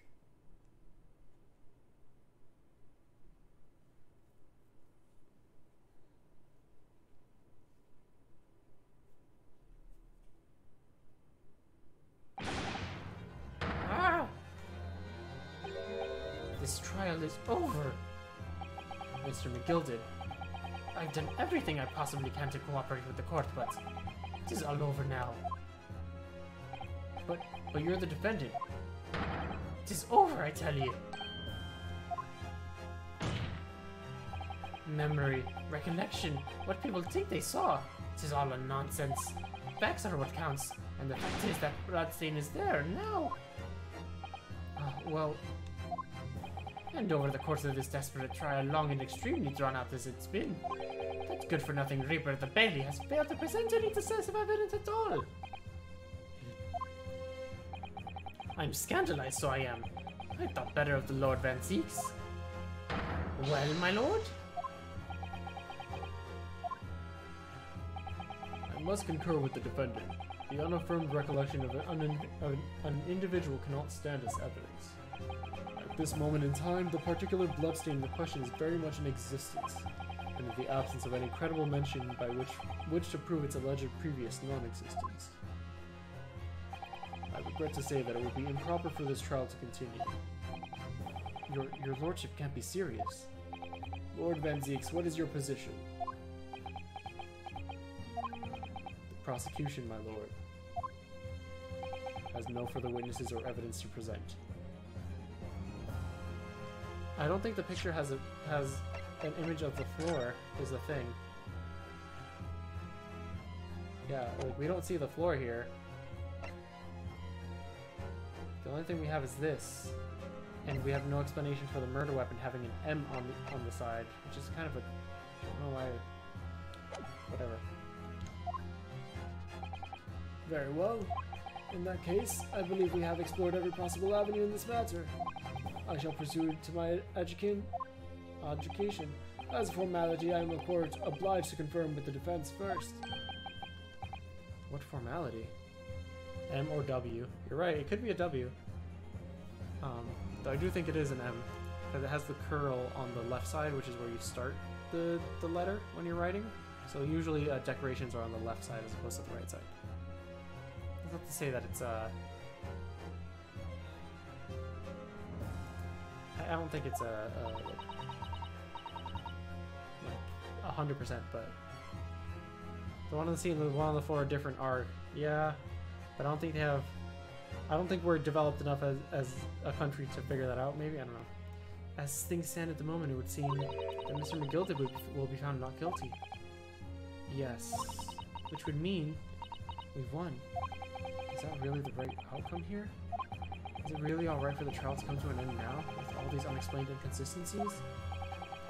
Counsel for the defense, your closing statement, please.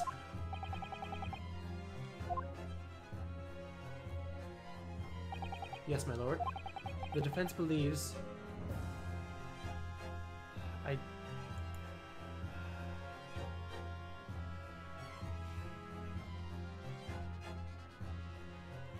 I don't know...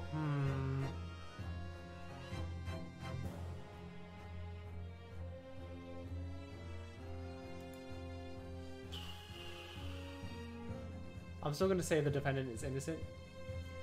The defendant could be guilty is actually true, but at this point in time, the defendants could also be innocent, so I don't want to say either or. I'm going to say the defendant is innocent. The defense believes the defendant could be guilty, but yeah. But I am a defense attorney, and my job is to believe that that he's innocent. So even if I'm proving against him, I am still going to say he's innocent because that's my job, if you will. I don't know. I also don't think this is going to matter because the jury is going to say anything anyway, so.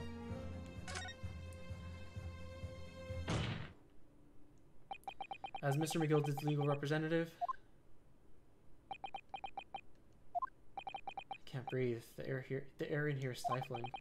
But I'm this man's defense lawyer. There's only one thing I can say in this situation. I believe the defendant, Magnus McGilted, to be innocent of the allegations brought against him. Thank you, counsel.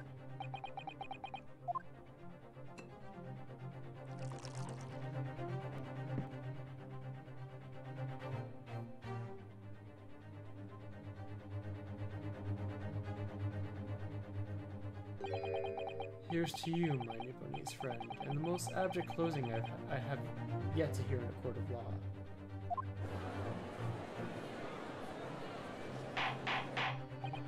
Order, order.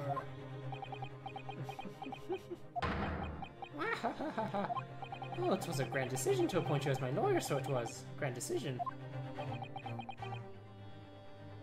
You have to restart the case if you miss this choice. I don't think it matters, actually, because again, the jury is the one that has to kind of decide.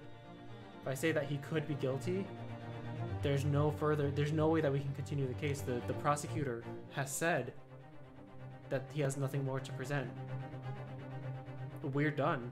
Nothing I say matters. To be honest, it's very possible that he did it. I want to believe that he doesn't because he's my client, but he's also fabricated all this evidence. If he didn't fabricate any of this evidence, I could have just been like, here's a bunch of things that could have happened. There's no proof that he could have or did or did not do this if I presented enough parts of evidence. And therefore would have gotten him... I don't know, actually. It would be the jury's decision by that point. It would just depend on how we go on. You've saved one of London's most influential gentlemen, fella. You should be proud of yourself. Here, have this for your troubles. Stop throwing coins at me. Your job here's done, fella. It's a fine work you've done, you have. What do you mean? 'Tis just as the right honourable gentleman so succinctly put it before. The trial can't go on anymore. Exactly, so you go. And your closing statement there was, how did he put it now? And more than a formality. Exactly, there you go. So no matter what I said.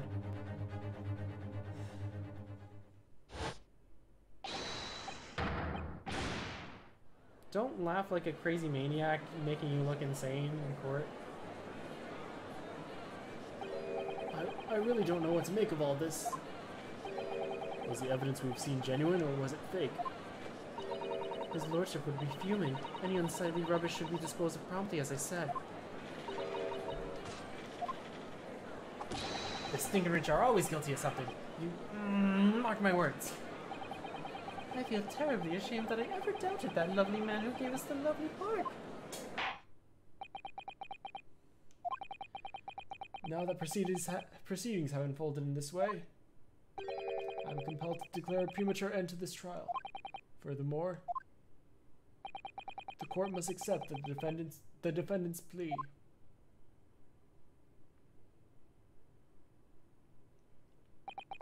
I thank you kindly, my lord.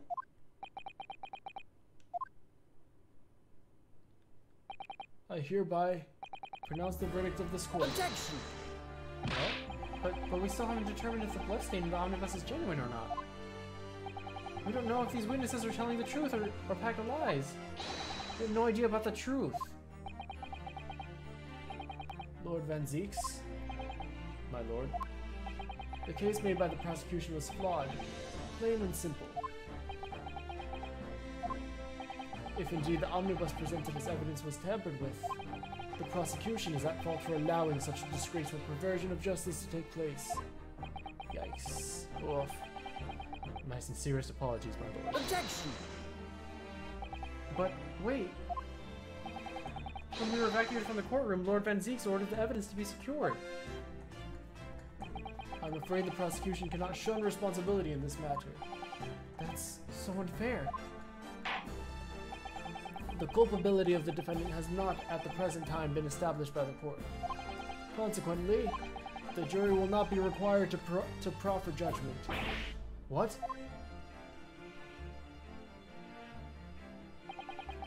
Well, Lord Van Zieks, it's been a pleasure, so it has. And as for you, my dear fellow, I couldn't have asked for a better defense.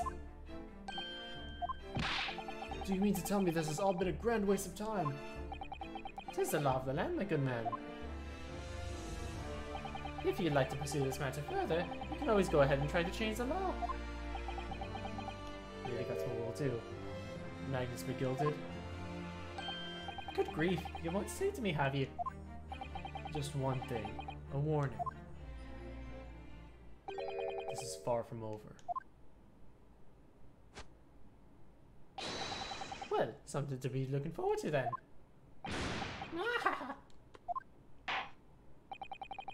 I hereby pronounce the defendant, Mr. Magnus Begilded,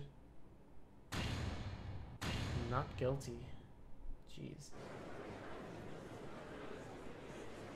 They're doing the confetti, but everybody's no one's cheering. Everybody's mumbling, even though they're doing the celebration.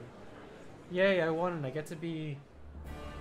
I get to be a defense lawyer, but it's just so bizarre. This is an outrage. You should have examined the evidence more. What are you talking about? This man's been cleared. He's innocent. Yay, you won. Yay, you won. This is the first time I see a not guilty verdict as not the wanted outcome. Yeah. With the courtroom in pandemonium for the second time that day, the judge delivered his verdict. And my first ever trial in Great Britain came to an abrupt end, with the defendant being found not guilty, and ostensibly a victory for us.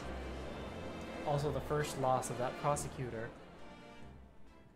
which will make headlines, but also it feels incredibly bittersweet. 18th February, 5:14 p.m., the Old Bailey Defendant's Antechamber. That certainly was a long trial. Yeah, it was. Your first ever trial on foreign soil and your first victory was a wonderful performance. My heartfelt congratulations. And to you, Miss Susato, thank you for your assistance. I suppose we should be happy? The trouble is, we're still completely in the dark about what actually happened. Well, we didn't have enough time. But isn't it wrong? I mean, who was actually responsible for Mr. Mason's death? We don't even know that. The sole aim of the defense is to obtain a verdict that exonerates the defendant. You carried your duty to perfection. Aye, that you did! Mr. McGill did. And that girl is with him too. Well, it seems the stories are true! Oh, what stories? About the 6 enormous fireworks they do be lighting off when there's a verdict not guilty. I'm sure you must have seen them now. Spectacular, wouldn't you say?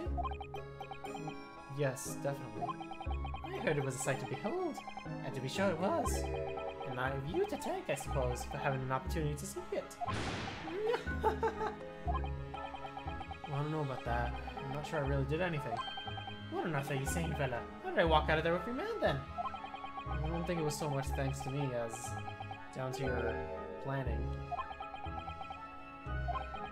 You're a straight-talking fella, aren't you? I must say, you had me astray in the head there once or twice. But you're young and headstrong. That is water under the bridge. Congratulations, Mr. McGill, on having your name cleared. Nothing resolved. There's only one thing that matters to me. Oh? Aye. They've all seen that I didn't do that odious and obstinate deed. Grand, is it not? I suppose it is. Now the fine fellows of Scotland Yard can take matters into their own in hand and sort out any wee details. They'll see it for what it is. They'll get to the truth. I have absolute faith in them, so I have. After all, I do be providing a good number of their wages with all the taxes I pay. It's not that funny. So then, as we agreed to aforehand, 1,000 guineas for your troubles, fellow. Oh, no, I couldn't possibly accept that much. Ah, that'd be waste. You're humble people, are you, from the east? Well, if you insist. But have this. Still not. You deserve a reward. Mr. Magnus McGill did. Everything is ready, sir. If you'd like to follow me into the courtroom. Into the courtroom? What's this, officer? It's sooner than I was led to believe. I hope it's not inconvenient, sir. There were some changes to the schedule. Well, I must be making tracks now. It is time for the inspection. Sorry, what inspection? They're going to examine the omnibus again, so I'm told. I asked if I could be present for it myself. They're going to examine it again? Now? Naturally, I'm under no obligation to take part of any more of this matter now. But as an upstanding member of London society, I do be doing my best to help where I can. It is a gentleman's duty, so it is. So then, fare thee well. It was an absolute pleasure meeting you. I hope you have a well of a time when you're studying here in Great Britain. And there he goes, a free man. Oh, I forgot she was here too.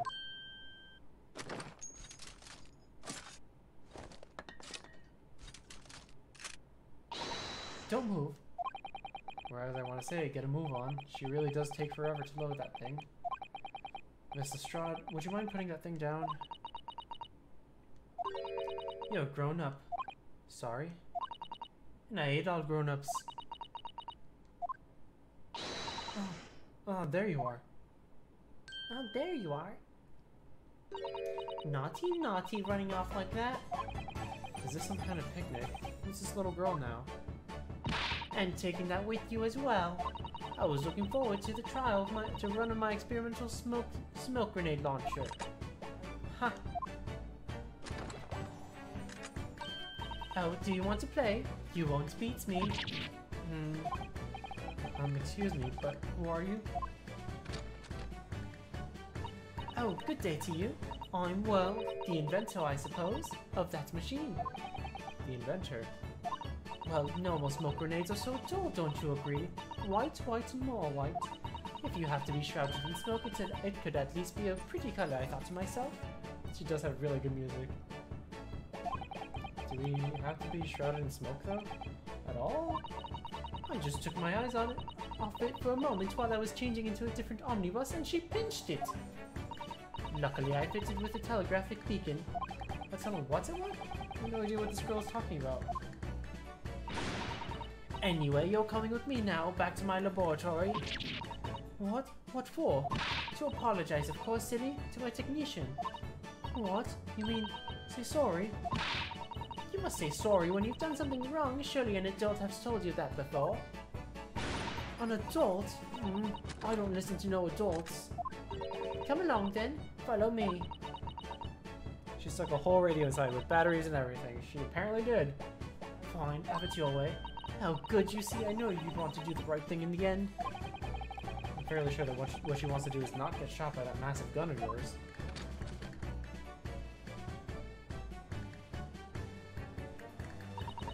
We'll be leaving now then. Bye-bye. I'm so sorry for all the fuss. She was a lively one. And apparently inventor for... I'm sure she invented the goggles that Herlock Sholmes uses. Well, do you think we perhaps ought to be on our way now then too? Yes, you're right, but where to? Oh, we haven't had time. We haven't found time to find a place to stay. No sooner have we arrived in London than we have to rush here. Our traveling keys are still with the bailiff. I was originally planning to spend today in search of lodgings, but at this late hour in the day, I'm afraid we may be out of luck. Don't worry though, I have a plan. If the worst comes to worst, I've heard of a lovely park where we could spend the night. Please tell me you're not thinking of the Gilded Park. I know it might be a little chilly at this time of year, but our usefulness will see us through. I'm not so sure about that. I think a midwinter Londoner will freeze a young person solid just as easily as an elderly one. Oh dear, that doesn't sound agreeable. Now I'm starting to regret turning Mr. McGilded down. That 1,000 guineas would have paid for a lovely warm room. A lantern.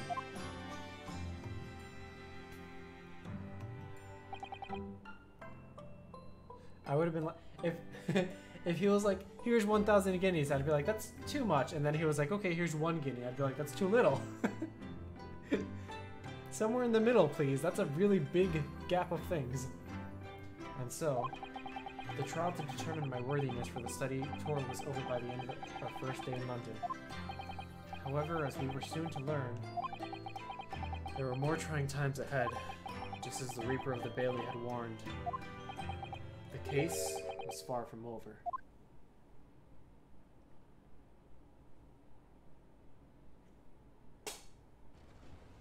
Oh, a cutscene. At the end of one? Okay. What's going on? Get the fire brigade! Water! Bring water, quick! Oh, it's on fire. How did this happen? I don't know, sir. By the time I got here, it was already engulfed. No one was supposed to be allowed in here before we started investigating.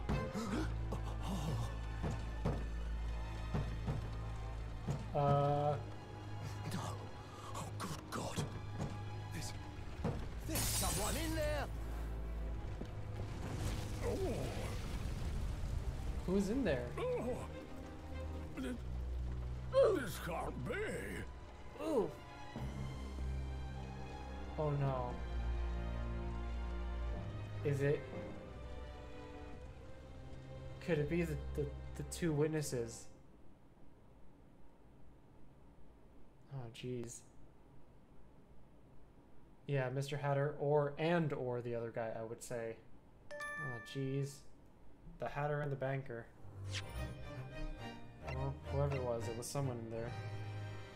Well, that's it for episode 3, The Adventure of the Runaway Room. tomorrow we'll play episode 4, The Adventure of the Clouded Kokoro. The Clouded Kokoro! Why are you saying Kokoro? Okay, well. Good cliffhanger. It is a good cliffhanger. Thank you everybody who came to view me getting through this. Let's see if I would have someone to raid. I appreciate everybody who's been coming to the streams. These are very interesting so far. This one, I'd say, is the best one so far. Although it still was kind of like a tutorial kind of thing. Because like we still had to learn about how the jury worked and all that.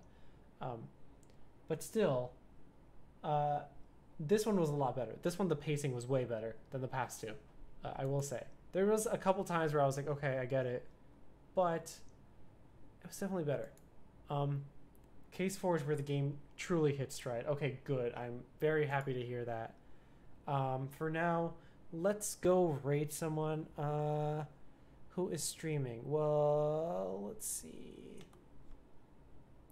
Gamer Pups is streaming. The World Ends With You. They're an hour in. And Sync is streaming Stardew Valley. I want to see what's good. Jackademia is streaming Roblox with Chester. I think they'll be fine. I don't know what they're doing in Roblox, but what are you guys feeling like? Do you feel like Stardew Valley or Roblox? Roblox is very interesting. But does that mean that every time you sleep on a pillow, you smush it? Whoa, I did not. That was weird. Okay. 5 hours of streaming. Yeah, most of these cases have been like 5 hours, honestly. But yeah, where should I send you guys? If no one has any opinion, let's try Roblox. Yeah, I'm actually thinking Roblox. I think that's kind of a funny thing. Yeah, let's raid into Jackademia. He's apparently streaming with Chester, who is currently shirtless. Is Chester usually shirtless? I don't remember. Jackademia is a pretty cool streamer. He is also a cat. But he usually wears a nut hat. Yes, a nut hat. You can,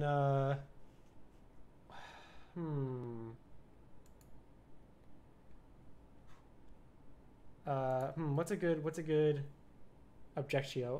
You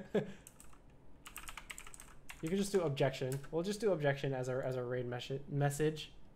And if you don't have my emotes, you can just use any cat emotes that are part of the default thing, just such as glitch cat, like this. You just copy and paste that over there, or you can use my emotes instead if you want, if you have them, which would be objection. Oops, I just hit my controller. Objection, and then my emotes. Where are my emotes? But I hope you guys have a good time zone wherever you're at.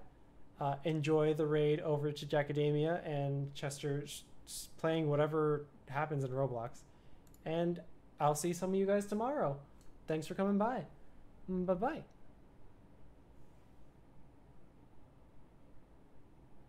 I forgot to put music at the end.